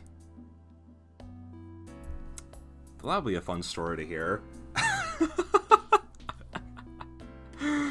Sorry, it's really hard, because, like, the way I have, like, this recording going, I have, like, my arm up on, like, a, rest on my desk. It's usually, like, supposed to go, like, under your feet, or I use it for, like, my back to help me sit up straighter when I need to. But when I'm, like, recording or sitting down to work, the way I have my desk set up, because I have, like, a standing thing for my desk, is there are 2 levels to it, and if I put it on the lower level, then it hurts my wrist to like type on it that way. But if I have it on the upper level, I like exhaust my arm really fast to have it there, so I have to use the footrest there, so then my arm doesn't get tired, so I can just rest it on there. But the way I sit with my other arm is that I have it up just like laying across it, so if anything like vibrates on my phone, I can tend to just look down at my watch and see it. The only thing that doesn't pop up there is stuff for like Fate Grand Order, Dokkan, I don't know why, and then like emails. Some emails do, others don't, and I don't know why. I also don't know why all games don't pop up on my watch. Legends does. Dragon Ball Legends, I mean. Just because I realize that this is a Fate video, so not everyone knows what Legends is just by me saying it. But yeah, this is a very distracted episode. Let me know if you guys like me talking about other stuff during these episodes that come to mind, or if you would just rather me stick to exclusively talking about Fate. So, yeah. Sakura is at the door, and Tosaka is in the hallway. With an indescribable tension, the two look at each other. Good morning, Mato-san. Are you surprised to see me here? Tosaka asks, as if looking down on Sakura from the hallway. Tosaka-senpai? Her face asks why. Sakura looks up at Tosaka with fear in her eyes. Damn it. I can't call out to them. They're ignoring me and staring at each other. There's no room for me to say anything.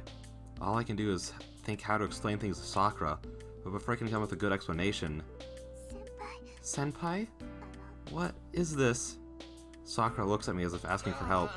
Yeah, well, it's a long story. It's not long. I'm just staying over here. Clearly, she cuts off my sentence and just states the point. Senpai?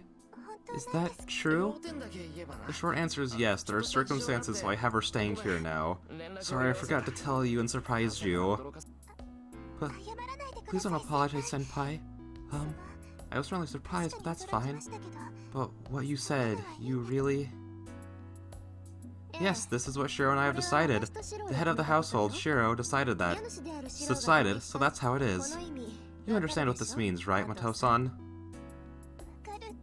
Understand what? It seems you've been taking care of Shiro up to now, but this means he doesn't need that anymore. It'll be a bother if you come here, and it's for your sake not to come here. Sakura looks down and falls silent. After a brief moment of silence, suddenly... I don't understand. Sakura states so in a clear, small voice. Huh? I said I have no idea what Tosaka-senpai is talking about. Hey, Sakura! Excuse me, senpai. I'll be using the kitchen. Heck yes, dude. So I like Sakura so much more in this than in like the Unlimited Blade Works anime. Maybe it's just because she doesn't like have as much of like a presence in like the visual novel, but like here she has like so much more character than I am little shy meek girl. I love her. I love her so far. I'm starting to understand Sakura fans. I understood them a bit in the Heaven's Feel trilogy, but I'm starting to understand them more. Why people actually like her as a character.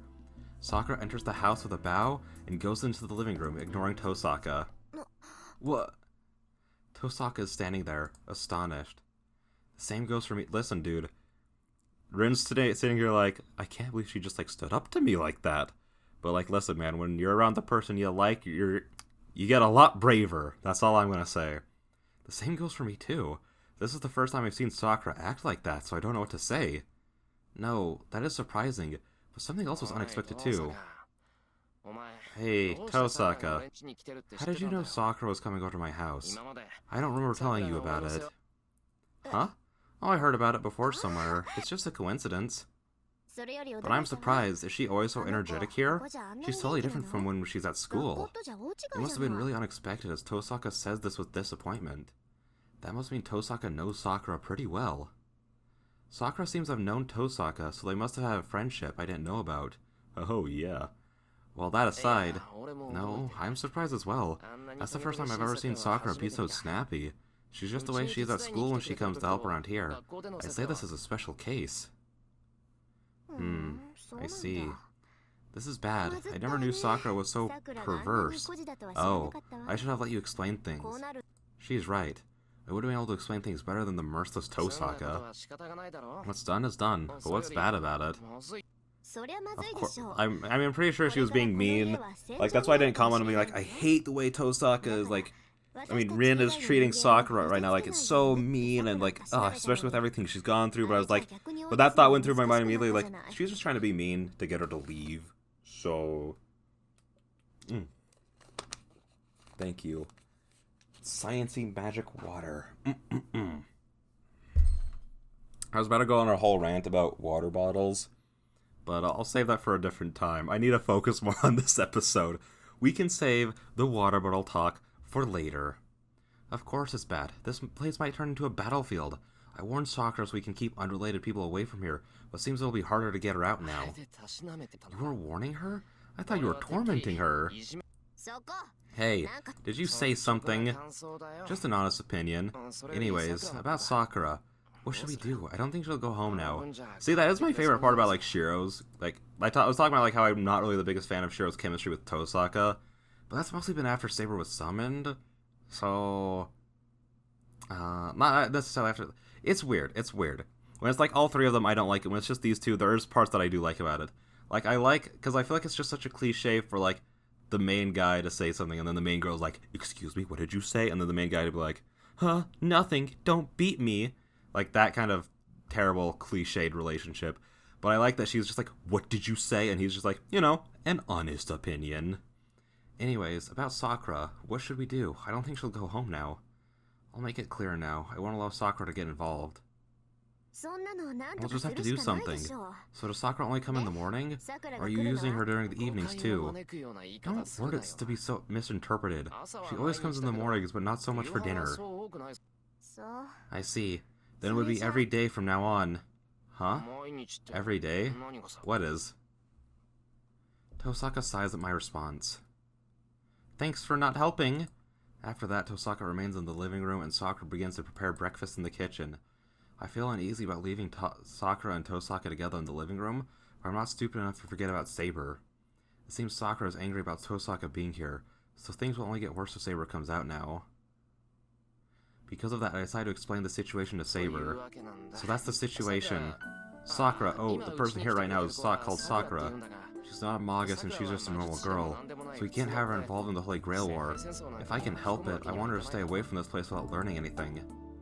No, I didn't come here to consult her on how to get Sakura away from here. Well, Sakura's acting strangely this morning. Tosaka's the reason, but I don't want to shock her even more. While Sakura's already surprised that a stranger's here, I think it'll get worse if you come out, so... Wait, I'm not insulting you, am I, Saber? No, I understand. No, I understand what you're saying. So I should remain here, yes? Yes, that would really help. I'll come back as soon as I see Sakura out, so let's have breakfast then. Saber nods silently. Wow, thank God Saber is so understanding. Alright, I'm worried about the living room too, so I should hurry back there. Shiro? What is it, Saber? You do not need to explain such things to me. We should calm down a bit. Your reactions are a bit strange. Huh? Am I panicking? Yes, if you are to return to the living room, you should calm down beforehand. Saber advises me in her usual tone. So, the everyday breakfast begins as if nothing has happened. Here you go, Senpai. How about you, Tosaka-senpai? Sakura's handing out the rice bowls just as her usual self. I don't know what happened while I was gone, but the tension between the two has disappeared. Well, at least on the surface. Okay, I'll have some. After pondering for a moment, she takes the bowl from Sakura. Sakura smiles and starts to set up the miso soup and other things for the fried eggs. Bro, I don't know what it is. I don't have no idea what miso soup is, but it sounds so good. Especially if it's like paired with fried eggs. Oh. Tosaka watches her with a complex expression. Tosaka, I thought you weren't one to eat breakfast. I'll eat whatever's prepared. That's only polite, you know. I don't know what's bothering her, but she glares at me and picks up her chopsticks. Well, I guess it's good for you. Eat the dakimasu. And sorry to make you prepare breakfast, Sakura. No, this is my job, so please don't worry about it. And I'll have some too. What a wonderful position you are in. What kind of king are you? Making your junior prepare your breakfast. Well, I'll ask about that later and just eat breakfast for now. Ah, no conversation. It's not that terrible a mood, and anyway, it's always like this during breakfast. Sakura and I aren't talkative, so it's only natural for our meals to be quiet. So why is it that our breakfasts are always loud? Because Fujini isn't here. Hold on. Something's clicking in my head. Senpai? Was the fish seasoned too strongly? No, it's fine, but I feel like I'm forgetting something. What is it? I try to conclude that I can't remember it. It can't be important. But last time you did that, you forgot about Sakura. How dare you? I feel like that would be a terrible mistake. I feel uneasy if I'm ignoring disease that could kill me if left untreated. Oh well, it probably isn't important. I forcefully make myself understand. That's when she burst in. Morning! Man, I slept in. Fujini enters with loud footsteps. I see. It's not that I couldn't remember, it's just I wanted to postpone the problem by forgetting about it. Shiro, food. Fujini sits Japanese style in her usual seat. Good morning, Fujimaru-sensei. The two's greetings are in a strange unison. Here you go, sensei. It's not much, but please have some. Sakura gives her a bowl with her usual smile. Hmm? She receives the bowl from Sakura and tilts her head. She knows something is wrong, but she can't tell what it is. Fujini quietly starts to eat. After finishing one bowl of rice, she quietly whispers in my ear, Hey, Shiro, why is Tosaka-san here? That's because she's staying here now. I explain things to her truthfully. Oh, I see. Tosaka-san sure does some strange things. Yeah, she's a weirdo. She keeps a mask on at school. I see, so she's staying here, huh? She understands and takes a sip of her miso soup, and then she's going to explode.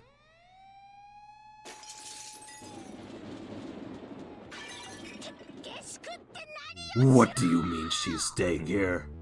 The table is thrown up. Fortunately, Sakura's on the other side of the table and Tosaka's already moved out of the way, so it seems I'm the only victim. What are you doing, Fujini? This is miso soup, cooked rice and food cooked in a pot. It'll be hot if you spill that on me. Hey, what are you... Wait, why are we having food in a pot for breakfast anyway? Shut up, what are you thinking, Shiro? What kind of love comedy are you in, letting a girl stay over? No, it's not even funny. I'm not trying to make anyone laugh. No, more importantly, this is hot, I'll get burned. Sakura, give me a towel. Here you go. I prepared a cold towel, senpai. Thanks. Whoa, a piece of chicken fell on my shirt and a hot one too. The towel comes later. Listen up, Shiro. Are you saying this seriously? Of course. You know I'm not one to joke like this. Anyways, I'm letting Tosaka stay here. I'll listen to complaints, but I won't change my mind. I object. I don't know what you're up to, but I can't allow it. Oni-chan won't allow you to live with a girl your age. Fujini roars. Well, I guessed it. Fujini is my guardian and a school teacher. I don't think I can escape such a situation with merely 100 beatings from the Shinai, or even from a real sword. But I guess you could say it's ill fortune that I have to push through this. You have to. I don't have any bad intentions, and we're not like that. I could just say we got into an accident and I ended up letting her use a room here as a result. Shut up! I can't allow it! I won't allow her to stay here. I don't know Tosaka-san's circumstances, but make her go home at once. Damn, she won't even listen. Crap, I guess she isn't someone I can convince. Sensei, you say you would not allow me to stay here? But I've already spent a night here. And then Tosaka says those words, like pouring cold water on Fujini. Huh? I said I was allowed to stay here yesterday. No, I stayed here from Saturday evening, so I've stayed here for 2 nights to be more accurate. I borrowed the room in the outbuilding and my luggage is already there. How about it, Sensei? Looking at things objectively, it seems I'm already staying here. I didn't mean to hit that.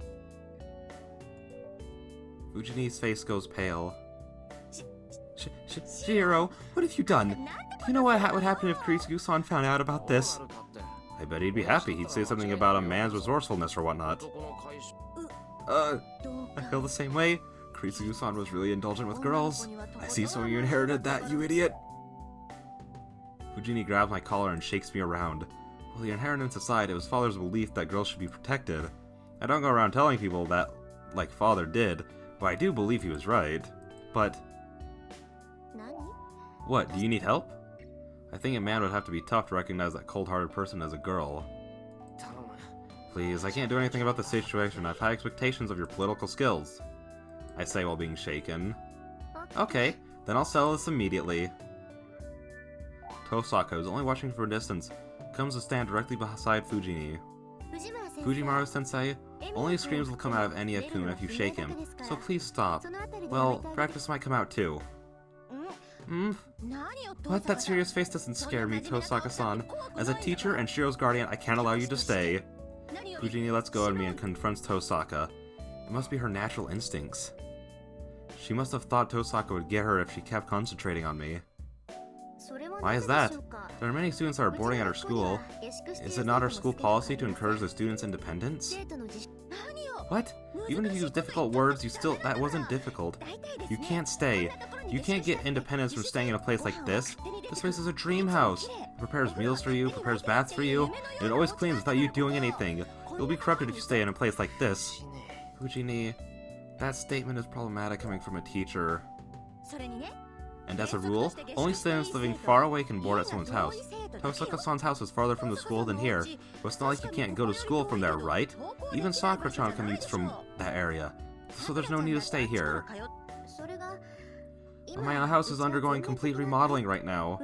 It's an old building, so it's getting a bit unsteady. I was thinking of staying at a hotel until the remodeling is done. When I explained the situation to Enya-kun, as he happened to pass by, he said I could use his house rather than waste money. That does sound like something Shiro would say. Yes, I was surprised by the idea coming from Enya-kun, with whom I'm not too well acquainted, but staying at a hotel is indeed costly, and most of all, unstudent-like, so I thought it would be more beneficial for me to stay at Enya-kun's house instead. Fujini groans. Since Tosaka's answer and attitude are so student-like, it seems that as a teacher, supposedly, Fujini cannot object. I understand your situation, but isn't there a problem? You are a girl and Shiro is a boy, so I don't know what could happen if you two stay under one roof. What do you mean by that, sensei? Well, Tosaka-san is pretty and Shiro is a guy, so I thought I wouldn't like if a mistake got made. There won't be any. My room is on the edge of the outbuilding, and Enya-kun's room is by the shed. It's more than 30 meters away. I believe there won't be any problems with this much distance between us. Yeah, the outbuilding can be locked, so it's like a separate house, but... Right. Are you saying you don't trust Enya-kun? You said earlier that you are Shiro's teacher, and I believe you know his personality better than I do. If he was the type to make that sort of mistake, I would not stay here. How dare you! Shiro's a gentleman, he wouldn't make a girl cry. Then it should be fine. I trust Enya-kun too. I knew I could stay here safely. The intensity in Fujini disappears. I guess it's decided now. There are lots of things to follow up, but I bet Tosaka can get through those. So I guess Tosaka officially has citizenship in my house now. And with that being said, I will see you guys in the next one, where I may talk about water bottles. With that being said, I'll see you guys in the next one. Bye-bye. And we are back. And just for everyone's information, I think the past the past 3 episodes, I've been just recording almost back to back to back. Just because the way I do things is while I'm at work, I have a 15-minute paid for break. So I will take 5 minutes, edit a video, get it exporting, go back to work. Once that's done exporting and everything, I will immediately get back to work. And then once it's done exporting, I'll get back to editing. It takes under 5 minutes, honestly.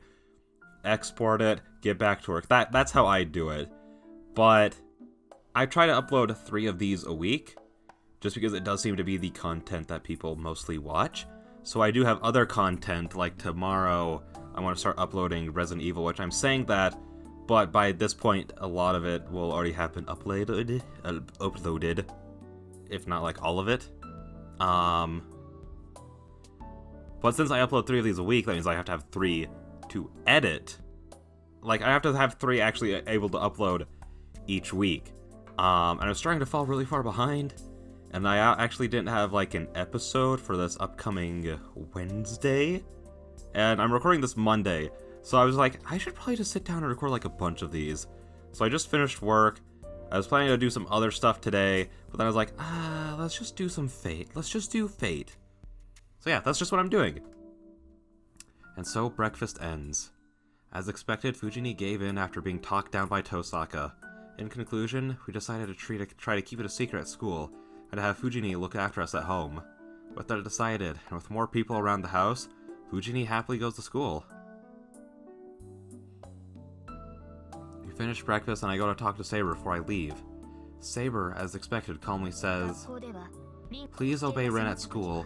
Please consider me necessary when you are in danger. That'll allow me to feel my master's danger." And she goes back to her room.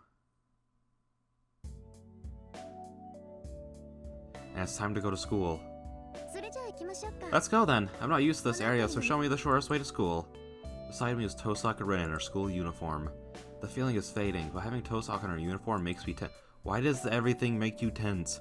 I can't stay calm going to the school, the prettiest girl in school. And on top of that...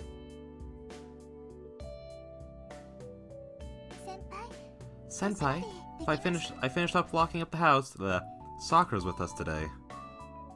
As a member of the archery club, Sakura usually goes to school with Fujini, but she stayed in the living room today and was waiting for me to clean up after breakfast and go to school. What?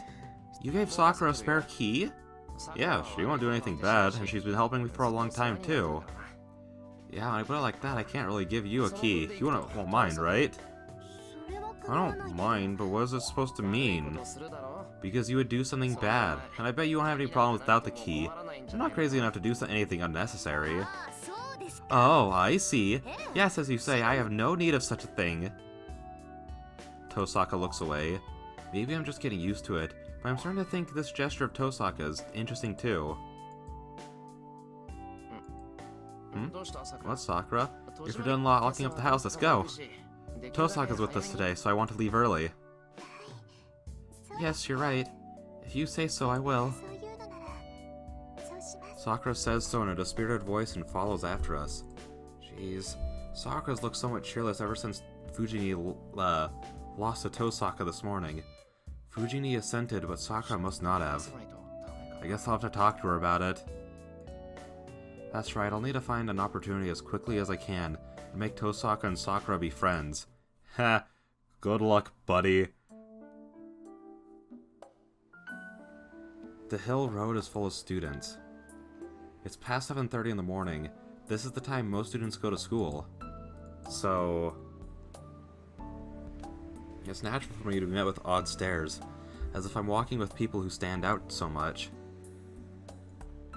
Did she forget something? Tosaka's been quiet like this for a while now. What's wrong, Tosaka? You've been acting weird since since around the road on the hill. Huh? I thought so. Am I weird? No, you're not weird, but that reaction is weird. Senpai, that explanation is contradictory. I don't think Tosaka-senpai is asking about that. It seems Sakura knows what Tosaka wants to ask about. What does Tosaka want to ask about? Everyone is staring at Tosaka-senpai, so she thinks there might be something wrong with her. Isn't that right? That's right, but am I acting weird to your eyes as well? That's strange. I was tired, but I did my hair, and there shouldn't be any wrinkles on my uniform. I slept in a new place, so do I have dark circles around my eyes? What are you yelling at me for? It's not my fault if you can't sleep in an unfamiliar place. Making you do get dark circles are nothing much, don't worry about it. How dare you? Girls care about their looks from the moment they're born. Jeez, I've always tried hard to look perfect, at least on the outside, but I guess that came to an end today. So what are you yelling at me for? I don't know why you're weird, but it's definitely not my fault. Take it out on someone else. You're mistaken, Tosaka-senpai. You're beautiful today as always. Everybody is staring at you because you're with us today. You have never come to school with anyone else before. Huh? So I'm getting this treatment because of something so small? I should be more careful. I thought I had this school thing mastered since I've been here for 10 years, but there are still some mysteries to it. Tosaka ponders seriously. What kind of person are you to just ignore praise like you're beautiful as always? I don't get you. Of course there'll be a commotion if you go to school with someone. All the more so if it's a male student. Right, but Tosaka Senpai isn't someone to care about such matters. That's why there have never been any rumors about men. I see. That's good. That means there's only one victim who got deceived by her looks and got devastated. I talk with Sakura while following Tosaka, who has a puzzled expression.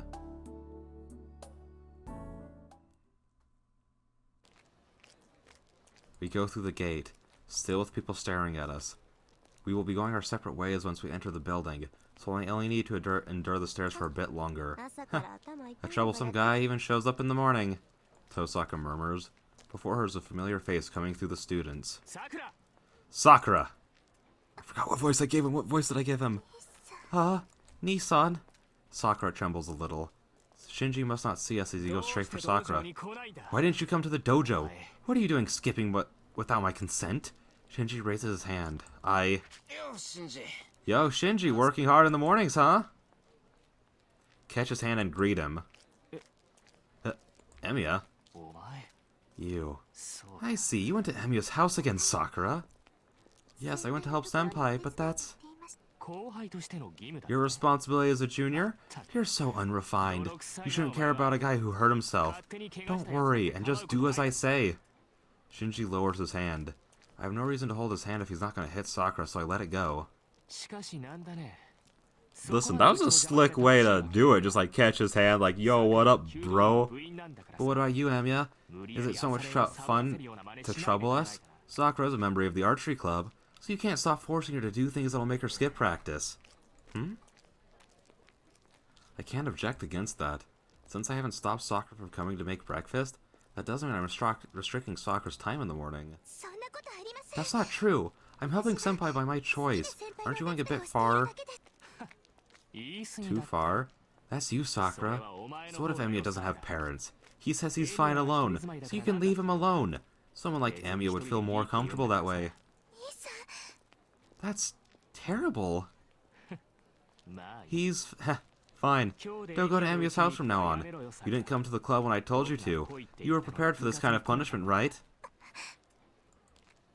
Sakura gasps and freezes. Shinji tries to grab Sakura forcefully. Good morning, Mato-kun. Sorry for eavesdropping, but that was a pretty interesting conversation right there.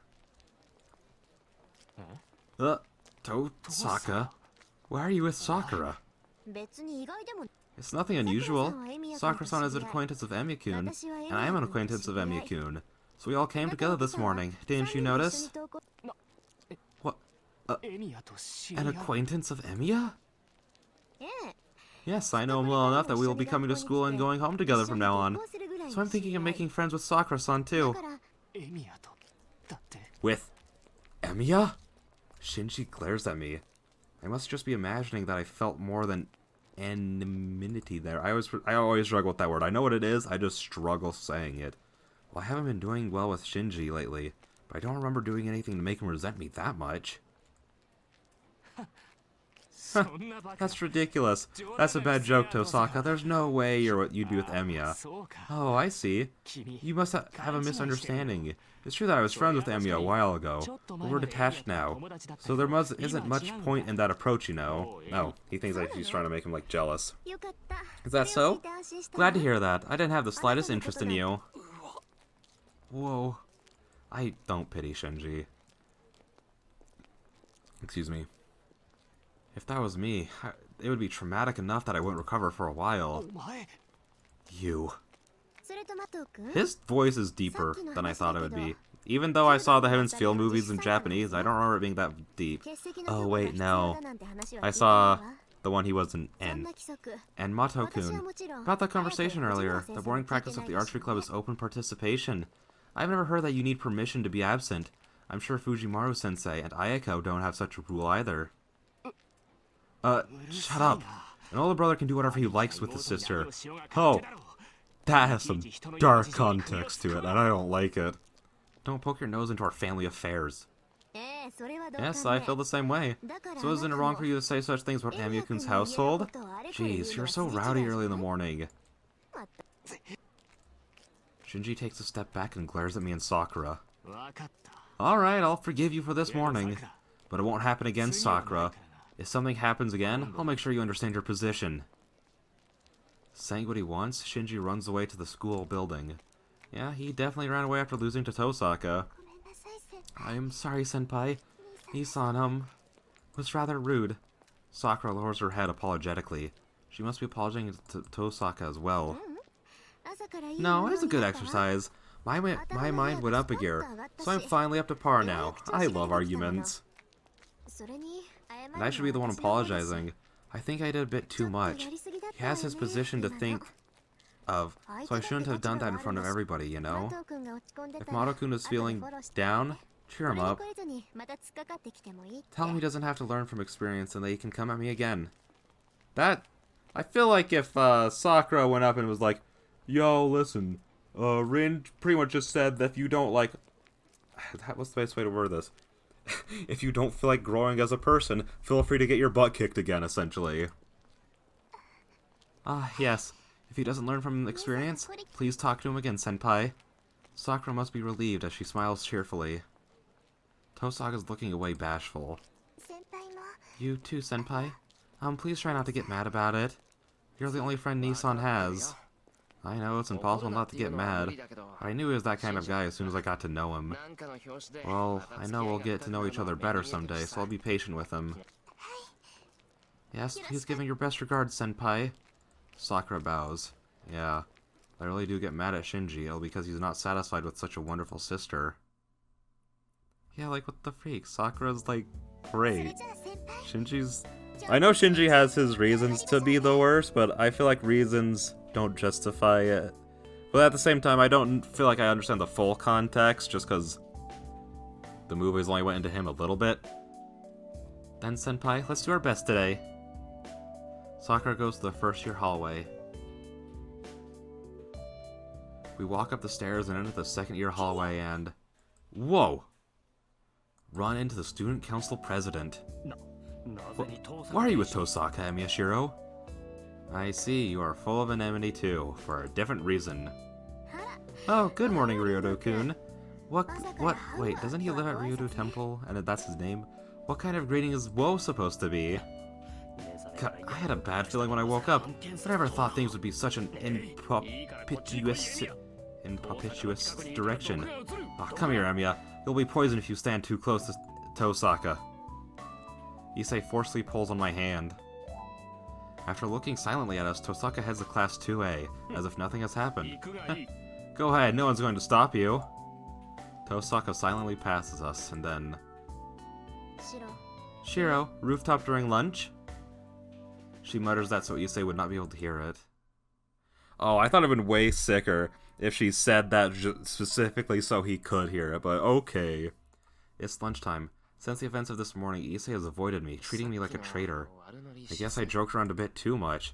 I contemplate my actions for a moment. He asked me why I was with Tosaka this morning. We got class during the holidays. Answering like that was bad. I think the problem is how we became close, but I couldn't explain that, and Issei walked away dizzily. I guess it's fine. We'll have to do a lot of things alone for a while. It's good to have less people involved.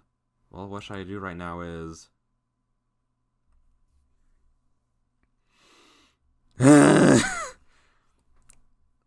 Why is this the only time to explain things to Sakura? I doubt this would get us any kind of, like, bad end. So I'm not gonna save here.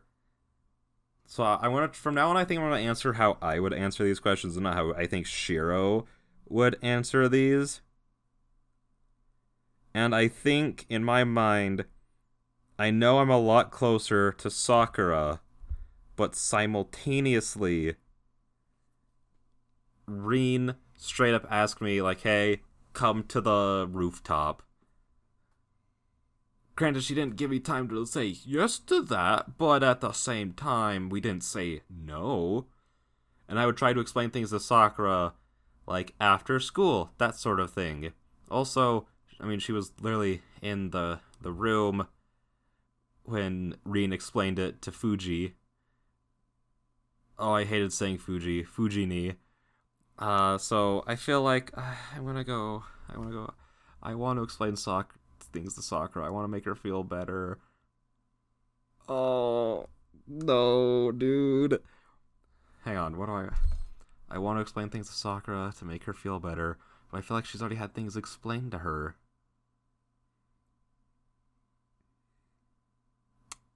What else does she need to have explained? Rin already explained why she's staying at that house and how things ended up that way.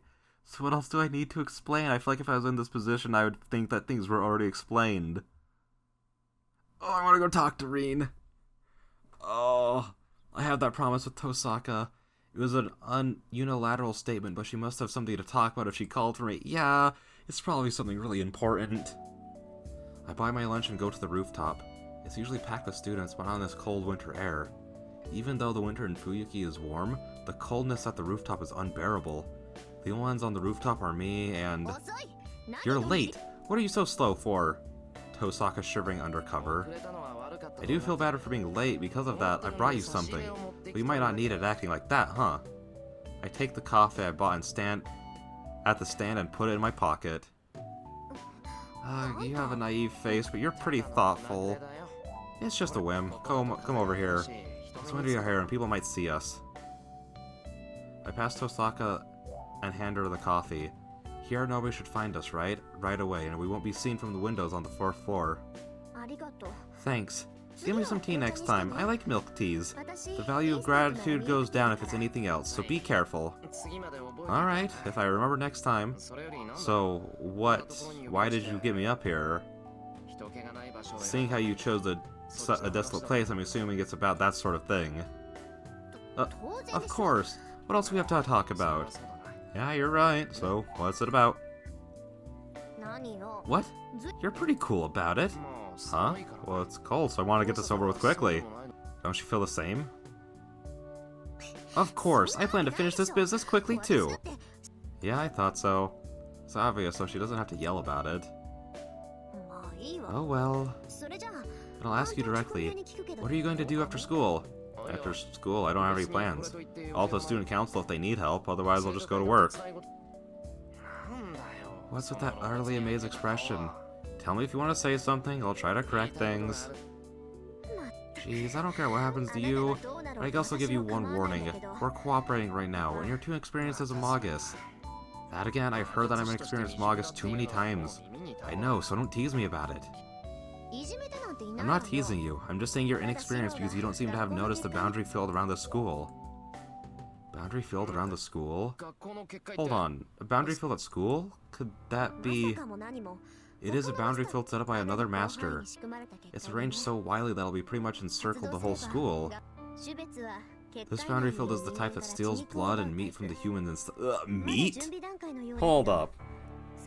I remember that it steals blood, but how does it steal meat from humans? It's still in the preparation phase, but haven't you noticed? Everyone's kind of listless. Come to think of it, I felt a bit strange on Saturday. Was that it? That must mean... So there's a master at the school. So... Shouldn't Rin know that it's Shinji? Because she knows it's a motto.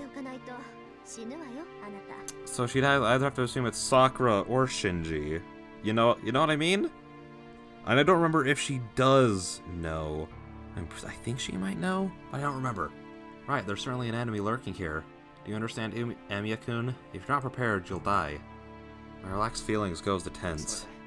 So, do you know who this master is, Tosaka? No. I've got some ideas, but I don't have any proof yet. Well, I knew there was another Magus in the school, but a Magus doesn't necessarily equal a master. There are cases when an amateur like you becomes a master, so I can't be sure. Hey, I'm not an amateur, I'm a proper Magus. Hey, hold on, Tosaka, there's another Magus at our school? That's right, but I can't feel any sign that the Magus is the master. I went to check first, but they didn't have a command spell nor the presence of a servant. They must be hiding it really well, but I'm pretty sure this person is not a master.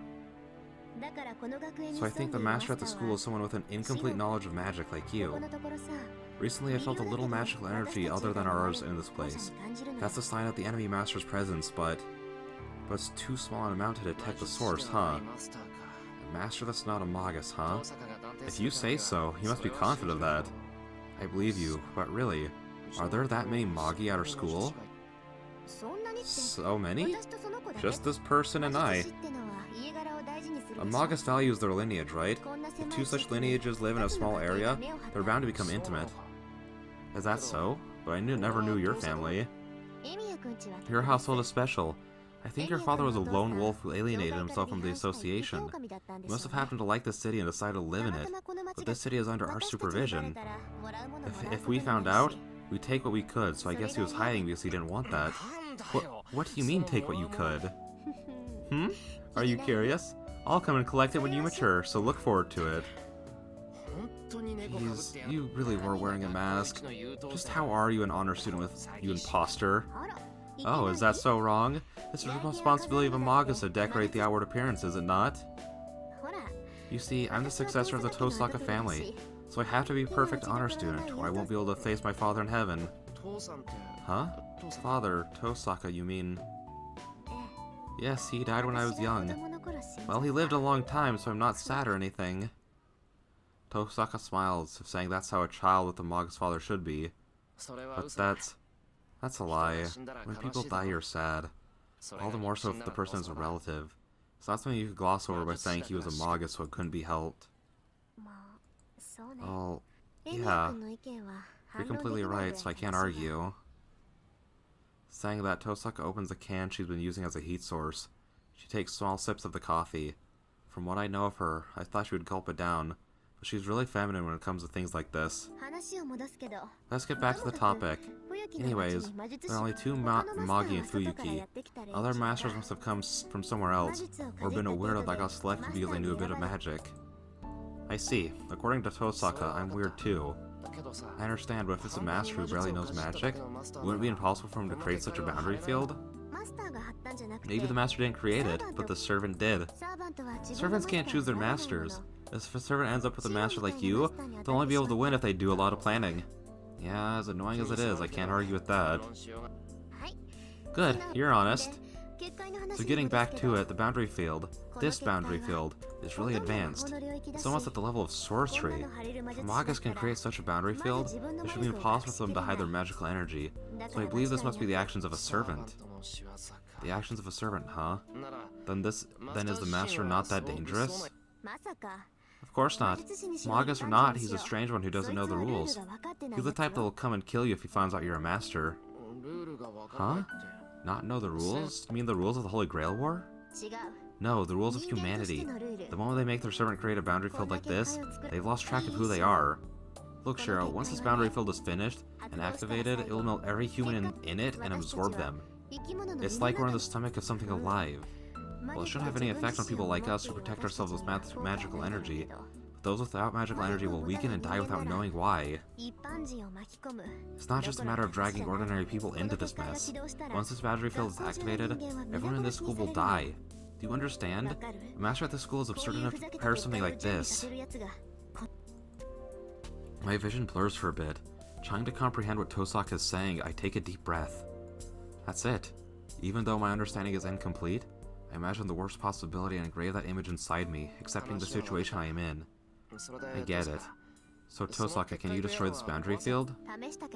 I tried, but I was useless. I found all the sources of the boundary field, but I can't destroy it.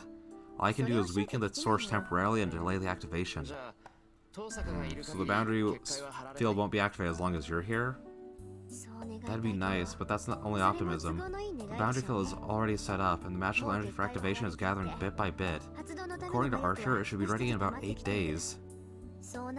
When that happens, the school will fall into hell as soon as the masters or the servants put their mind into it. And before that happens, we have to defeat the master lurking at the school. But finding the master will be difficult. The guy pretty much won as soon as he set up the boundary field. The boundary field will be activated even if he does nothing. So he won't appear until then, so there is a chance. It'll only be when he emerges. Exactly. So you should stay quiet for now. You have to fight when the time comes, so it's just stupid for you to go searching and have the enemy find you before that. The bell echoes through the cold rooftop. Lunch break is over. That's it, I have to go somewhere. So go home by yourself. Try not to go anywhere on your way home. Tosaka leaves, saying, "See ya." There's no way I'm feeling good. There's no way I can have a calm mind after finding out that the talk of masters only attacking masters was pointless. A boundary field at school? Is he planning to drag innocent people into this? That's not the work of a master at all, but a mass murderer. I have to find him before the boundary field is activated. Find him and defeat him completely. Rejoice, Emiyashiro, your wish. I shake my head and deny the words I remember. I can't wish for something like that. A wish for a villain to defeat. That's not my wish. Okay. And with that being said, I think I'm going to end the episode there. I do apologize if people liked having the 40-ish minute long episodes. I just can't exactly maintain that. Well, it's just a little too much time. It's just a little too much time out of my day to have a 40-minute episode go up. 40 to 50-minute episode pretty much go up 3 times a week. So I'm just going to try and stick with the under half-hour ones whenever I can. If it calls for going over half an hour, I will let it. I won't cut off in the middle of something very important. But if I can have it be shorter, then I will. That's how I want to do it. So yeah, with that being said, I will see y'all in the next one. Bye-bye. The end of school homeroom ends and students start to disappear from the classroom. I normally go to the student council room, but since Tosaka once told me to go straight home, I should do so.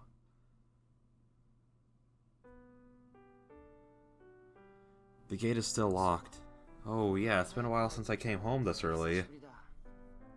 Wait, why would the gate not normally be locked?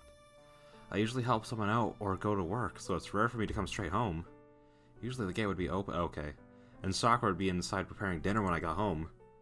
Maybe I've grown so accustomed to it that after a year that I forgot how important it was. I guess how grateful I am for Sakura just by the simple action of opening a locked gate. Oh gosh, it's gonna make me feel even worse for not going to explain things to Sakura, huh? I'm home! I call out and step into the hallway. As I try to enter the living room, the blonde-haired girl appears. You are back, Master. The girl looks straight at me. For a moment, all sense of reality crumbles on me. Shiro, did you not just return home? Perhaps a surprise transfer to the girl as she says this with a bit of surprise. She calls my name in a quiet voice. That finally returns my sense of reality. Oh, it's Saber, right. Sorry, it was so sudden I was surprised. Just for an instant I mistook her for a normal girl. I was on standby here as Master ordered. But was I wrong? No, I was misunderstanding, so don't worry about it. Anyway, how are you feeling? You said you'd be sleeping frequently, so, there's no problem with staying awake. No, it is better to sleep except at times of battle, but that would cause my senses to dull. I should move around periodically or my body will be slow when I need it the most. I see. You're right now that you mention it. Humans get headaches from sleeping too much, and it's not like you're sleeping because you're sleepy. Yes, there's no fatigue that requires sleep. But Shiro, do you get a headache when you sleep too much? Of course. Usually you'll get sick if you sleep for half a day. In my case, I'll wake up from the headaches, so I won't be able to sleep for half a day. That is a strange story. It doesn't happen to me as I sleep. I can sleep as much as I want. Now and in the past. I think that's wrong for a living thing, Saber. It's a waste of sleep all day. It's more fun to wake up and play when you're not sleepy. You are right. Less time wasted that way. Right? You're like that now because of me, but go back to your normal cycle when your bond ends with me. It's not for me to say, but if it becomes a habit and you sleep all day, people might think of you as lazy. It may be too late. People might have thought of me so already. She creases her brow and ponders. It was just lighthearted, but it seems like Saber doesn't get normal jokes. We move into the living room. It seems Saber wants to know what happened today, so I decide to tell her about the boundary field at school that Tosaka told me about. I see. That master must be planning to use the people gathered at the school as a sacrifice. Frankly, yes. Tosaka said it should take more time, though. I feel the same way. It'll take time to construct such a large-scale boundary field. The school is a building that can be locked that can be easily locked up, so it must be an altar chosen as a temple. To completely activate the boundary field of that scale, at least 10 days are needed. 10 days? I felt something strange 2 days ago on Saturday, so that means we still have about 8 more days. That's the same as Tosaka's estimate. Yes, it does not matter if that boundary field is to gather sacrifices or to solidify the defenses. It'll be a problem if we allow it to be completed. I hope we'll be able to find the master that created the boundary field before that. Yeah, Tosaka said it would be difficult, but he should be easy to identify since the master will be lurking at school. Let's find him somehow and stop the boundary field. The instant they think of setting up a boundary field at the school, they must be someone associated with the school, a student or a teacher. You know, so literally anybody who frequents the school. I'll try to search the school as thoroughly as possible during lunch from tomorrow on and try to find anyone suspicious. And yeah, the problem of which servant that master has. No, that'll only be clear when I actually encounter it. Then I should think about a servant I've already encountered. Saber is awake right now, so this would be a good time to ask. Alright then.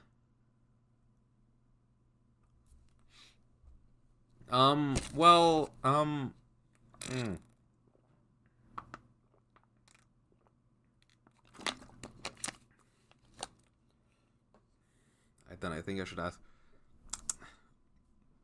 Why would I don't feel like I would. Granted, I feel like. Oh, this is the problem of already having context of the anime. Because without it, I would only cut out Archer, because I'm like, why would I need to know more about Archer? He's literally on our side. Wink, wink. And so the only options I think I would have would be like, alright, well, Ilya's probably the only Magus here who's like actually strong enough to do this kind of stuff on her own, you know? But we also don't know anything about Lancer's master. Wink, wink. So maybe I could ask, let's not talk about Berserker. That giant. I should ask about the servant Berserker who overwhelmed Saber. According to Saber and Tosaka, he should be the strongest in battle. Saber, what would happen if you fought Berserker again? Will you be unable to win as long as I'm your master? The greatest burden for Saber. I asked her about the weakness that prevents her from using her powers at their full potential, just because she made a contract with me, an immature master like me. Why did I say like me twice? That is incorrect, Shiro. Even if you were a mature master, it would make no difference to the fact that Berserker is a powerful opponent. You do not need to condemn your own experience for this fact. That might be true, but it's a burden on you, right? So if you were the original Saber... No, even if I was my full potential, it would be difficult to defeat Berserker. No, it may be impossible for any servant to beat that giant. Okay, so... This is something that... This is going to be, like, I guess, like, power scaling. But I've always felt that, like, about Saber, like, if she's even at, like, full power, she wouldn't easily beat Berserker, because I feel like I hear people saying that constantly. I was like, I don't really feel like that's true, just because, especially, like, because I took a look at her stats, and I think they're only down by, like, all points are down by 1 because of Shiro, so Berserker's still way, and Berserker's a lot above that. Like, I'm sure Saber would be, like, able to win at full power, you know? But, like, people treat it like she would foderize Berserker. So the fact that she's just saying, like, no, actually, even if I was at my full power, it would be difficult to defeat him. Actually, maybe no one can beat him. And this is a Saber that has met Gilgamesh. This is a Saber that has fought, like, Rider and Berserker from the last Holy Grail War and Lancer. So she's just, like, straight up being, like, granted she's, you know, kind of wrong about one of those points, but, like, granted she probably just means in this Holy Grail War in general, she doesn't think that there's anybody who can beat him. But, like, I feel like the community as a whole kind of underrates how powerful Berserker is. He's pretty freaking wild. Like, freaking Nasu was straight up like, yeah, we kind of wanted him to, like, seem unbeatable.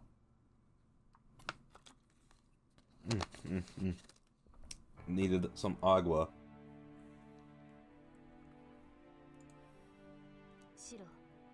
Shiro, do you remember the battle that night? Berserker repelled Rin's magic as if it was nothing.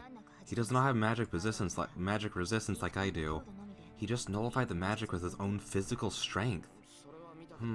I saw that, but it's something that to be that surprised about? That just means Berserker's body's tough, right? No, Berserker did not endure Rin's magic, but he repelled it. The difference is substantial. If one endures an attack, the armor will break if that spot is attacked repeatedly. But it is different if it is repelled. Rin's magic did not even reach Berserker to begin with. Didn't reach him? You mean he nullifies magic like you do?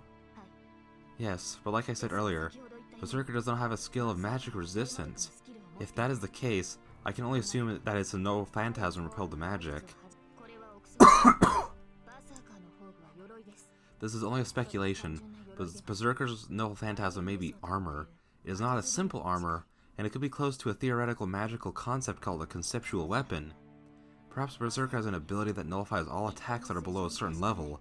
That must be why my sword and Rin's magic were useless against him. If Berserker's true identity is the great hero of Greece, his abilities are most likely rank A. If we want to injure him, I believe we have to use an attack value that is at least of the same rank. Attack value of the same rank, so in other words. Yes, it is difficult to say, but I believe any attack that is below A rank will be nullified, whether normal attacks or Noble Phantasm. If we want to defeat that giant, we would need a normal attack power of at least an A rank, and a Noble Phantasm that exceeds even that. I close my eyes and recall Saber's abilities. Yeah, see, her strength is, her strength's B right now, so I mean, I need some more water.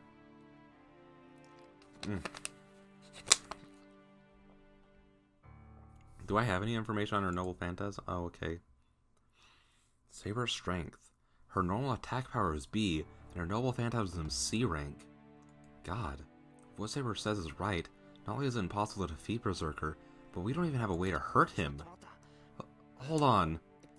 Aren't strengths and Noble Phantasm measured differently? No matter how low the rank is, a Noble Phantasm is a powerful weapon, right? So if you measure in terms of strength, shouldn't it be at least A rank? Yes, Noble Phantasms are incomparable to normal attacks.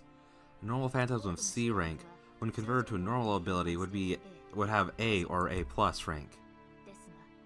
But the refusal that protects Berserker goes beyond the rules of reality. The thing is, a concept that can nullify even a Noble Phantasm that destroys the world if it is below an A ranking. Berserker. Hercules is a heroic spirit with divinity. One can only affect heroic spirits who have received the blood of gods with a divine mystery of the same level. Then the next time we're attacked will be our last. No, whatever kind of heroic spirit he is, a weakness must exist. At the very least, Berserker does not have an attack method of the anti-castle level, so we can avoid getting all of us killed in one blow, even if we are attacked. When my wound heals, a matched one-on-one fight is possible. You could escape during that time, or I might be able to find a chance of victory if I find some form of backup. So we need to stay away from them for now, huh? So somehow we have to find Berserker's weakness by then. So, Saber, what do you mean an attack method of anti-castle level? I'm talking about the attack level of the Noble Phantasm. Anti-personnel Noble Phantasms exhibit their true power in one-on-one combat. Anti-army Noble Phantasms exhibit their power in group combat. The anti-castle Noble Phantasm decides everything in a single blow. The Noble Phantasms largely fall into these three categories. I see. As the name suggests, anti-castle and anti-army. If we were attacked with such missiles like assaults, Tosaka and I would be blown away in a single strike. Fortunately, Berserker does not have any attack method that attacks such a wide range. But the Master compensates that weakness. Iliasville was a great mass of magical energy. If she is an excellent Magus and concentrates on protecting Berserker, I will not be able to protect you. Dude, they're freaking OP together. I see. Berserker's not the only concern. Master and servant are one. I am Saber's burden in that regard as well. Then, about one of the others. Hold on, Shiro. Someone has entered the gate of this place. You can sense such a thing? What? It's time already. Perhaps Sakura's probably back. I quickly stand up. I hear the sound of the doorbell from the entrance. Excuse me? Oh no, this is what I didn't want. I hear Sakura's voice. Saber, I'm sorry, but... I know. Oh, thank you, Saber. I know. I will return to the room, so please do not be concerned about me. Saber leaves for her room. And in her place... I'm home! Well done, you came home early, like I asked you to. Tosaka's holding a grocery bag and... Excuse me, senpai. It's rare for you to be home this early. Sakura comes in, smiling happily. Alright, preparations are perfect. Then, let's begin. Tosaka shouts and goes into the kitchen. Sakura looks at her worriedly. Senpai, about dinner preparations. Oh, it's Tosaka's turn today, so you don't have to worry about it. You made breakfast today, so leave the dinner to us. We'll make dinner as long as Tosaka's here. Oh, yes, if you say so, I will do that. Sakura sits on a cushion obediently. There is a flashy, fiery sound coming from the kitchen, but there's nothing dangerous looking about Tosaka's appearance from behind. I guess it's okay to trust her, so there's no point in staying here. There's Saber to think about, so I should go back to my room until dinner is prepared. I'm going to rest in my room. If Fujini comes, tell her to prepare a bath herself once in a while. Ah, yes. Please take your time, senpai. I will come in and get you when dinner's ready. Oh, and don't forget to knock when you come to my room. It's a little before 6. From the way things are going, it looks like dinner will be ready around 7. I don't know, I'm struggling to read so much the last few episodes. When I get back to the room, Saber is asleep in the room next to mine. I thought I could talk to her. I click my tongue and sit on a cushion. Hey, what am I saying? I don't even know what I talked to her about other than this Holy Grail War stuff. Anyways, didn't I have trouble talking to Saber? Oh well, if she's asleep it's fine. I say that and just stare at the clock. Yesterday's dinner was just me, Saber, and Tosaka. But today will be 5 people, including Sakura and Fujini. Oh no, Saber can't come. As long as Sakura and Fujini are here, I can't let Saber out of her room. I wonder if Saber ate breakfast. Saber was not able to eating dinner last night. Judging from that, I guess it's like she doesn't need food. I didn't prepare lunch for her. Of course she'll be hungry. Once Sakura and Fujini go home, I'll have to warm up dinner and serve it to her. She'll need to eat alone, but that can't be helped. Imagine Saber eating by herself is really annoying to me. Then just sit down and talk with her, you doofus. Shiro, are you awake? Oh, that's Rin. Tosaka knocks on the door and looks inside. Tosaka, what's up? Dinner time. It's ready, so come along. That time already, huh? I get up and leave the room, glancing at the sleeping Saber.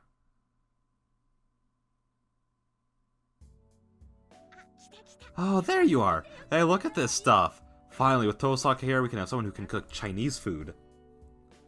Fujini is looking excitedly at the food prepared on the table.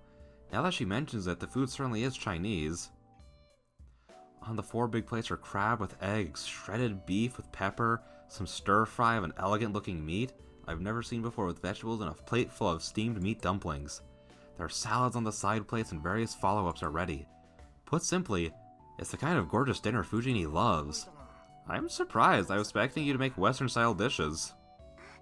Oh, she was actually thinking of Western-style dishes, but when I told her no one in our house cooks Chinese, she said she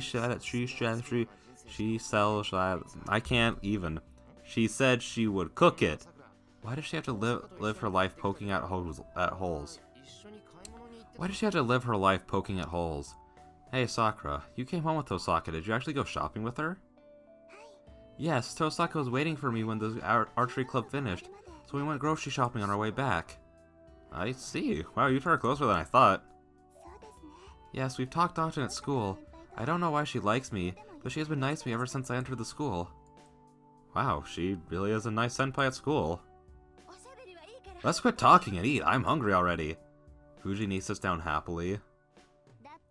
Like she says, why don't you two sit down too? Chinese food gets really bad when it gets cold. Saying this coldly, Tosaka sits down as well. I sit down silently. Everyone bows and eats the food. Annoyingly, it's good. I've never cooked Chinese because I thought it all tastes the same, but this is so good it makes me realize it was just prejudice. Wow, this is great! It's been a while since I've had food that makes rice taste this good. Yeah, I'll give you top score on this one. Thank you. I am pleased to receive an honest response like that. Yes, I have a better opinion of Chinese food now. I'm not good with hot food, so this is really good. Sakura's happily enjoying the food too. After watching this with a smile, Tosaka Rin looks at me with an expression of triumph. What? You look like you want to say something. Nothing. I'm just glad everyone's enjoying the food. Well, one isn't being honest, but that's fun in its own way, so I'll call it good. I understand what it feels like to lose at something you're good at. I see. Then you made me cook last night to gauge my potential. Yes, today's lesson is always hide your potential. She says this happily and starts eating her own food. Dinner is more lively than I was expecting. Sakura and Tosaka are a good senpai and junior, and Fujini is completely friends with Tosaka now. Well, I have no complaints about a fun meal. No complaints, but I feel like there's something wrong with all of us eating right now. I stand up. Huh? What, Shiro? Going to the bathroom? No, I forgot something. I'll bring her here, so wait. When I leave the living room, Tosaka is staring at me silently. Bro, you couldn't have waited one more day. It's a little awkward to introduce her midway through a meal, because that makes it sound like you're trying to hide her. You could have at least waited literally until tomorrow night. I just couldn't take it. That's the only reason. I don't like it when she's in the same house but alone. So if we're considering the consequences, I grab her hand. Shiro, what are you doing all of a sudden? Just come with me. I'll introduce you to everyone. Are you insane? Hold on, this is... I'm taking you because I'm sane. Here, let's go. Whatever happens later can be dealt with. Hey, Shiro! I grab Saber's hand and take her to the living room. Sorry, Tosaka, can I add one more? Tosaka doesn't object, but Fujini and Sakura are looking at Saber with astonishment. It's a bit late, but let me introduce her. Her name is Saber, and we're going to be taking care of her for a while. As you can tell, she's a foreigner and not used to living in Japan, so please help her with that.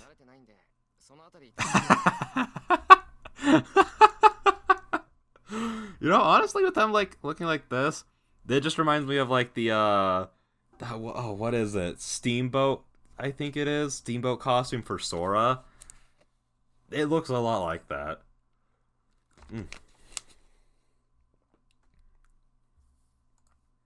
There's no reaction from the two.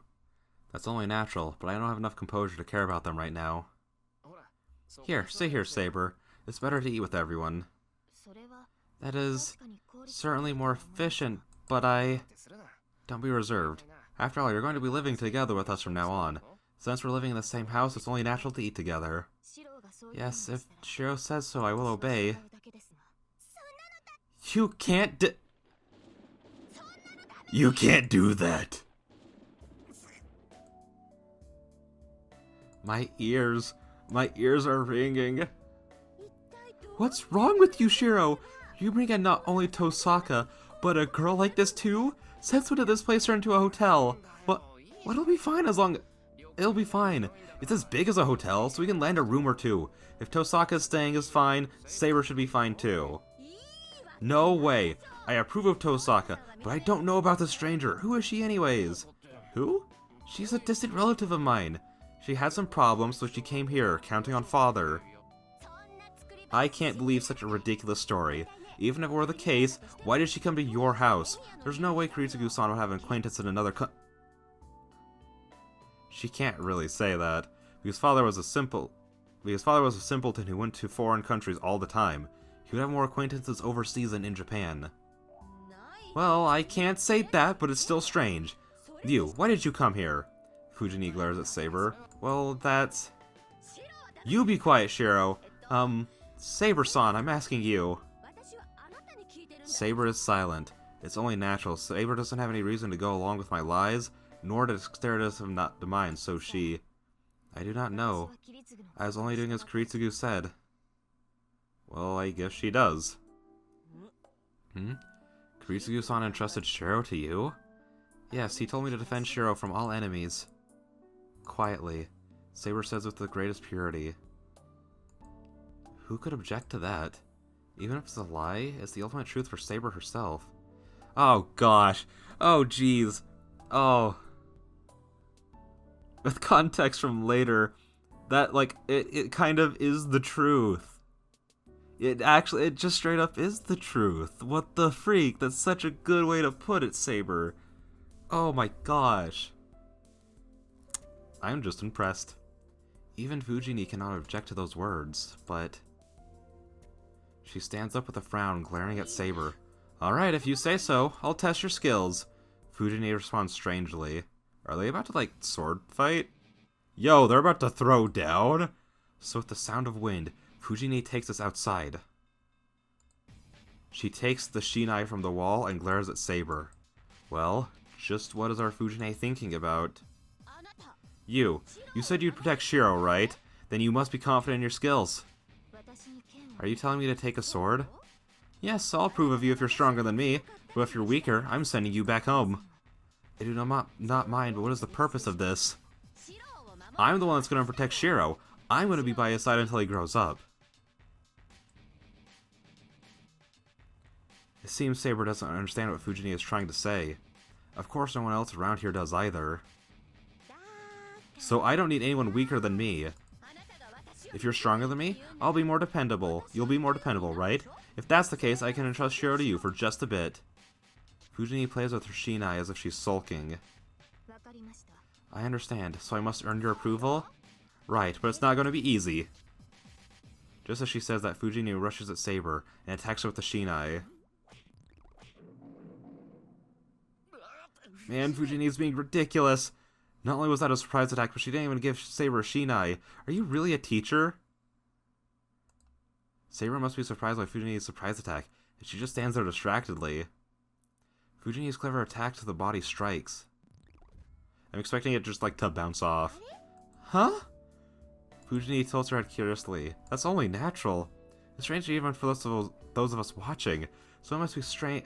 So it must be as strange as the Hanging Gardens of Babylon for Fujini. Saber is still standing. The difference is she's now holding the shinai Fujini was wielding up until now. Is this real? I don't know what's real, but it's certainly true. Saber does not even take a stance. Fujini doesn't move standing before Saber. Fujini is a kendo expert, said to be unmatched. That experience must have made her realize that the person in front of her is on a completely different level. If you want me to take a stance, I will, but you should be skilled enough to understand already. I said that very Rin-like. Fujini backs away unsteadily and drops to her knees. The contest is over. Do you approve of me? Fujini hangs her head and slumps her shoulders. The very moment I think she'll calm down. Some stranger took Shiro away from me. She starts to cry so loudly that those around get dizzy.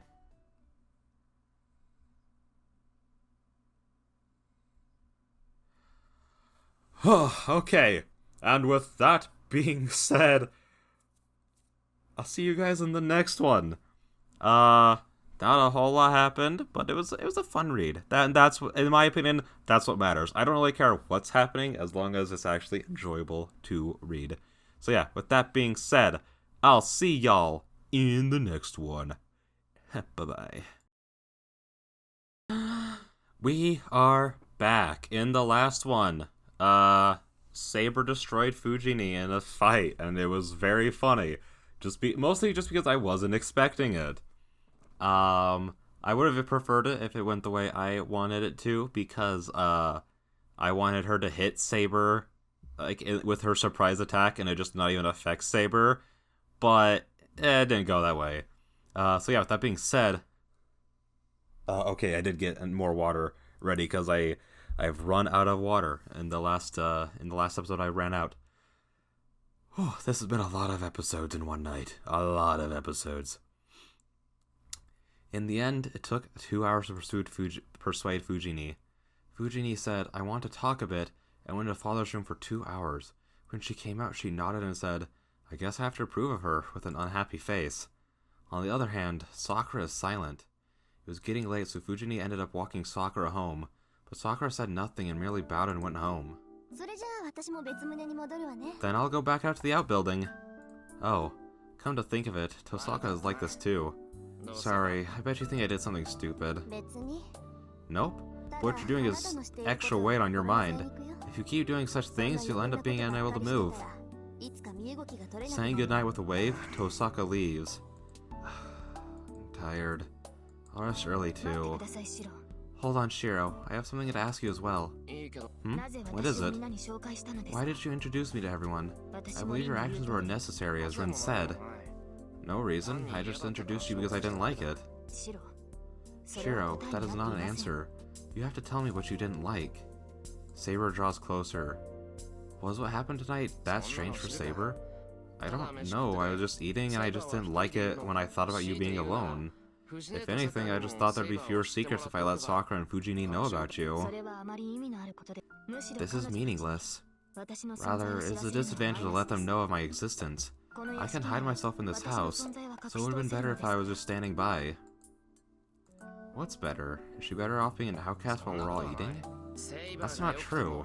It couldn't be helped, even if it was good for you, Saber. It wasn't good for me. I don't think it's based on reason. Saying so, I avert my gaze from Saber. I'm going out to the shed, so go back to the room first. I'll come back after I'm done. There's no response. Turning my back, Saber, who doesn't seem to agree. Turning my back on Saber, who doesn't seem to agree, I head out to the shed. I go outside. The quiet yard lit by the pale moonlight. The winter sky is high and the stars are clear. I sigh without realizing it. Tosaka is right. I'm certainly contradicting myself.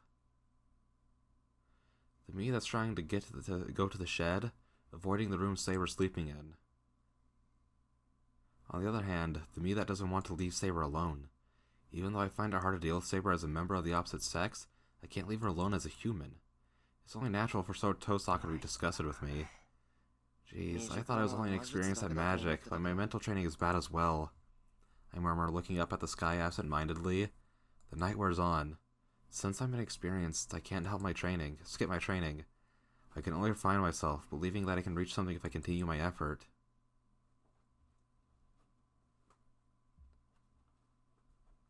Two 5. Fate 6. Blade.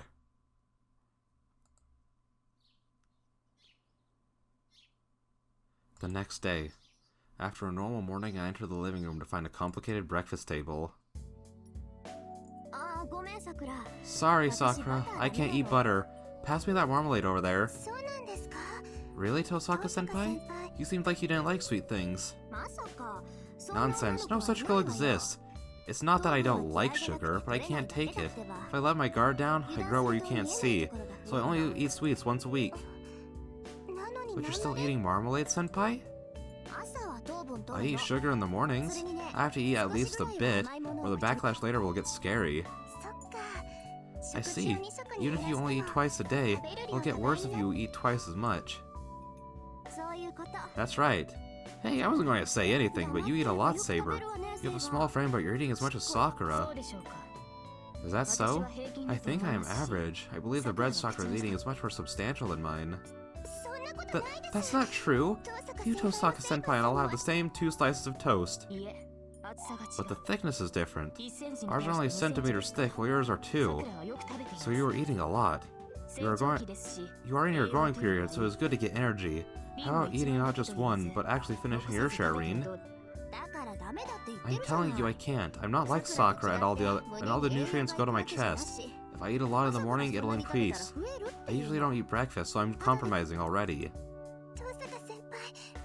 Tosaka-senpai, please don't talk about that in front of senpai. You say it'll increase? Well, why would you avoid using specific terms, Rin? Well, it's about those things you can't see. Oh well, you can see Sakura, so you can leave her out of this. But, so please don't talk about it. I take a bite of the well-done toast. Perhaps my brain just doesn't follow what's going on in front of me, but I'm eating toast and not joining the conversation. Well, the truth is that there's no room for me to cut into the conversation. I guess I didn't need to worry. They seem to have a good relationship for now. Tosaka's the same as always, and Saber is more open than she was last night. Sakura is... well, she still seems to be a bit resistant to Saber, but it doesn't look like she dislikes her. I worry that Fujini isn't here, but she should be here tonight. The shock last night must have been a big one. Well, she'll probably come and eat dinner, so I think she'll have calmed down by then. Breakfast ends and I start cleaning up. 先輩 Senpai, is it really okay leaving all the cleaning up to you? Yeah, I'll do it. You have club to go to. There was that incident yesterday, so you should go. Yes, then I'll go ahead, Senpai. 失礼しますね先輩 Sakura bows, also to Tosaka, and leaves the living room in a hurry. That leaves the three of us. Which means once Sakura leaves, the three of us who know the secret remain. それでは私も失礼し Then ま I す shall excuse myself as well. Please call for me if you need anything. See ya, Saber. I'll look after Shiro, so please take care of this place while we're gone. シロを頼みます Yes, please take care of Shiro, Rin. Bowing lightly to Tosaka, Saber returns to her room. Well, there's nothing to do here, so she must want to save her energy by sleeping, but... Jeez, does she only think about fighting? 当たり前じゃない Of course, you should start to show some willingness, or Saber will lose まだ patience with 傷が you. 完治してないとはいえ Even though her wound isn't healed yet, she's not one to stay quiet forever, right? A clicking sound. As she makes a scary comment, Tosaka turns on the TV. This news again? The morning news streamed from the TV. I listened to it while washing the dishes in the kitchen. Well, the content is the same as the news I heard a while ago. ガス漏れによる They're 事故 saying there's another gas leak incident over in the Shinto area. That's stupid. That kind of thing happening here too? Hold on. Did Tosaka say something really worrying? 遠坂 Tosaka? What do you mean by that? だから It's that the people are weakening with no obvious cause, right? People have lost consciousness without an obvious cause, carried off to the hospital in a coma? There must be a lot of them by now. There doesn't seem to be a danger in the victims' lives right now. What happens in the future will depend on what the instigator decides. Wait. Not only in the neighboring town, but over here too? Comas with no cause? Numerous victims? 遠坂 No, the problem is... まさか Tosaka, are you saying it's the work of another master? じゃあ他 Who の else 誰 could の it 仕 be? 業だって言うなよ Please get used to it. You are a master too, you know. That's true, but why didn't you tell me before, Tosaka? こっちの件は This それほど incident 簡単じゃないから isn't as simple. I didn't mean to clip that. 学校で結界を張ってるマスター The は master 三流 that だ put up け the ど boundary field at school is third class, but this master is first class. He isn't killing anyone. He's just storing power by absorbing half of そ their れを集 lives. めるスピードは遅いけ Well, ど it is true that the speed is その代わ slower. り It に doesn't break the 魔術 rules 師と of してのルールには引っ Magi. かからないし There's no need to 無理を push する oneself. 必要がない This master is stealing the simplest form of magical energy, life force, out of people in cities from a faraway place. そんなところから Wait, life force sounds like the worst thing to steal, because that sounds like he's cutting down their lives. She said it's cutting their lives in, like, by half. How is that not breaking rules? A place far away?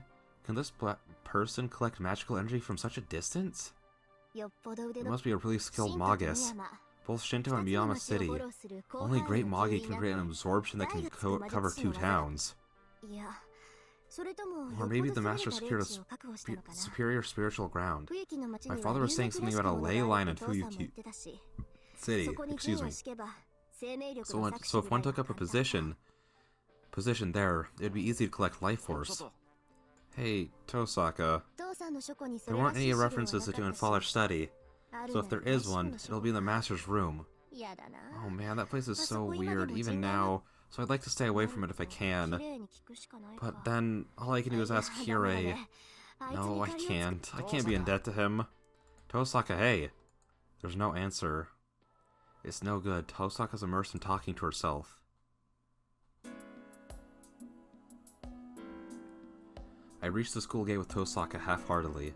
The front gate has students arriving at school, and the school is starting into another normal day. But still, there is an odd feel to it. I went through the front gate without noticing yesterday, but I can certainly sense it if I look for it. How can I put this? It's so calm that even my nut instincts go numb.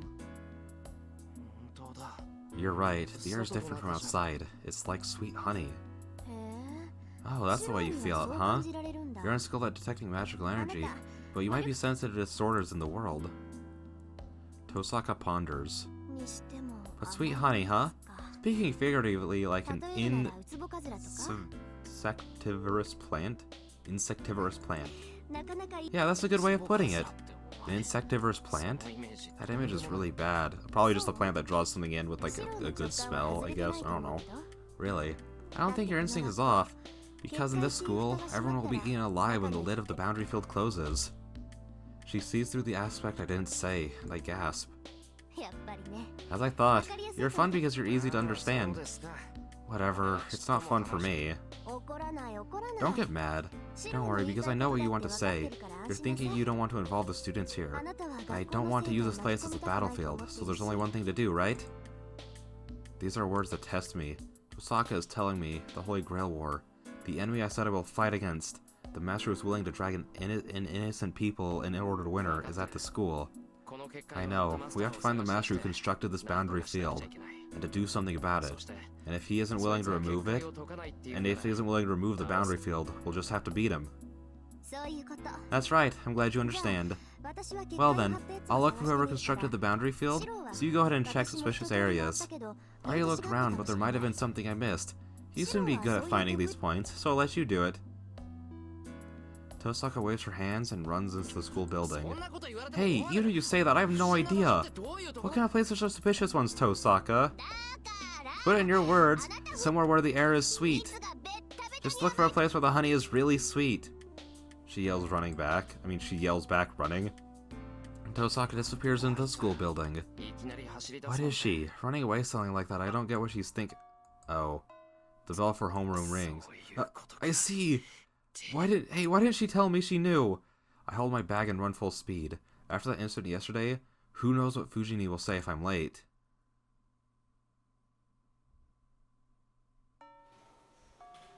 It's lunchtime. Even though it's only a temporary release from classes, the students run about the school busily. Alright, I won't look suspicious walking around now. I finish lunch in a few minutes and go into the hallway. This is no time to complain that I have never done anything like this before. The battle has already begun, so I have to find the suspicious places Tosaka is talking about in my own way. I guess I should start with places where there aren't many people. Well, an hour until lunch break ends. I hope I can get good results out of this. After checking through the school building, I go outside just in case. There's nothing wrong with the ground or behind the school building, but this area is too different. Could it be here too? There were several strange places inside the school building as well. Unpopular places like behind the stairs or within empty classrooms. But this place is different. Far from nobody coming here. This is a place people come every day. Why didn't I notice? Talking about strangeness, this place is the strangest. I mutter, grasping my chest. This place is somehow suffocating. The thick wind and the moist air are just strange. No, once I notice the smell, I actually feel like throwing up. Tosaka was saying that there's a basis point for a boundary field. I don't know how many there are, but that must mean the first basis point is around here. Then there should be some sign of it. It's no good. As I have no skill in detecting magical energy, there's no way I can see the sign that's constructing the boundary field. Phew. I guess it can't be helped. I'll go and tell Tosaka about this place and... What? Are you looking for something, Emiya? I turn around at the sudden voice. Standing in front of the deserted archery dojo is... Shinji. Hey, what a coincidence. I came because I had business in that area too. Did you happen to see it? With a grin, Mato Shinji asks us happily. See... What? There's nothing here. Oh, so you did see it. I see. So that's why you were with Tosaka. That's right, it's more efficient to join up with other masters. Shinji, you... Don't guard yourself too much, Emiya. It's you and me. Let's not hide anything from each other. I don't know who you have, but you were forced into this ugly role of a master too, right? Shinji states it clearly without holding anything back. That he, Mato Shinji, is also a master. Could it be you're a master, Shinji? That's what I'm telling you. Oh, but don't get it wrong. I don't intend to fight with anyone. Well, I'll certainly retaliate with deadly force if I'm attacked. But I won't do anything when nothing's done to me. See, I'm like you in that regard, right? Shinji laughs. From his words, there seems to be no doubt that Shinji is a master, but... Well, I'm also surprised to find out that you're a master. Let's call us equals in that regard. So, do you want to discuss something? Discuss? I don't mind, but discuss what? About what we do now. Like I said earlier, I have no intentions of fighting, but others are the same, right? So I feel uneasy unless I prepare for future misfortunes. It's troubling alone, but don't you think something would be possible with the two of us? So in other words, Shinji is asking me to cooperate with him. Well, let's not talk here. We don't know if someone might overhear us. Let's go somewhere else. Yeah. My place would be good. Tosaka won't be able to notice, and it's safe if we're attacked. What are you talking about? Lunch break is almost over, so if you have... Are you stupid? We can skip classes. Let's go, Emiya. I'm happy to know that you're a master, so don't alienate me too much. I can't do that. People would be suspicious if we skipped class. Damn, you're really stubborn. Oh, I see. You're right, people would normally stay safe. But don't worry, I won't attack you no matter what. See, do I look like someone who attacked you from behind? Oh, I see. You're right, I certainly can't just follow you. Well, it's alright. You have a servant with you too. I won't pick a fight against such a dangerous opponent. Does Shinji think I have Saber with me? No, that's wrong. Shinji couldn't see a servant in spirit form. That's why he's wrong to guessing that I have Saber with me right now. Let's just go. It'll be no good if Tosaka finds us. Saying that, Shinji starts to walk away. I guess I have to follow him. I'm interested in what Shinji has to say, so I'll skip the afternoon classes. Shiro, you dumb boy. You dumb, goofy little dork. We go up the hill road. The western-style house is on the opposite side to my house. I guess Tosaka's house is at the top, but I recall that Mato's is on the back as if avoiding public eyes.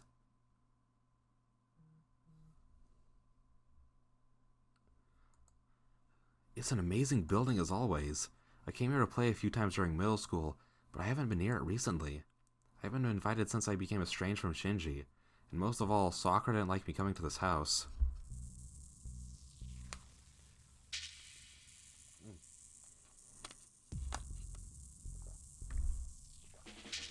Even though it's daytime, it's dim inside the house.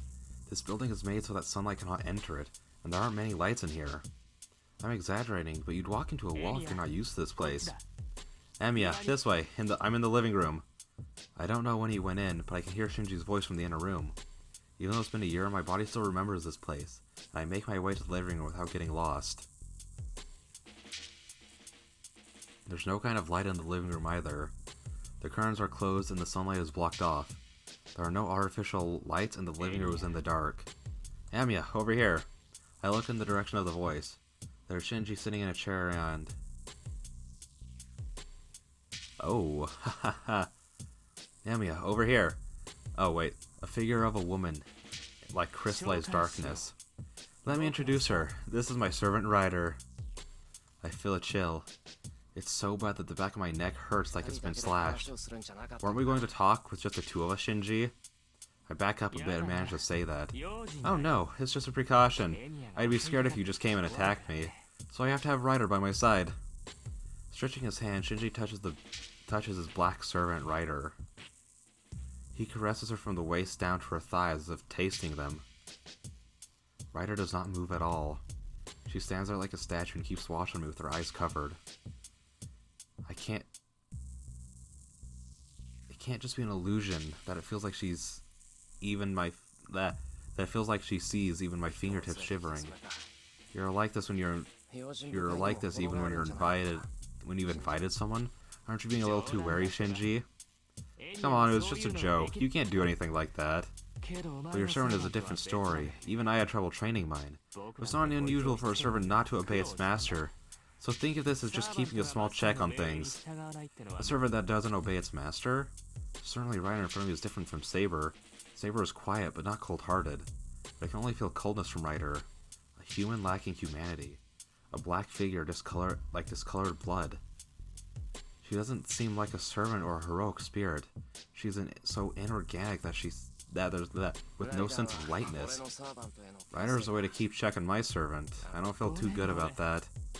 Sorry, I'm just a novice. I'm not experienced like you are. Forgive me for that. It's not like that I'm that experienced either. Is that so? Then you should summon yours too. We would understand each other better that way. It's more fair too. Yeah, that'll be great. Hey, Emiya. I showed you mine, so show me yours. So Shinji is wrongly guessing that Saber is with me. But there's no need to correct him on that. I refuse. If you're going to keep me in check, that's fine. This should be enough if we're here just to talk. What's with that? Hey, I'm saying I want to see it. I don't know what you're being a snob about, but shouldn't you just listen to me? Then our conversation's over. I didn't come here to show you my servant. If that was your plan, I'm going home now. Damn, alright, you're useless as always.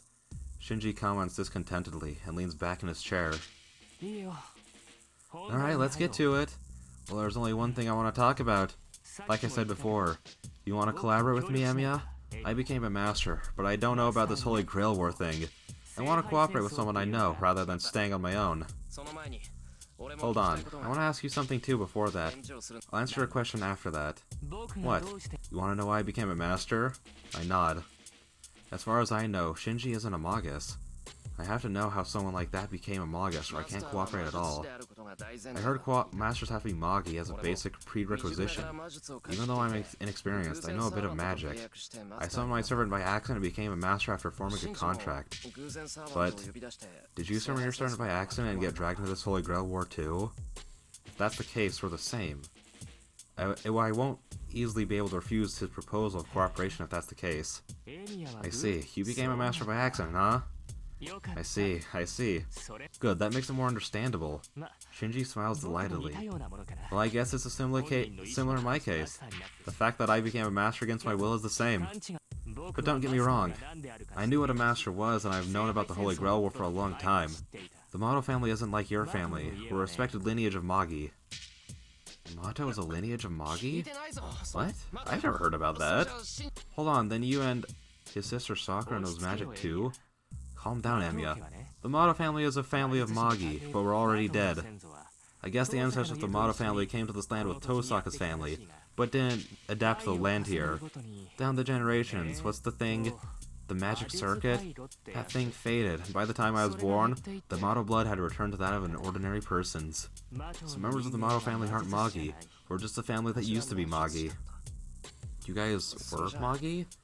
And only the knowledge remains? 残念ながらね Yeah, unfortunately.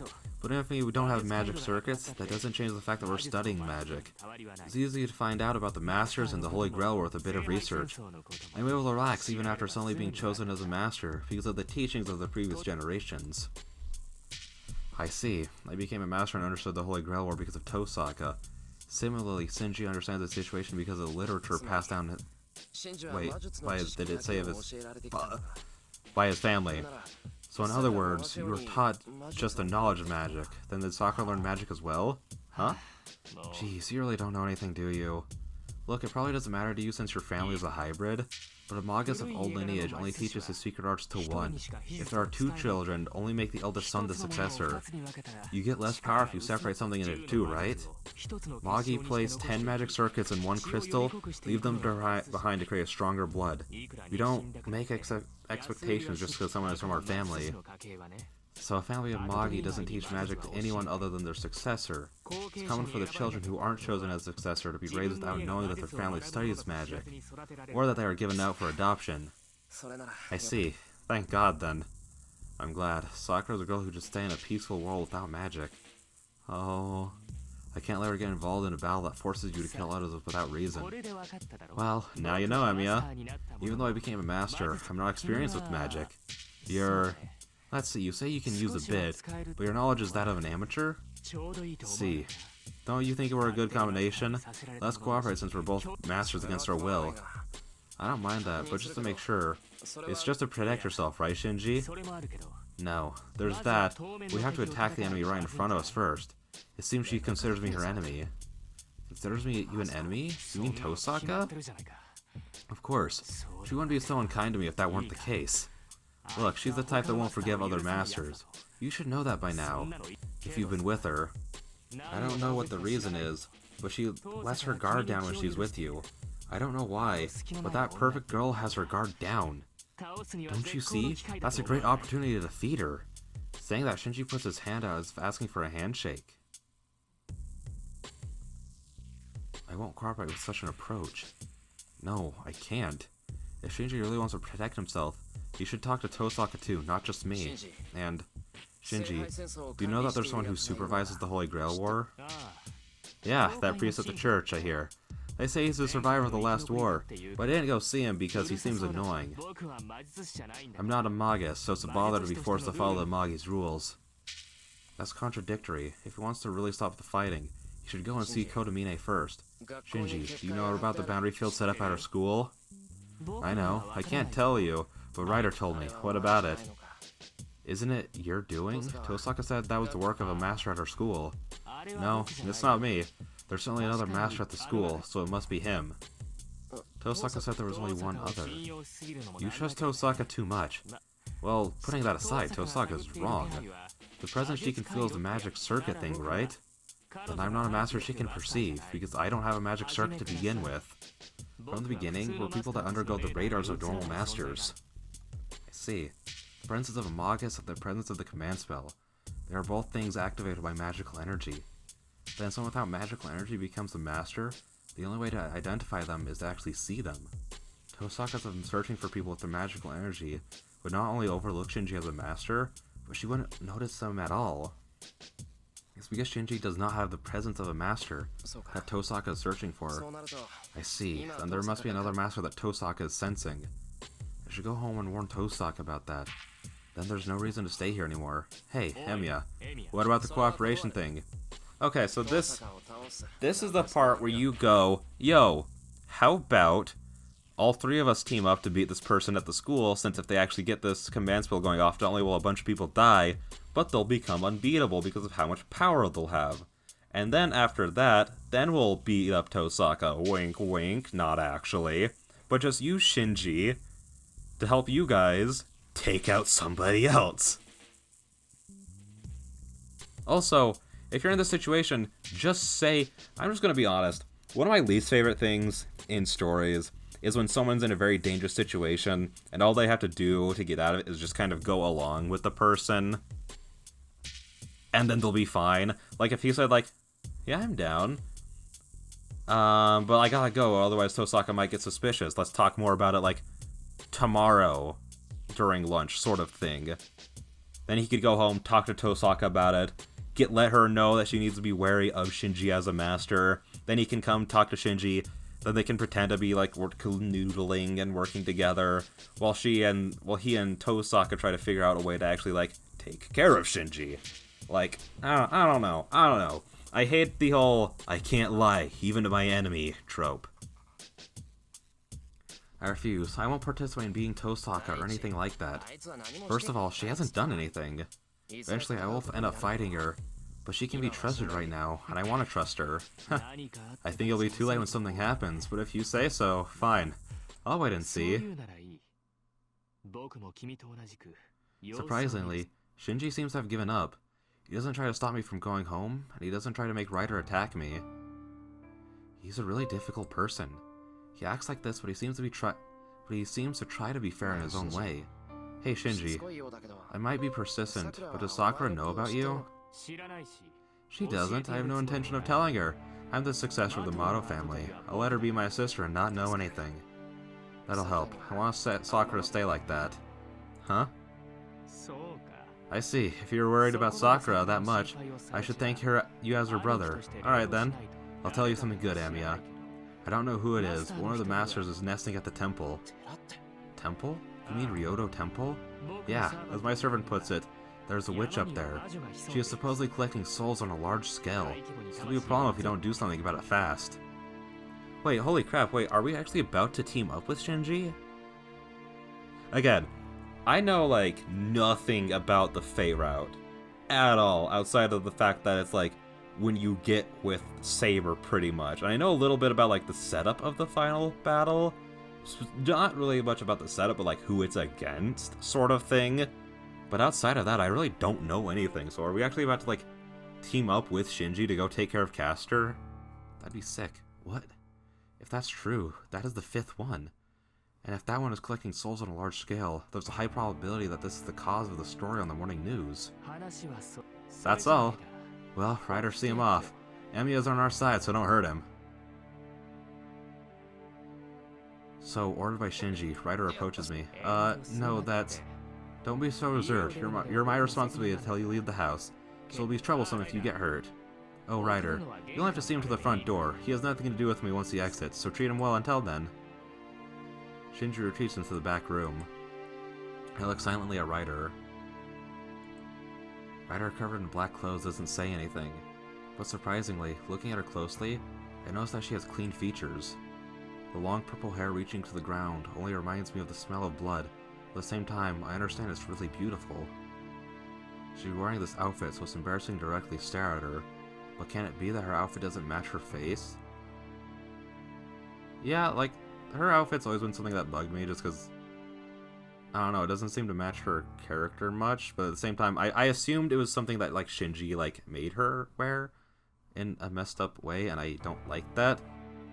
Which is why, like, you see, I think it's, for those who don't know what Hollow Ataraxia is, it's pretty much a sequel. Also, I need to pick something up off the ground, because I dropped something. It's pretty much a sequel that, like, takes place in a weird kind of time area where everything in all three routes has happened or something like that. And, like, the clothes she seems there fit her personality more, in a way. You know what I mean? To put it into a phrase, she's a shrine maiden covered in blood. That contradictory appearance of one who is both holy and evil is a servant called Rider. But are all heroic spirits beautiful? I think so while looking up at Rider's face out of curiosity. Hey, Rider's tall for a girl. Rider must be at least 170 centimeters tall. And it's funny because I think that's only 5'7", so I stand over 5 inches taller than her, and her whole thing is being a giant. I'm actually gonna look that up, because that's something she feels insecure about, and the characters also bring it up a lot. 170 centimeters in feet. Yeah, 5.5. So, how many centimeters? Yeah, 5.7. So I'm like half a foot taller than her, but her whole bit is being a giant. This is no time to calmly observe Rider. It's a problem to be alone with Rider, so I should get out of this place quickly. Rider really follows me out to the entrance. I wonder. She doesn't feel alive, but she might answer me if I talk to her.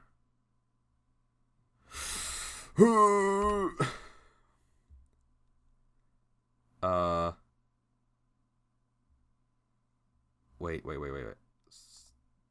Save. Okay. Let me pull up my notepad. Notepad. Foil. Open. Fight bad endings.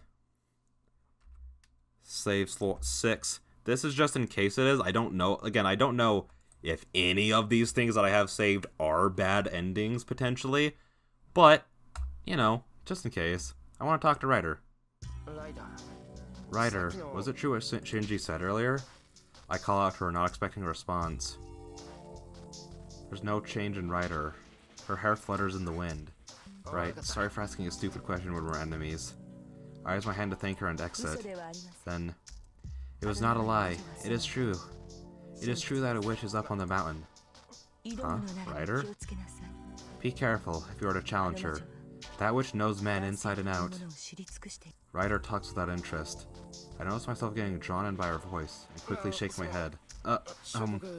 Thanks for the warning. And please take care of Shinji. He's always like that, so please protect him. I'm taken aback when I manage to reply. That must have sounded funny. You must be a good person. I understand why Shinji is trying to have you on his side. Rider smiles a bit and returns to the house after saying so.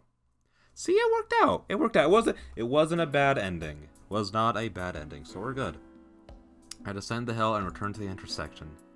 If I head up the residential district on the other side, I'll be heading home, but there's a Master Rito temple, huh? An hour's walk to the mountain. Taking the mountainside road, one can reach the mountain gate that leads to Rito Temple. The Rito Temple is a large temple up on the mountain, as big as our school. Its cemetery is large, but more than that, it's a small world made up of 50 practicing monks. The people of this town are helped by the people of Rito Temple, but they also honor it as a sacred place that is not to be visited lightly. Come to think of it, I haven't been to Rito Temple recently. Ever since I went there last summer to stay there as mental training, the temple's life gets really hard during the winter, so I was thinking about returning during the winter. What is someone who boycotted afternoon classes doing here? Speaking of the devil or whatever, I would run into Rito Temple's successor, Ryoto Issei. Yo, is school over already? Of course it's over. I'm heading home since I don't have anything to do for the student council. But is something wrong? You seem to be staring at the mountain. No, there isn't anything wrong. I just felt like going home. Huh. The teacher would be out of business if people skip class just because they feel like it. So, I'm asking why you're looking at the mountains. Well, you say it's a small thing. But has there been anything strange going on recently? Well, change is common, but nothing has drastically changed. The mountain's always peaceful, and peace makes up ordinary days. Sorry, Issei. I'm being serious here. How rude. I'm serious too. It looks like it. Then it's good, I guess. Then it's good. I guess it was just over-anxiety. Fine. If you understand, I wouldn't joke with you. With a cough, Issei calms down, but... There has been a change, but I wonder... Huh? A change in the temple? Yeah, not the mountain, but the air at our temple is restless. She's apparently an acquaintance of my father, but we've taken in a bothersome guest. It's a problem because she is beautiful. Jeez, why is everyone making so much commotion over one woman? Woman? Does Ryouro Temple have nuns? No, this is a special circumstance, and we're letting you use her room until the wedding celebration. No, but this person is so beautiful that it even captivates me when she's getting water from the well. What do you mean a special circumstance? Hey, Issei, are you listening to me? Sorry, this is why women are bad. Okay. Cancel Issei. Let's get that hashtag going. Reject lust, be calmly Issei. Student council president starts to recite Buddhist scriptures. Jeez, he's so serious. So he's hard to deal with when he gets like this. Hey, are you alright, Issei? No problem, my training is insufficient, so I wish to purify myself more. I guess he still didn't hear me as he disappears into the back of town. And with that being said, I think, almost... Ooh, I like this music. With that being said, I'm gonna end the episode here. I decided since this is the last one I'm gonna be recording for, a little bit, I should probably go a little bit longer. Especially since, we actually had a lot of... that scene was long. But yeah. So with that all being said, I am really interested to see where this starts going, if we might actually cooperate a little bit with Shinji, or how that whole thing is going to shake down. But yeah, so with that being said, I'll see you guys in the next one. Bye-bye.